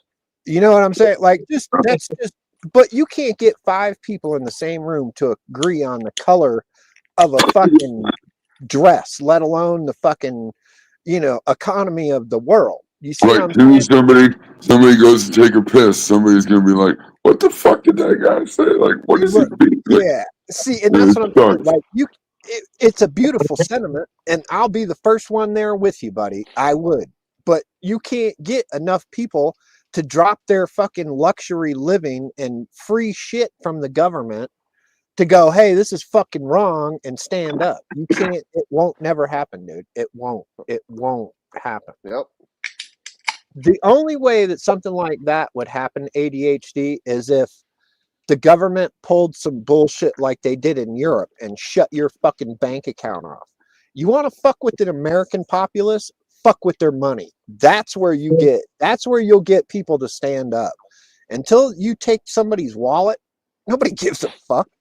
You know what I mean? Like, I don't give a shit if that guy's starving.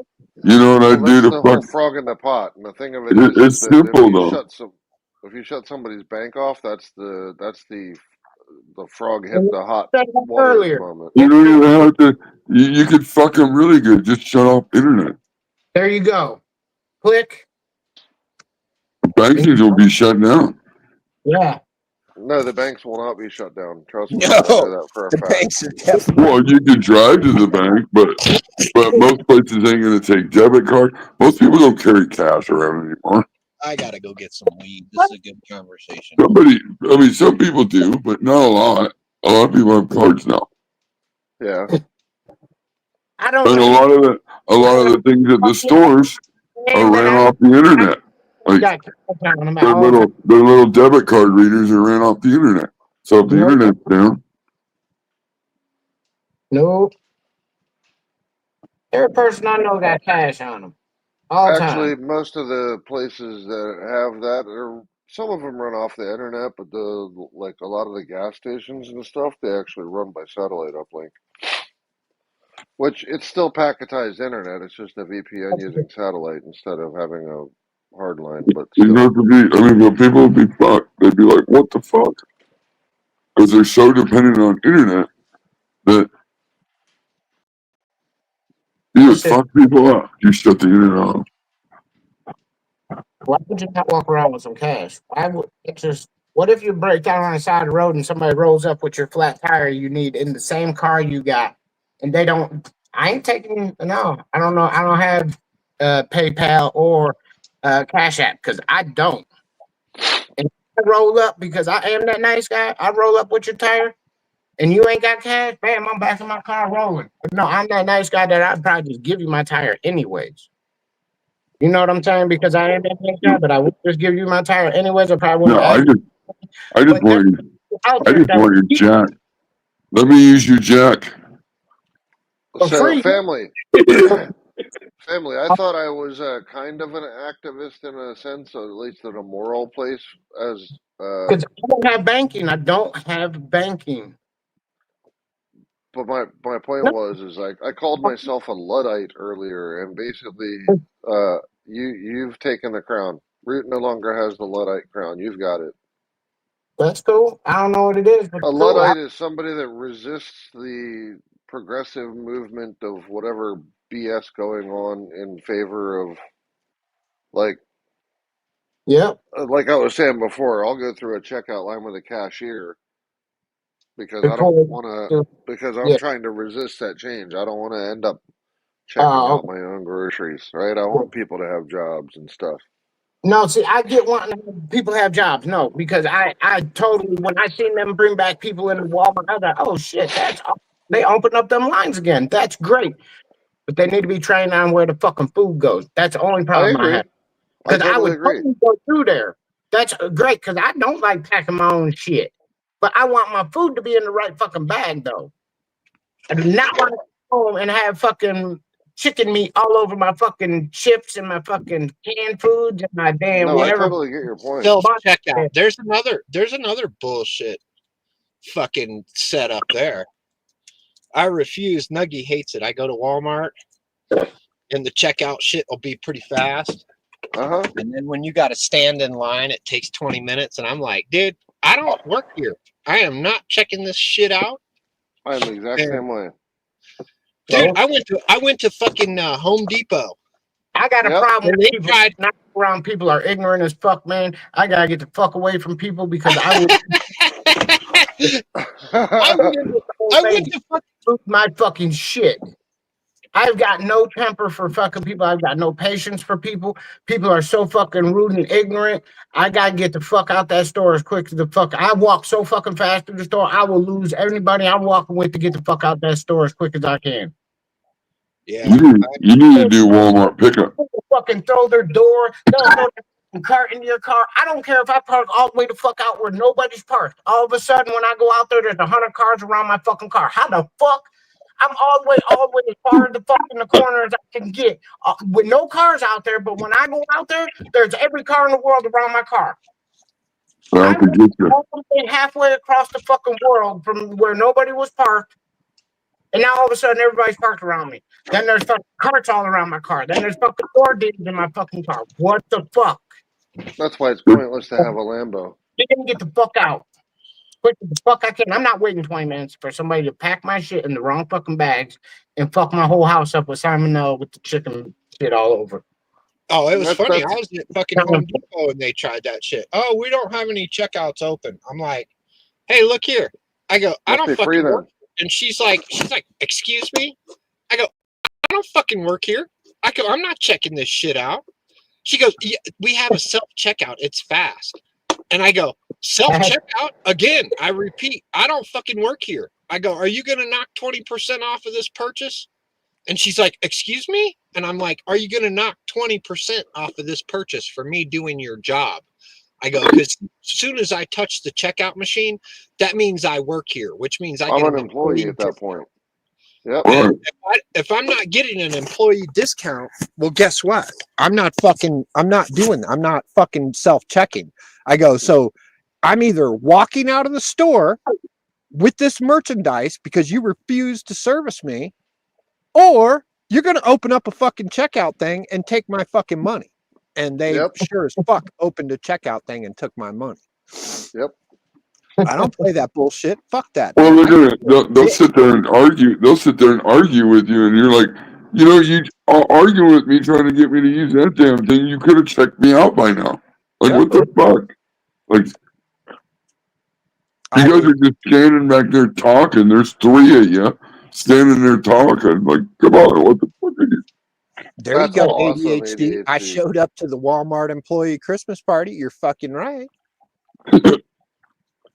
So got a free ham and a gift card. I'm a wild one, boy. No, I gotta get the fuck out of there.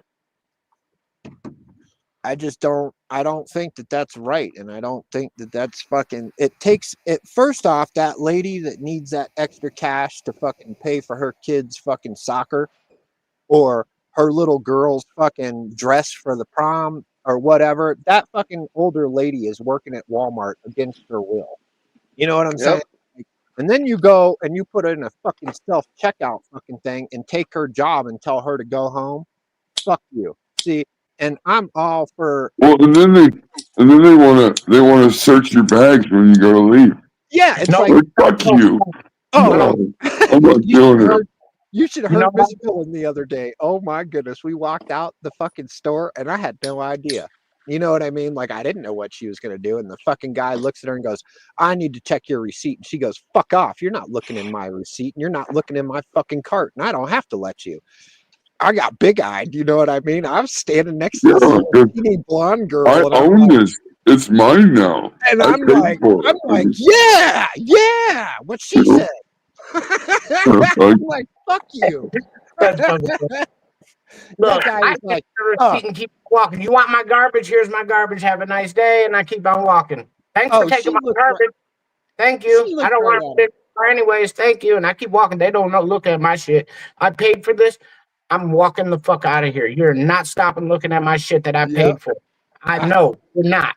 And if you're gonna stop, you're gonna have a fucking problem.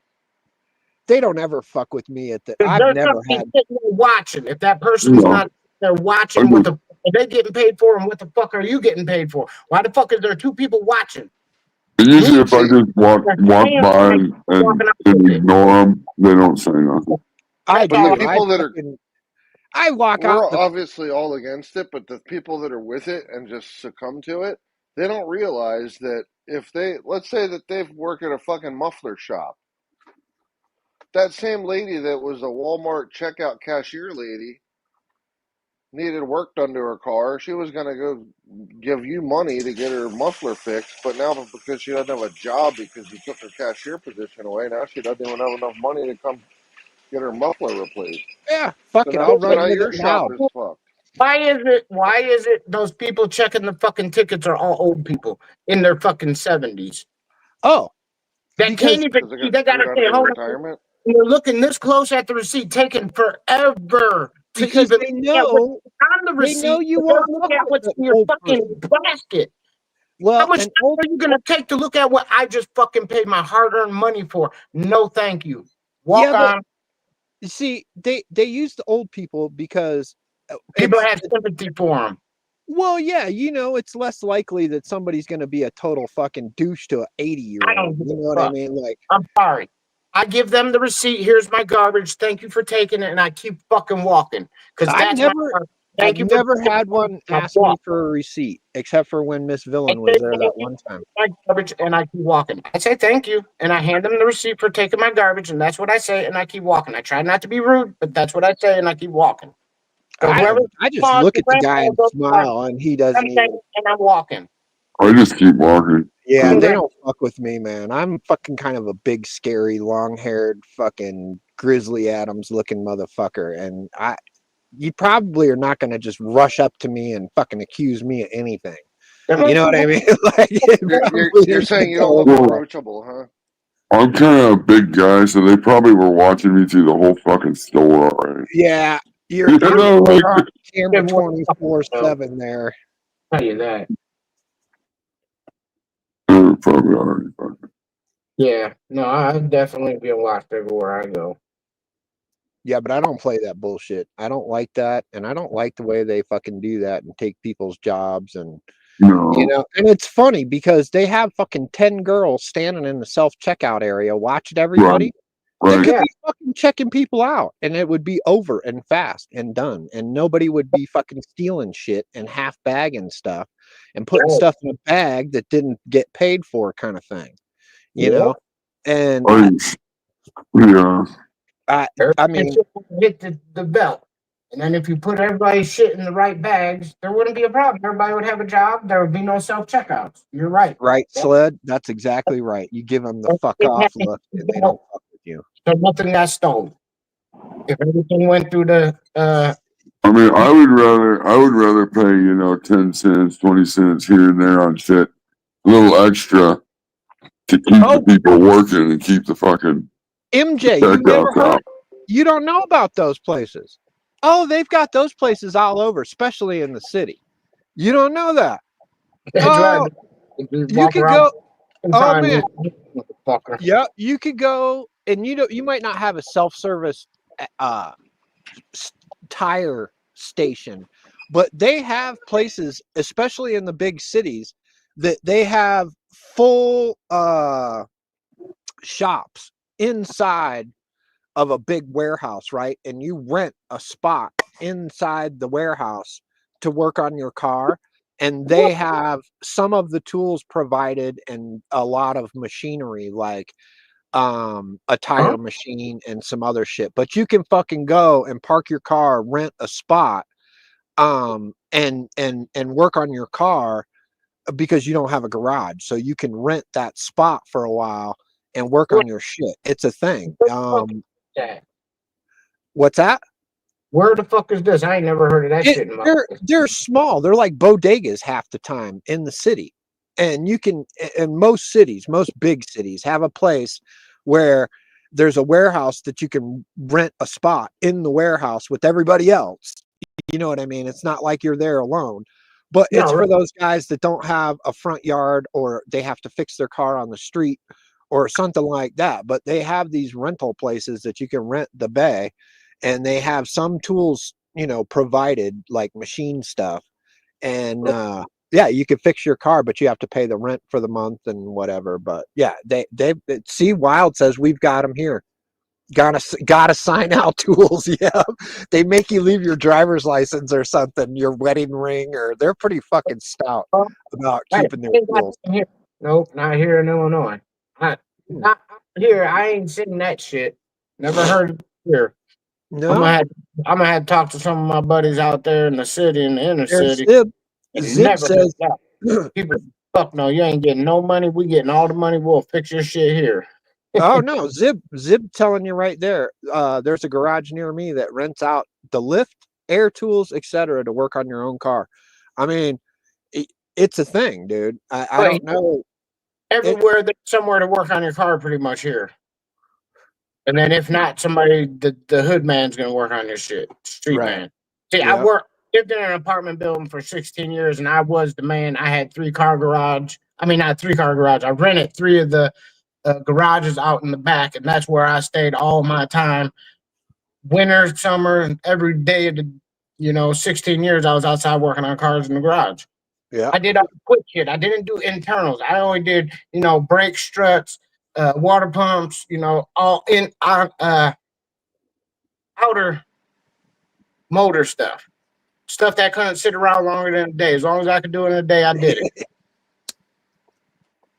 Just because I live in an apartment building. The landlord was cool. My shit was only paid 6 years. Never had a problem. Yeah, Cobra's only partially right on my stuff. Some stuff they do it at my house. Other stuff I have to take it in. I still have my Tundra. I have to take that. Yeah, see, I was the man that always helped everybody make sure they got to work every day. If they woke up and they shit wasn't, batteries were dead, or yeah, was Wild. Yeah, that mobile mechanic bullshit. Work somehow. Fuck that shit. And I was working on that shit. I ain't doing that. What you were doing, Sam, that worked out great. You made big cash. Mobile mechanics for a few fellas, but they were the big dogs in town. Mobile mechanic is bullshit. They cars broke is where the fuck I went because they paid. So I was going wherever they was broken down. I don't care if they was 3 hours away. I was going with them. I don't actually. You know what's a great industry that's booming right now? It's starting to actually just come up. That if you live in a decently populated area with somewhat of an affluent base, a gas delivery service. Yeah, I mean that's a way. If you come with your own gas truck and you can charge them for pumping gas into their car while they're wherever the hell, they'll pay a premium for it. Like I've seen it where they charge like $5 a gallon, and you deliver the gas to them and take the difference, and you're buying it wholesale anyway. See, I'm not doing that mobile mechanic bullshit, because soon as it fucking snows or it gets cold or it rains, that's when everybody's shit fucks up. So you get to go fucking sit in the fucking dirty, nasty, muddy fucking road wet, snowy, crawl underneath some fucking dripping ass, fucking nasty road grime piece of shit, and fuck. Dylan, you got it I all don't. wrong. I don't do fucking mobile mechanics. No fucking way. You're doing it wrong though. That's what a flatbed tow truck's for. You get you up on that flatbed and work on it right there with a torpedo heater. Oh fuck that! Bring my bitch to my shop and pull it in the nice 75-degree balmy shop with a lift and all my tools 10 feet away. Fuck that! I don't do mobile shit. I just don't. Like I said, a lot of work wasn't nothing but outside, quick and quick shit. Alternator or a fuel pump, something that was done right there real quick. It wasn't nothing long. And when you're born in this cold stuff, it ain't nothing to you to work out in it. Yeah, bullshit. I lived in fucking Breckenridge, dude, one of the coldest places on fucking earth for 35 years. Fuck outside working on cars. That might be different cold than where I'm at, though. We got different colds. It's different. Everywhere is different. Different. Everybody handles it different. That's all. You know that. Everybody's different to the cold. That's all.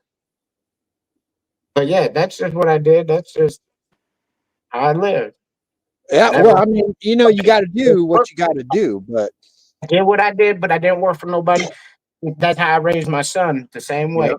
Out there doing it with me because nobody watched my son. I raised my son by myself for the first 5 years of his life till he went to school. And then after that's when I started getting him after school, and he'd be working with me out there.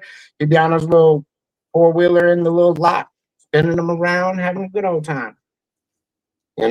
One day I'm gonna bring y'all out there, and we'll go through I'm gonna go live out in the old neighborhood. People who recognize me and see me and just start talking about what I did in this old neighborhood. Because everybody knows me. Because that's what I did. And I never had nobody ever come back about a part that I put on or something that I touched. They never came back for that problem. Ever.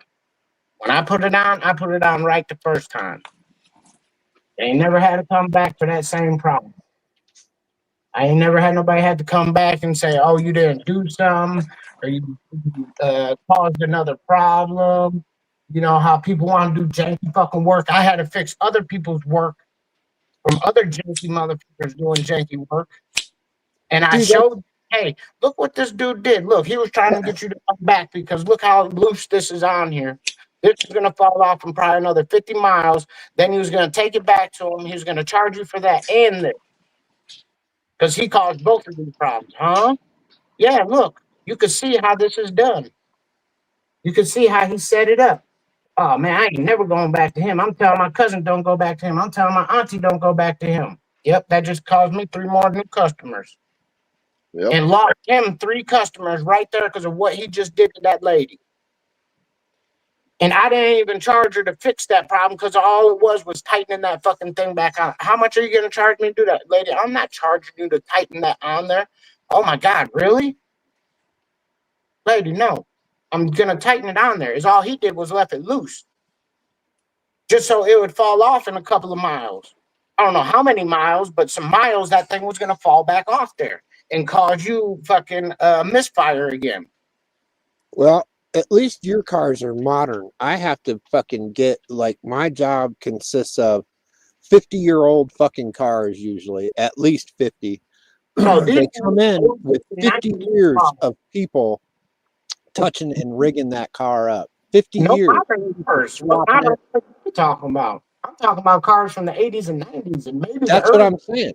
So there's not as much deciphering going on. I have to go through 50 years of people's fucking rigging and bullshit and wiring and oh my God. The wiring works. I hate electric. I fucking hate electric. For the life of me, I hate electric. Yeah, cars are tough sometimes. It's a tough business, man. I mean, you got to be a tough, driven dude to do cars like for every day and like and deal with people that fucking hurdle every fucking day. It's a bitch, man. Cars ain't easy, and I've got an easy fucking car job. I work on old fun stuff. Could you imagine being like a fucking modern tech in fucking in the dealership or something and get paid shit. They pay the dealer fucking mechanics nothing, dude. Those guys make jack. Yeah, they make horrible money. Well, they make horrible money, and then they got to pay because they won't allow them just to use any tools. It has to be certain Snap-on or Mako, all these high-end tools. Then they have to pay the trucks. So then they really don't get no money. Well, you got $100,000 invested in tools, and for a job that pays $60,000 a year, fuck that. You know what I mean? Like, so fuck you, man. That way. That's how they keep you there. Yeah, and half of your check goes to the Snap-on man. Yep. And every mechanic that works there says that. You can see it all over YouTube. I don't get. Well, our thing was the Snap-on man truck was the devil. And he fucking showed up and he was just fucking Satan. Oh, you want that? Oh, we could just put that on your tab. You can just on the Snap. All of a sudden your payment's like $900 a month and shit. I know. I mean, I have a lot of Snap-on stuff. Fuck, my toolbox is Snap-on. You know what I mean? And I'm not gonna say that I don't buy Snap-on shit because, well, I do, but it is expensive. You know what I mean? Like, and it is. But only certain tools are worth it. The stuff that you're using that really necessitates it. Yeah. Because other than that, you can go to freaking Harbor Freight and get some Icon stuff, and it's like 80% of the quality of a Snap-on, and if you're only going to use it once in a blue moon.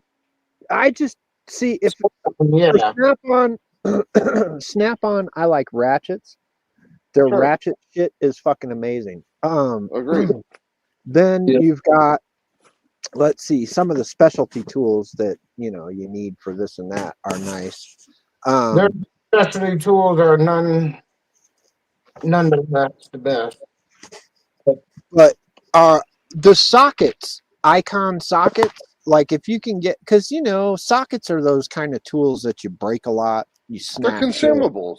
Yeah. Yeah, it's something that's meant to, like your 10 millimeter. That bitch is always gone underneath some fucking wear, under a car, in a car, lost. Exactly. So like, those are little tools and small wrenches and stuff, hand wrenches. Those are things that, get lost in the course. It's just like Root said, it's the cost of doing business.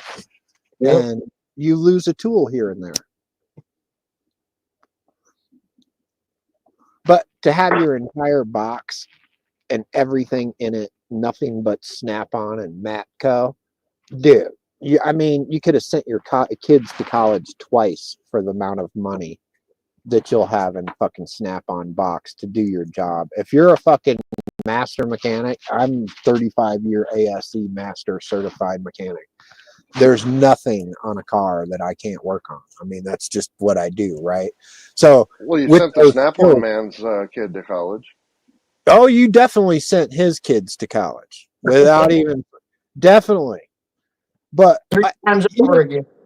My tools commensurate my skill level too, though. Like I have a certain amount of tools and I have certain style of tools, and it's just, you know what I'm saying? Like you acquire things that you need along the way, and like I said, your tool collection will commensurate with your skill level, depending on your what you do with cars. You know what I mean?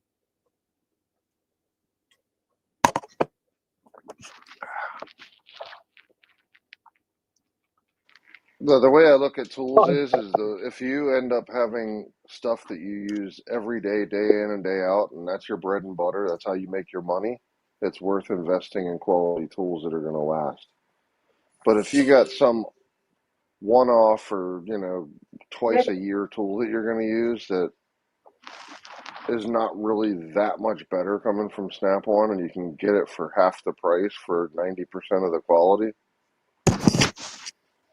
from a different vendor, then yeah, who cares?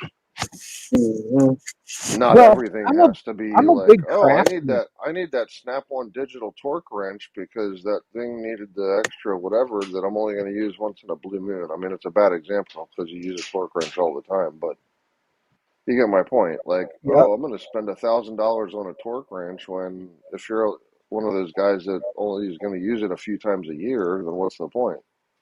Well, you see, and that in lies the difference between master mechanic and a regular fucking Joe mechanic that's following along with the book. I know how tight shit is supposed to be for the most part. However, like when you're doing like say a 9/16 bolt head or larger and it's requiring a torque, specification, it's probably around 90 foot-pounds or better. So you're not gonna just do that with a fucking 1/4-inch drive ratchet. You know what I'm saying? Like those lower torquing specs, for the most part, except for like plastic cases and that kind of thing, you can There's guess. for small fasteners. Yeah, you can guess on most of that shit. Don't fucking matter. You can just snug it up nice and tight and give it a little, and then it's fucking good. But you start doing 9/16 or larger bolts, and you're having to torque a head bolt or a fucking intake manifold bolt or something to that effect, that's critical, then you're going to want to use that torque wrench. But before that, man, come on. Everything that I've ever done just about is put together by hand tightness. Did it matter that ground strap bolt needed 14 inch-pounds? No. But it doesn't matter that you're having to torque a head properly? Fuck yeah. Right. Oh yeah. Torquing the head for sure. That's a critical, thing. You're making you're making controlled explosions inside of a cylinder. You can't have it leak. It's got to be done right. You know what I'm saying? Yep. Like, agreed. Uh-huh. So the point being is there certain stuff that requires that level of precision that where you end up spending that extra money for quality stuff because it justifies it. But for a lot of stuff, if you're not at that level where you're using that stuff every day, like you were saying, or you're not a super master doing certain stuff, like you said, it's commensurate with your thing, and so is your bill rate every hour too, right? You're not the guy getting $40 an hour on a bill rate. You're charging double or triple that. I'm looking because of your level of expertise. Right. Yeah, villain. I got my. I ordered a cam. Oh, you did? What? How did you get choppy, or did you get like a RV towing cam, or? Yeah, the Richard Holdner low buck truck cam. Oh. And who was it ground by? Hold on. Let me see here for a minute. I'm gonna bring it up. Oh shit! There's the first torque wrench I ever bought right there. Hold on, I'll show you.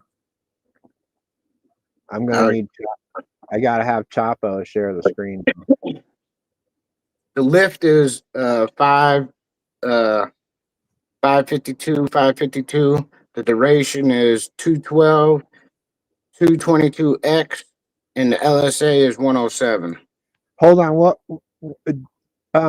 Anyway, we'll go back to that 1 second. Anyway, that's the first torque wrench I ever bought right there from Snap. Yeah, that's the first one. I still have this one. It still works. I know. I mean, I've upgraded to digital, and I have another one that's longer than this, that's like bigger and has an anodized handle, and it's got like a blue anodized. It's trick, you know what I mean? But this was the very first torque wrench I bought, and it was the most expensive torque wrench I ever bought. When did you buy it? In the 80s? Late 80s? 94 or 95 or something like that. Early 80s, yeah. But this one's used for $189. When I bought it new, it was like 500 something. It was fucking ridiculous.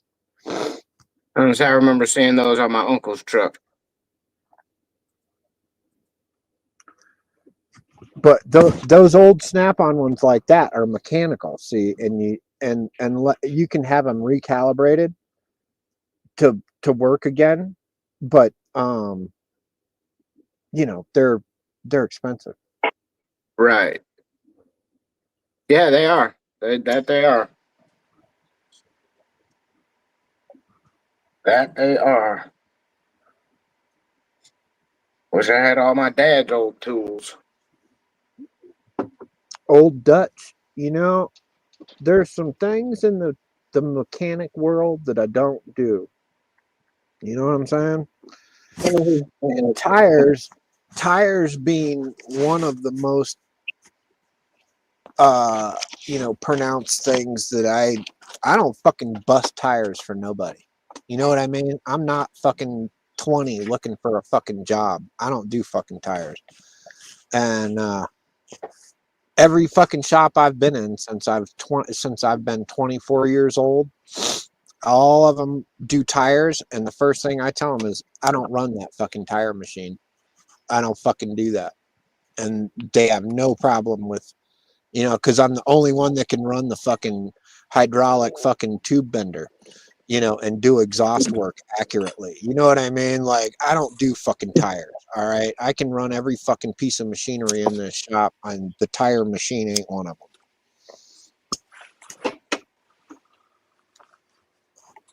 Yeah, I ain't no sense for the tires. Yeah, I've done tires with my brother because he could do them by hand with this fucking the hand shit. Dude, he could nail because he worked on semi tires. So, but he could do car tires too. When I seen him do these car tires with this hammer and this thing, I was amazed. I was like, okay, let me try. I cracked the fucking rim. It was a garbage rim, anyways. The rim didn't matter. It was just a tire we want. Yo, I tried swinging on this thing. I was practicing for like an hour because I wanted to get this thing just right. This old man could swing and nail that thing perfect every fucking time. I don't know how, but that with dude had hook hammer, point. With that big hooked hammer with the funny one. Yeah, dude, those guys are badass, man. Dude, every time he could hook it in there, every fucking swing. I don't care if it was a semi tire or a car tire rim. I watched the guy hit himself in the chin. He could hook it in there every fucking time. I'm like, dude, how do you do it? I couldn't do it for the life of me. I did it like once or twice. I think it was just on fucking luck that I did it. But I cracked the rim on the one of them. But that was just a practice, anyways. It was funny as fuck. I saw the new thing is they got, those spinny jacks, the scissor jack for your fucking car. Yeah. You screw in the scissor and it expands the jack. You know what I'm saying? Mm-hmm. So what they did was they hooked that to the back of your trailer hitch, and they welded a trailer hitch onto the fucking spinny jack. And then at the bottom of the spinny jack, they put in a wedge. There we go. 212 lift is, man, that's a lot of lift, dude. That thing's gonna chop so hard. It's a low buck truck cam. It's from a YouTuber. He's a famous dude. A lot of people know him. You probably seen him. I got the cams and the cam and the spring kit. So see, he has a couple came with springs too, huh? Yeah, I got this kit right over here. Did it say if it's got a lift of fucking 1.6 or 1.5? Lift. That's your fucking rocker arm lift. Like how far your arms are gonna move. Oh, I don't know. And this if the cam is too lopey and your fucking it's got too much lift, it'll push the rocker arm too far and break your rocker arm. Or bend a push rod, one of the two. No, not with this thing. Oh, that's the wrong one. That's what I'm saying. Do you have 1.5 rocker arms or 1.6 or whatever, the 1.8? Oh, they're That's why I asked. He gave you springs though, and he told you could use your stock rocker arms, and you're good. No, this is for stock. Yeah, this is for just stock converter, everything stock. He has he's on YouTube. He's ran this on dynos every which way but Sunday with all kinds of different heads, different he did it with turbo, he's done it with nitrous, he's done it with all kinds of different boost levels. With just the cam with 7.5 pounds of boost, it was like 621 horsepower with like 600 torque. With just throwing that cam in there with the springs, everything else stock. Did you check that engine out I was working on yesterday? Did I see that yesterday? Yeah, I was looking at it. Yeah. Yeah, that thing right there, that's probably close to 500 horsepower on pump gas. That's fucking sweet. And that's out of a 355. It's a 350, 30 over. Hold on, I'll be right back. Yeah. Crop heard that. Did you hear that motor yesterday, Root? No. Oh, you didn't hear that? Yeah, Crop heard it. I started it for those guys. It was customer brought in a expensive engine and they put it in the truck or the El Camino and tried to do all the work getting it set up, and they decided that it was too much money and too much technology for them to finish, so they brought it to us in a box. And I walk out and I'm like, oh, fuck. And they were like, just make it go. And I'm like, all right. He goes, I don't care what you got to do. Just fucking make it right and make it where I can drive it. And I'm like, okay, no problem. And so I started fucking with it and got it all running and in time. And they had the distributor 180 out. And just all kinds of fucking shit, right? And so I get everything squared away, rewire they had the wires crazy and stuff, like, I don't know, wrong starter in it and shit. I mean, it was like, what? For a fucking $12,000 engine, they did some shady ass shit to the fucking rotating. I was like, oh my fuck.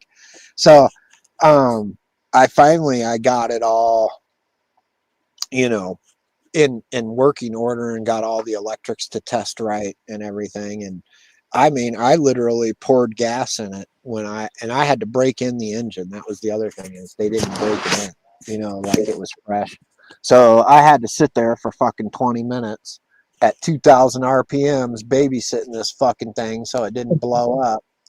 You know what I mean? Like, you can't let it just fucking idle. You have to fucking kick it to 2,000 and fucking stick it there and let it run at 2,000 RPMs for fucking 20 minutes. And this thing had open headers. So I had to fucking sit there and whoa, fucking like a drag car in your ear for fucking 20 minutes. Well, you get nervous too because it starts droning. You know what I mean? Like those headers without exhaust. They had to break in periods. You lose track because you can't hear the engine. You know what I'm saying? You lose yourself in the drone and the whoop, and it starts droning it after a while. And so you can't hear the engine like you want to with open headers. And it's like, fuck. And you run it 8 minutes at a time, or at least that's the way I do it. I run it 8 minutes at a time, shut it off, let it cool down, run it 8 minutes, shut it off. And then I run 2 minutes. What's that? I had to have it straight 20 minutes. I thought you had to do it's time. It's time. It's not. It has nothing to do with straight through. It's all the expansion of it, setting everything like the. Well, it has to get the operating temperature. That eight minutes. Everything expanding and setting itself. Trust me, 8 minutes at fucking 2,000 RPMs. When I was around the people doing it, that's what they were explaining to me. Is that's the reasoning is the expansion of everything setting itself is with the expansion. It's slowly heating itself up in the expansion of everything. Yep, and I, which is fine. You know what I mean? Okay. But 8 minutes is more than enough to get that engine hot. Okay, you know what I'm saying?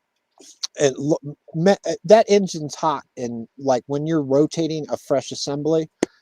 That shit's hot in like, I don't know, fucking maybe 2 minutes. You've built up heat, and it's a time thing. And because you're running a special oil, it's a break-in oil. It's got a friction additive and shit in it. I don't know. I've probably broken close to, I'd say, 800 to 1,000 literal engines. That same way.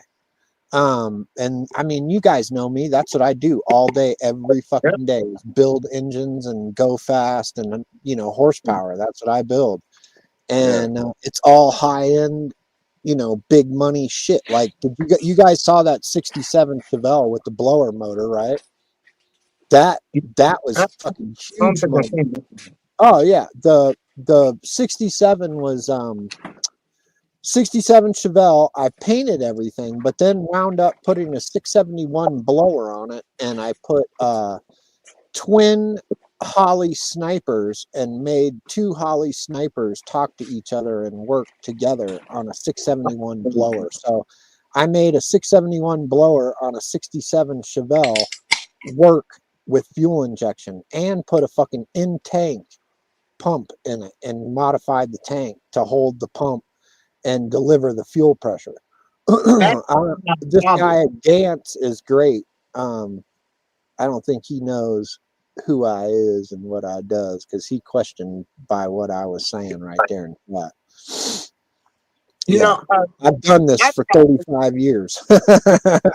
He's done that shit a long time. He knows his shit. That's for damn sure. My problem right now is with my fueling, because I don't have a baffle in there. What, in the tank? Yeah, because Fill I know. Go get a fucking, go to Jegs Racing or go to fucking Summit Racing and look in there, and they'll have tank foam.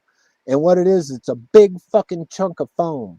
And you just shove the fucking foam in the tank, right? And you just cram it in the hole, mush it in there, and it fills out the whole. Talking about, okay. It fills out the whole tank. And what happens is, and it's a safety thing for racing, but it also keeps the sloshing down. Like, you don't get that sway in the tank of the slosh of the gas. And what happens is, the foam, if the tank rips open, the tank won't leak because all the fuel is stuck in the foam. So you won't have gas fly all over the track. You see what I'm saying? And be a crazy ball of fire. All the fuel stays in that foam, and your pump will suck the fuel, because it doesn't all stay in the foam, but it pretty much, and it'll drain down.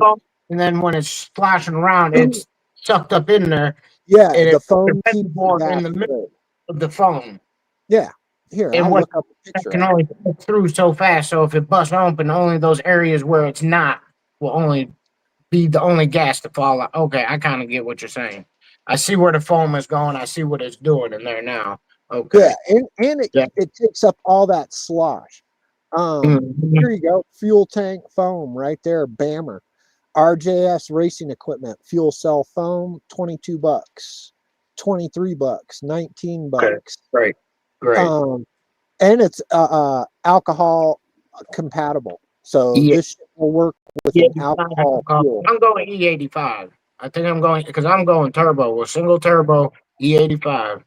Well, if you're going to go single turbo on that car, if you're just going to run one turbo, fuck it, man, run 91. Or, I mean, I would just run regular gas, because finding E85 on the road, if you're driving around, sucks. Dude, I can run E85 in my truck, and I'm able to. I don't have to run it all the time, though. No. Yes, you're missing it. If you tune the car with a turbo for E85, and then you go and fucking stick regular gas in there, you're gonna fuck shit up. No, you're right. Don't do that. You're right. Make more horsepower and tune the turbo back. Run regular gas. Regular, okay. You know what I'm saying? That's because finding E85 when you're on the road is impossible. It's harder, because you got to look way ahead of where your gas needle is to your E85. They were talking about that when they were going to Atlanta, and when they were going to Florida, and when they were going to fucking Arizona. They were talking about they got to look way ahead to where the E85 their trips. Yep. That's why they were talking about it. I didn't know why they were talking about that, because I was like, why the fuck are they talking about their E85? Why they got to look ahead for E85 on their trips? Mm-hmm. That's why. Finding E85 is harder than finding a supercharger for a Tesla. right? Right root. Okay. Okay. I didn't know. That's why. Okay. You just gave me some information I didn't know. E85, don't do that. You don't Say want to the do that, E85. especially if you're traveling. Damn, we're out. Okay. Gotcha. Now, see, on a hot rod, they like to run E85 because it runs a little bit. Alcohol burns cooler than Oh, fuel. yeah, definitely. So Mhm. you don't quite get the explosion, so you need to run more of it. You know what I mean? Yeah. In your cylinder, so you get shittier gas mileage, but it's way cheap and it keeps the engine cool when you're making big explosions, right? Right. So that's the That's alcohol. That's the alcohol, right? But gas, if you take your truck engine, add a little because you ain't built it yet, you just got a cam, right? right. Do a little head work, deck the heads a little bit so that you make a little bit more compression, right? Then add a turbo if you want, you know what I mean? And if you're going to single it out, maybe run a bigger volume turbo and with less boost, more volume but less boost. Is that making sense to you? Brett, Say that again. I didn't hear that. Brett,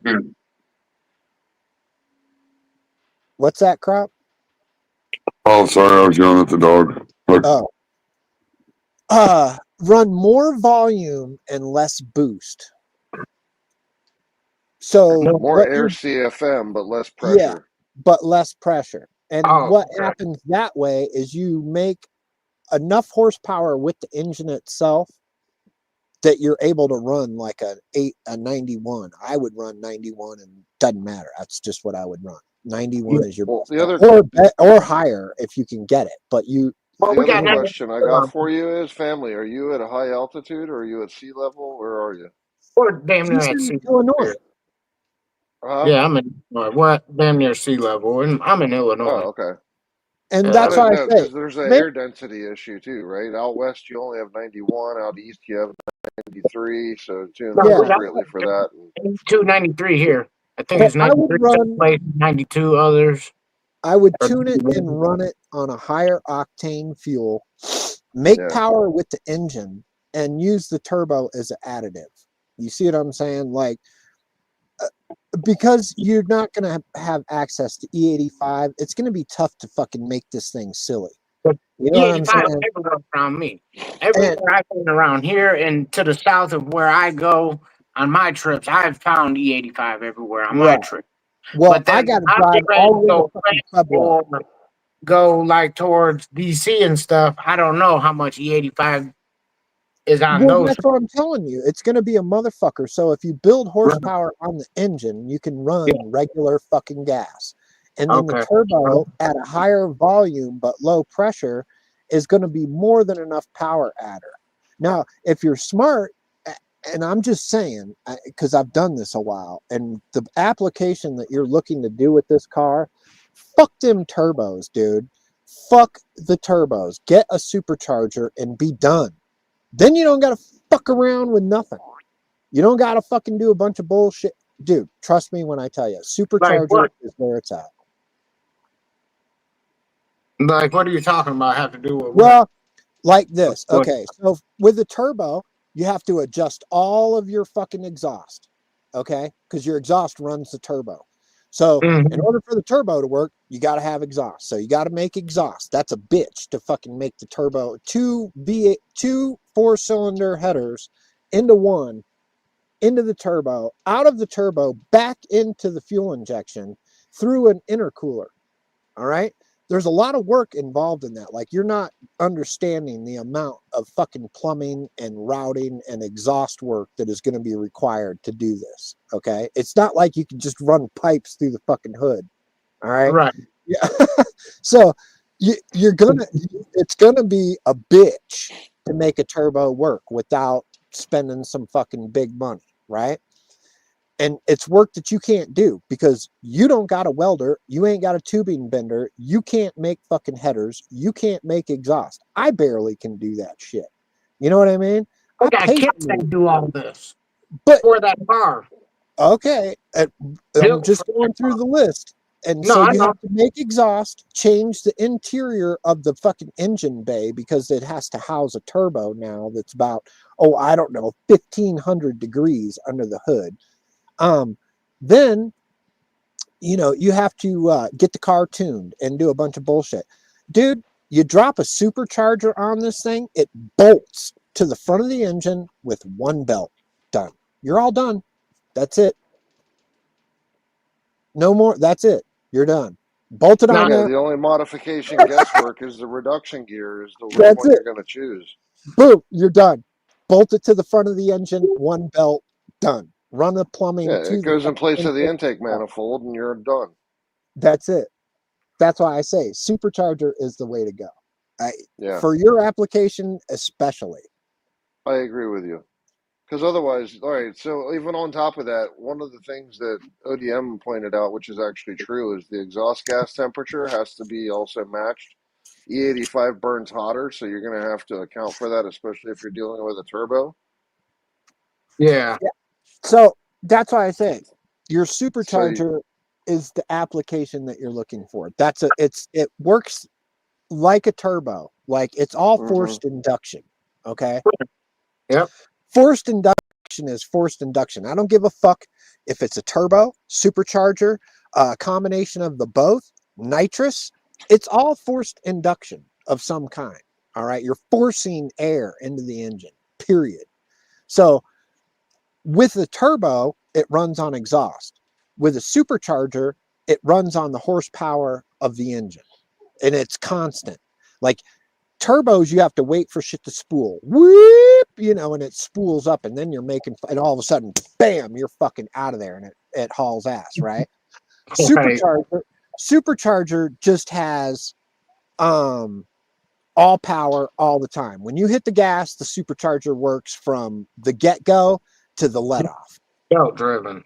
And it's powered by the engine. Right. And so you're sucking a little bit of engine power to build a lot more. But It's if you ran like a a large force multiplier, if you think about it. Yeah, but if you ran a large alternator for like a stereo, you would drag about the same amount of power, or a good air conditioning system would drag about the same amount of power as that supercharger. However, that's just the initial idle horsepower. Once you hit the gas, the supercharger is taking over and forcing air into that engine. From the second you touch the gas pedal till you let off, you're making power. Turbos aren't like that. Turbos rely on a certain RPM. The other thing is the longevity of that engine that you're, spending all this fucking money on is going to be cut in half, because you have your oil stuff is running through that turbo that's fucking 1,500 degrees. So you're constantly burning oil. Your oil is going to be for shit in that V8, which is why everybody turns to superchargers. Scat Pack, you think Mopar, Mustang, and all these other companies that turn to superchargers. Why don't you think they twin turbo a fucking Scat Pack Dodge Challenger? Because it's a pain in the dick and it's fucking worthless. You know what I mean? When you can make instant horsepower with a supercharger, it's always. And they've got it where they're actually blueprinting it ahead of time. They could actually run all those pipes and have them pre-manufactured to bolt on if they wanted to do that. And they still don't. It's just not as advantageous for those engines. It's not. And it's a pain in your dick. And there's so much extra shit to fuck up. So, like, think about when you're on the side of the road and you have to disassemble that whole turbo fucking setup and exhaust and tubes and fucking intercooler and all this fucking shit. One time, remember when we first started talking about the build, I said I wanted to do the turbos, and I said I don't know, because if something breaks, you can't just twin turbos, though, is what I said. You want a single turbo. That makes things extremely difficult. Yeah. Twin turbos you can run on either side of the engine and flip some headers around and cut some shit up and make it work pretty quick, and then run down pipes under the whole engine all the way to the back of the car through mufflers and whatnot. One turbo it would actually be easier to run a twin than it would a single turbo. Yeah, totally. It's totally easier to run twin turbo, but then you're talking twice the money. I mean, twin turbos on a V8 is fucking, dude, that's $8,000 worth of shit. Yeah, easy. You know what I'm saying? To put a And then you supercharger have on, the it's other about downfall is the $4,700. imbalance, right? You have the imbalance problem at that point because you're running 4 on one side, 4 on the other one. Yep. If one of your turbos starts to give out Yep. and it's producing more boost than the other one, Yep. now your engine's imbalanced. Yeah. But see, these are all the fucking crazy things that you got to fucking deal with. You know, a supercharger is literally bolted on. They send you the brackets. You bolt the brackets onto the front of the car, bolt the pulley on, put the belt on, hook up the fucking air tube. Bam. You just made fucking 300, 400 horsepower. Well, the other Like piece that. to that is you got to make sure that you got a high flow gas pump to keep it fed. Well, But you would be using the stock fuel system with bigger injectors, maybe. Depending, and you don't got to go fucking stupid. That's the other thing is you don't, man, if you build an engine that's making 400 horsepower on pump gas and you put a supercharger on it, if you need more power than that to cruise around the United States pulling a fucking motorhome, dude, how fast do you need to go? You know what I'm saying? Like, really? I just don't, and that's the most reliable, easiest oh wait, horsepower. you're towing with this? Yeah. Oh, do not get turbos then at all. Forget it. Don't even think about it. Well, yep, because you got a spool to Anytime make you're power. towing, turbos are not where it's at unless you're talking about a diesel. That's right. Gas turbo engines are not meant for pulling. And that's superchargers. Supercharger will give you everything you need to get. Yep, listen to Villain. I'm trying to tell you, I've done this most of my life. You know, I'm listening. That's why I turbos asked. are great for turbos are great for a little car shitting and getting, right? But if you're hauling a load behind you, you do not want turbocharged gas engine. especially if you hit a hill, because wrong application. Yeah, if you hit a hill on a gas-powered turbo, you got to wait for it to spool, and by then you've lost all your momentum, and now you're fucked. Which is why, you know, when I bought my Ford, I could have got the V6 EcoTech. You know what I mean? That 6-cylinder EcoTech. Fuck that turbo bitch. I was like, fuck that. One, I'll blow the fucking thing up in a month. Two, it's just never going to be reliable. You can't haul anything with it. And it burns up your oil. It eats itself. By the nature of the turbo itself, it's killing that engine just by the way the oil runs through the turbo. It's bad news, man. Turbos eat fucking cars for a reason. Well, the other part of it is you got an extra intercooler radiator that has to precede your actual radiator that goes in front, just like your transmission cooler kind of idea. And so when you're doing that, you have to put that on there. Well, when you end up hauling something, you're putting an increased load on those turbos without any additional airflow. Because you're not moving fast. You're not getting the commensurate power to give you speed to give you additional cooling. You're going the same speed with more torque requirement when you're towing. So basically that's so all of a sudden now that you're pulling that load behind you, now those turbos are having to demand more cooling power, but they don't have it because you're not giving them the wind resistance from the additional speed you're producing. Yep. Yeah, there's a bunch of different reasons that you don't want turbos, and a lot of more reasons that you want a supercharger than don't, especially if you're looking to make reliable horsepower. I mean, something you could go get groceries in, go eat dinner, do 150 miles an hour, park that fucking car, get back in it, go eat lunch without touching it, and then go parade in downtown traffic for 2 hours, stop and go for 2 hours and never get hot. See, these are the things that make reliability a beauty. And superchargers up your reliability by a huge amount, and they don't tax the engine like you do with the turbo. These are the things I want to know. I don't know, but my question was, what about a pro charger? What's wrong with a pro charger? Is a supercharger. Same thing. Okay, I just asking because I've seen a couple of buddies that had a couple of them sitting around, And I didn't ask them about selling them yet, but I was thinking about asking them because I don't know what they're doing with them yet. Well, and the other thing is a lot of times when you buy used supercharger shit, they're not used, they're just sitting there. They're in their shops. They just haven't put them on nothing because that's what they got is them fucking what I'm getting at is sitting on top of their fucking on their motors right now. That's what they have. They took that's what they were putting on at first, but they got deals on a couple of those Scat Pack superchargers and that's what they put on their cars. So they have those just sitting there now. So what other I cars, was getting at, I don't know if they're gonna put those on their other cars or not. So I don't know what they're doing with them. And that's cool and all, but see what I was getting at is the normal average dude that buys a supercharger for the most part is looking for an over-the-top performance application, right? That's not what you want. You're looking to make a few hundred, maybe 300 extra horsepower after you're all said and done.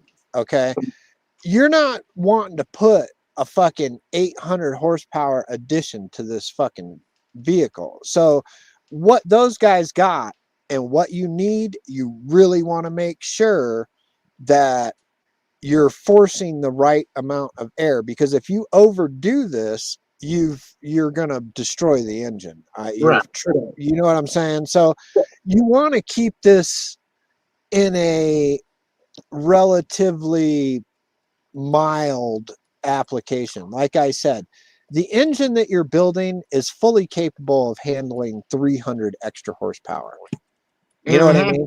Do you know how much 300 horsepower is probably double and a half what you're making now? So that's a shitload of horsepower. All right. Now, the question is, do the rings gap the same with the supercharger as it is with the turbo? If you build the engine, they will give you the specs and tell you what you need to be at. Okay. Because I got They will tell you. They will tell you. And there are charts and shit to fucking measure this stuff.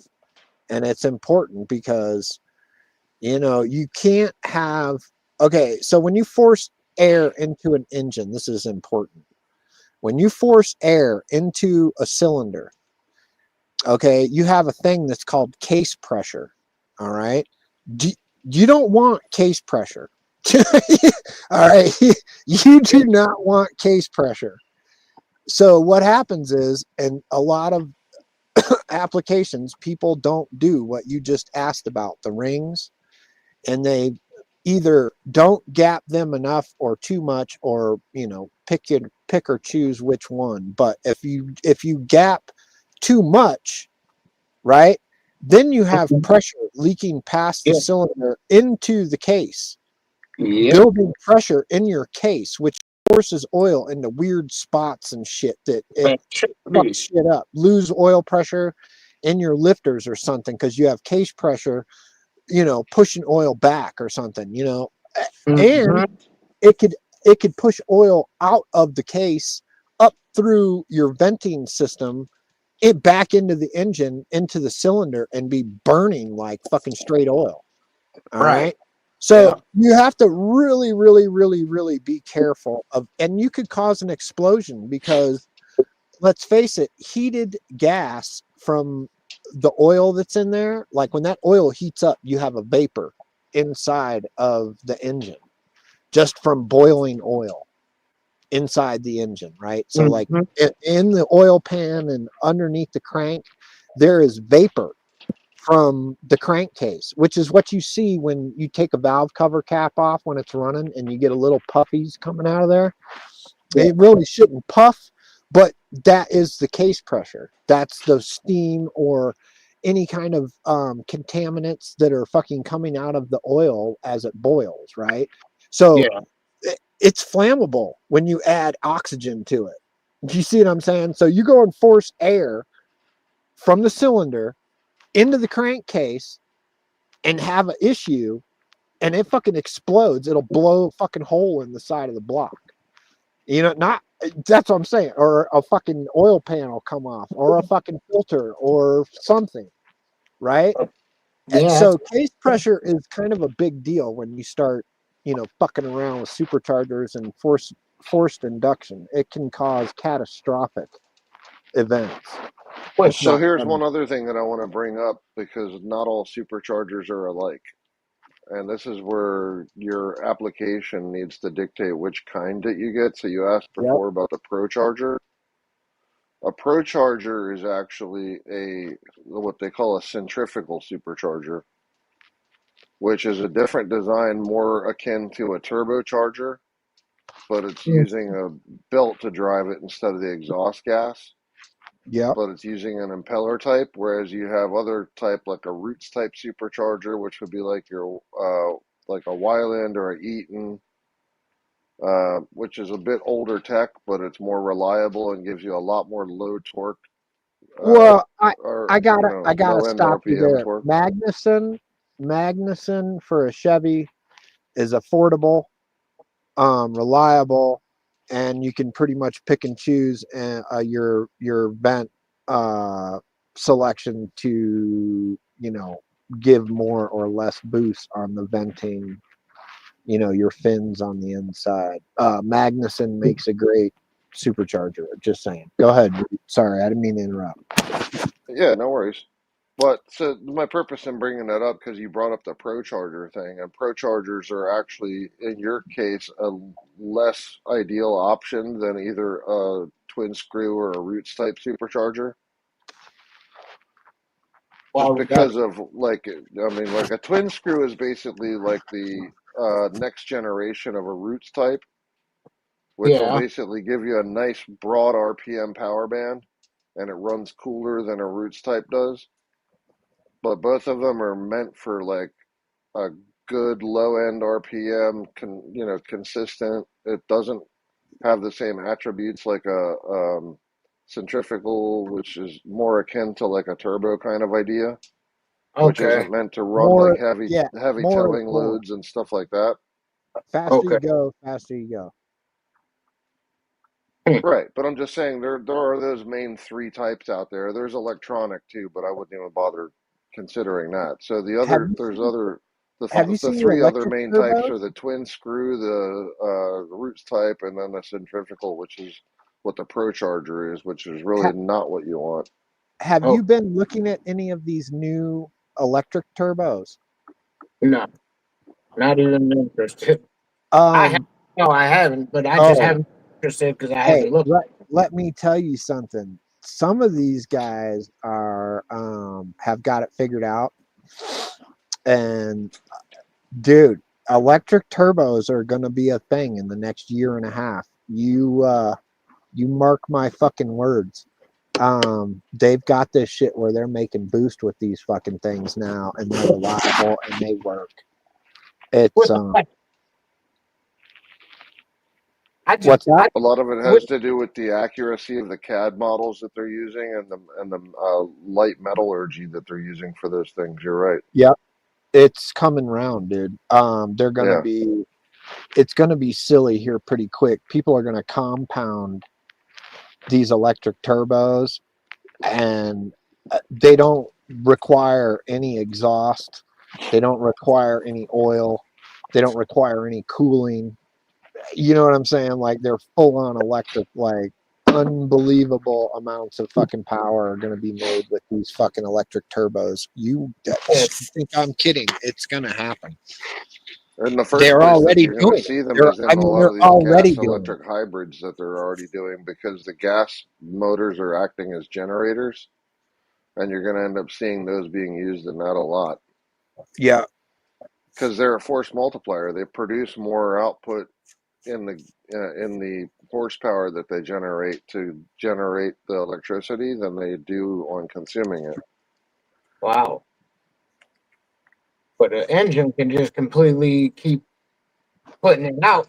A gas motor. Basically, the engine is acting as a perpetual generator for the electric drive generator. Said it. Yeah.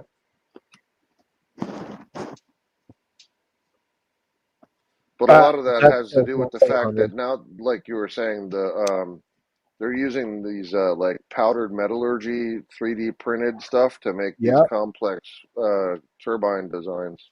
Did you see the fucking jet engine that AI fucking made, Root? No.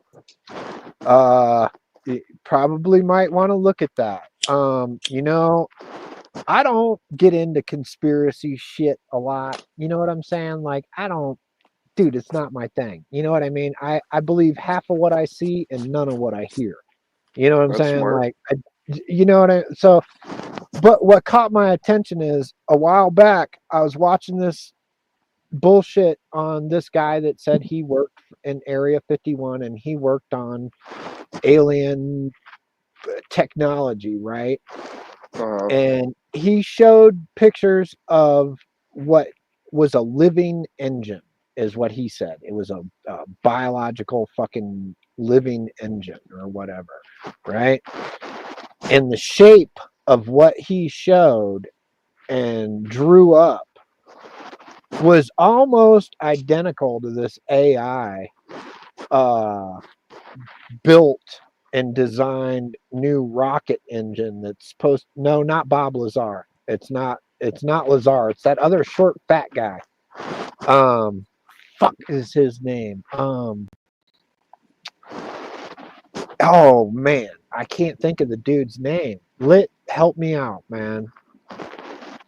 It's not Well, if Bob it comes Lazar. across your Bob It's Hall. not. It's definitely not Bob Lazar. It's the other short fat guy that's half bald, and he's fucking brilliant. I know who you mean. Okay.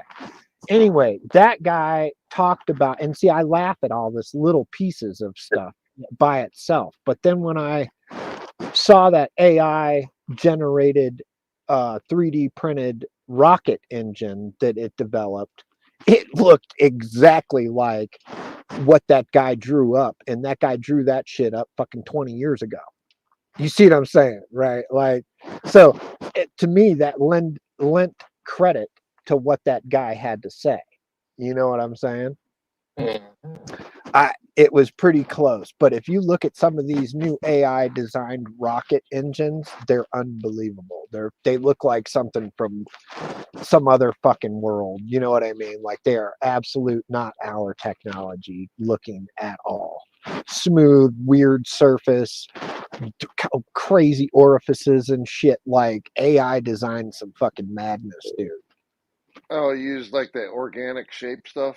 Oh, dude, it looked fucking wild. I'll have to check it out then. Yeah, I looked at it and I was like, holy fuck. I don't care if I'm it deep works into or that not. stuff actually because I also have designed different firearm stuff and actually had a suppressor design based off of a jet engine but reverse engineered. Oh, But just nice. because of the onerous stuff for the ATF, I didn't end up doing it because they're a huge pain in the butt once you start getting into manufacturing. That's why you don't fuck around with that shit. You fucking tap Yeah. the end of your barrel and you go buy it down to fucking over to fucking Walmart and you go buy a stack of fucking cheap 350 oil filters and you screw an oil filter on every time you need a suppressor and you're done. Then all you solvent have to trap. do is No, I thread the get barrel. that part. I'm saying this is like a revolutionary design. I don't know if you ever seen the OSS suppressors that they originally came out with, and then now OSS got sold off. But basically, they're having to deal with airflow and laminar flow properties from physics and all that stuff. Does it use the like gas again? Does it, add the gas back to the explosion? No, so that would be like an afterburner. It will actually have a delayed Venturi principle and then have a blowback so it equalizes the pressure. And by You know doing what I'm so, talking about with it the suppressor, minimizes. how it steals your. Yep. Okay. See, people don't Absolutely. understand that Villain is a mechanical engineer of technologies and product and machine design. That's where I hold a fucking degree from Alfred State. So I And the actually thing of it am is a mechanical engineer. being an expert in combustion, you understand the exact same the exact same principle, because basically you're taking ignited gunpowder and it's a controlled You're making explosion. a piston shoot out the fucking barrel. Yeah, it's the same Right. concept. Exactly. You're just making a controlled explosion, but you're trying to be as efficient with the use of gases that are expelled that you can. And see, with a suppressor, like a normal suppressor, it robs all the gases from the barrel, thus lowering the velocity of the bullet. And that was because it's adding back pressure, which then drops down your FPS. Exactly. That's the whole downside to using a suppressor at 1,000-yard shot. You see what I'm saying? Like, with that big of a rifle, you have to, the amount of velocity that you lose silencing that weapon is, you know what I'm saying? Like, it's huge. So because the gas pressure is misdirected. That's right. And that's why when you see people make those 1,000 fucking yard shots and kill somebody in a military situation, and you go, well, why didn't they suppress that so they don't know where they are? Well, the bullet probably wouldn't get there if they fucking put a suppressor on that fucking weapon. See what I'm saying? So conventional one, you're correct. It wouldn't. Great for tactical shit. You know what I mean? Like, suppressors are great for up close and personal, but other than that, you rob all your velocity. You can't deer hunt with it. You can't, you know what I mean? Like, so whatever you're thinking about doing, Root, would probably be a huge thing, you know, as far as advancement goes in suppressing a weapon. Yeah, it's pretty complex. It has a lot to do with the pressures from Bernoulli's principle, laminar flow, all kinds of different physics calculated into the design of it. It's pretty elaborate, actually. But yeah, the bottom line of it is I was actually ready to start prototyping, but then I went through and figured out all the hoops you got to jump through with the ATF to do manufacturing for class 3 devices and all this stuff. And it's like, well, oh my God, what a fucking ridiculous ordeal. Didn't they just talk about the ATF is going to be disbanded when day one of Trump? Like, I guess they're pissed off over the ATF just making up new laws without going through the Senate and Congress. Well, if they do that, then it would make sense to actually start going into R&D. Yeah, I heard something basically about this. I've already run it through the CAD program with the physics engine and actually determined, like, tweaked out the flows and stuff. I've already gone through all that to, like, kind of come up with a good draft prototype. I hate to cut this, but I gotta fucking do some shit. I've been on for 5.5 hours. Okay. I've been letting you guys go, but Root, do you still want to be live? Later, man. Actually, I should probably get running, but I do want to dig up more with you on this because I find it really intriguing with that rocket engine thing you're talking about. So if you find it, let me know. I will look for that and find you both, like the video of and what actually, that you should have my email if you get the link. If you don't, Nuggy's got it. Well, and I'll probably be live later. Okay. I don't know. I might go play with my dirt bike. I got all my black plastic and stuff. So nice. Oh hell yeah. Yeah, let's catch up later. I'm interested in finding out more about that, though. That's something that I've been digging into deeply for a while, and yeah. Well, you know me, man. I don't take shit too lightly. I don't believe shit. But when I saw those two connect, I was like, damn, that's kind of a coinkydink. I don't think so. So, in any case, I guess I'm that out. That kind of nerdy shit is what I do. So, Crop, thanks for letting us talk shit. Oh yeah. That's what it's about, you know. Over the show. I got some shit done, and then I'm like, fuck, now I gotta go do shit.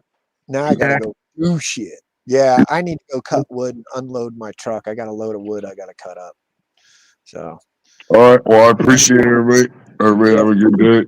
Like Dylan said, go over to Villains. He's probably gonna go live later.